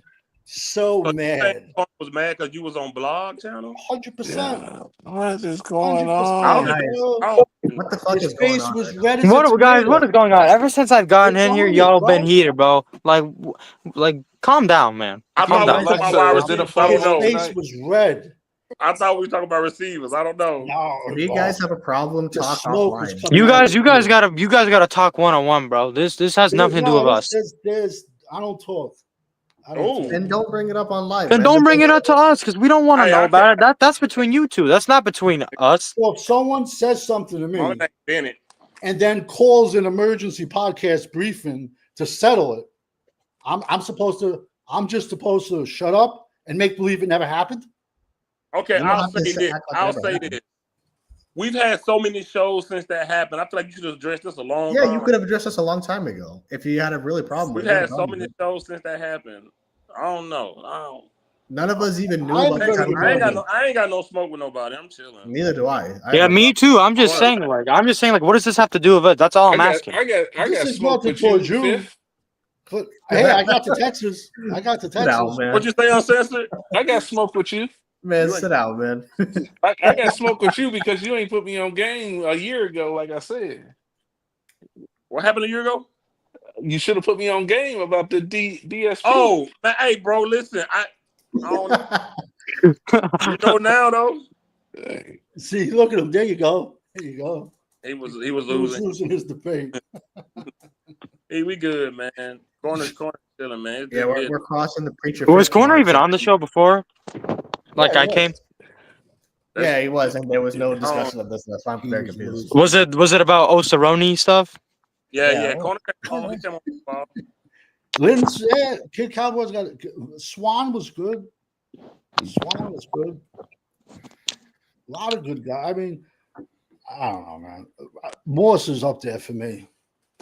Megatron. I just listen. Like I said, I would be biased also, bro.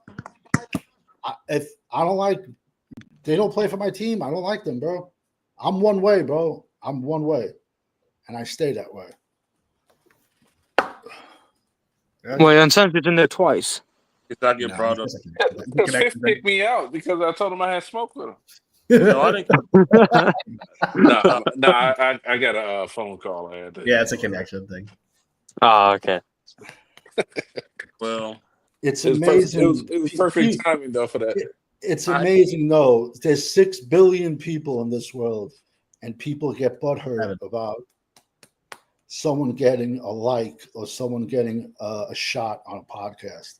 I find that comical. Over 7 billion people. Over 7 billion.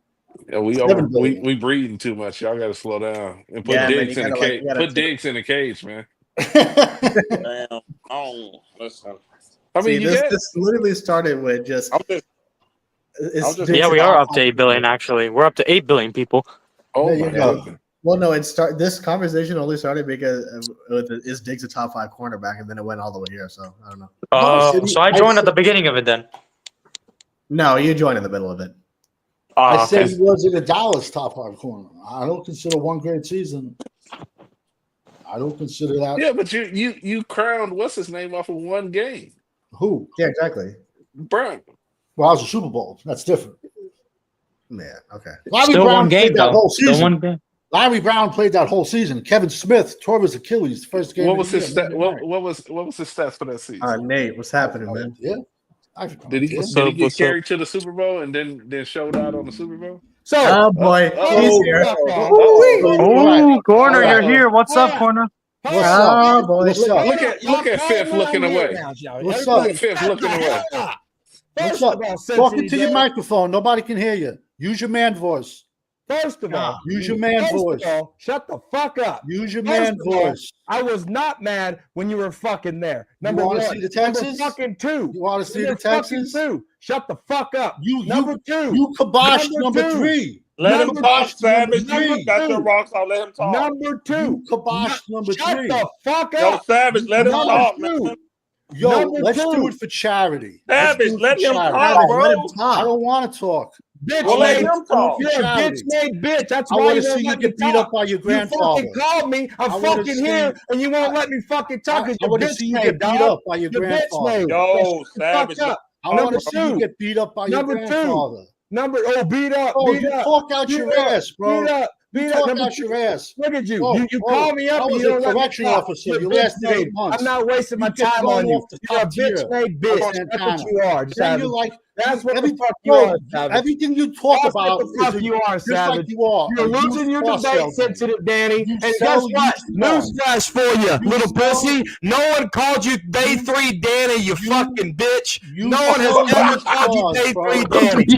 Nobody has ever called you Day 3 Danny. And guess what, Savage? I don't need a fucking phone call to say that. Sell used cars, bro. That's all you do is talk shit. You talk about stuff you know nothing about, that's bro. Why I'm here. You nothing about. You're like a little snowflake. Don't play victim you now. Admit you don't watch any football. You admit you don't watch any football. You admit you don't watch any football. But then you get up here and talk about your whole life. Your whole life of what you said. I don't make cowboy content, but yet you're doing cowboy podcast. Pretty fucking funny, ain't it? You don't even watch football. So why do you talk about the draft? Why do you talk about the draft? Why do you talk about the draft when you don't watch college football? Pretty fucking funny, ain't it?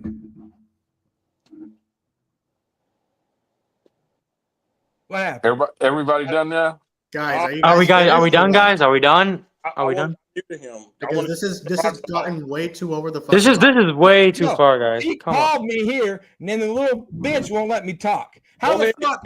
I'm minding my own business. I'm watching the live. He's losing his debate, and he puts my nuts in his mouth. I'm coming to the stream. Then I come to the stream, and this little coward won't let me talk. It's pretty fucking funny. It's pretty fucking funny. I don't need a fucking phone call, little fucking bitch. Guess what? There's no difference between that phone call and that fucking video getting passed around that you're all fucking laughing about. So you want to talk about gossip bitch made stuff? You're just in fucking the same boat, little fucking prick. That's all it is. That's all the fuck it is, you fucking drama queen motherfucker, losing your goddamn debate, calling me to the fucking live, and then you want to bring up old shit? Savage, count how many fucking shows we've done since we fucking schooled you on that goddamn show. Yeah, exactly. Now, guess what? It's fucking 12:08. I still got family in for 4th of July. You're all by yourself. That says a lot. I'm out. Oh. Why do you talk draft? You don't watch college football. Guys, we got to. This is too personal, Well, man. This listen, is not the time or the place. He's to a do this used shit. car salesman, and that's how he talks. He talks draft, yet he doesn't watch college football. He prevents people from going on other podcasts. He turns red as fuck. He knows nothing about football. He's if you want to buy a used car, go talk to him, bro. 18-wheeler. His whole life is a joke. He was a correction officer, what, 8 months? Hey, come on, don't do that. Yo, okay, don't attack him personally. This is not the time to do personal attacks. Well, he did it. So it's okay if he was doing personal attacks. Okay, I'm gonna log and then off. go off. Goodbye, guys. And then go off. Don't do that. And then go off. But so why was my mic muted though? Because you wouldn't let him talk. Because he wasn't gonna let me give a rebuttal. But no, you was up here ripping him, so he had a right to come and defend himself. You wouldn't let him get his stuff. Bro, I'm old enough to be his grandfather. On, I would wreck him, bro. Age doesn't really mean anything, man. Come on. Come on, bro. Man. You're right. You know that, bro. Come on. No. You know that. Age does not mean the be all end all, bro. When you get your ass beat by someone 3 times your age, you're never gonna lose that, bro. You're never gonna. That's gonna follow you the rest of your life. Corner. We can see. Do it for charity. We can do it for charity. So everybody wins. Everybody wins. Hey, Kid Cowboy got a question about Lynn Swan. Let's talk about Lynn Swan. I thought we was talking. Why aren't y'all talking about Lynn Swan? He's still in the chat. I don't know, man. I ain't never know it was personal like that. I don't know what about. That's ridiculous. I don't know, man. Then he was supposed to go into the army, but at 21 he found out he was deaf. Yet I have relatives that are hearing impaired, but they knew about it when they were 2 years old and how to get operations to get the implants.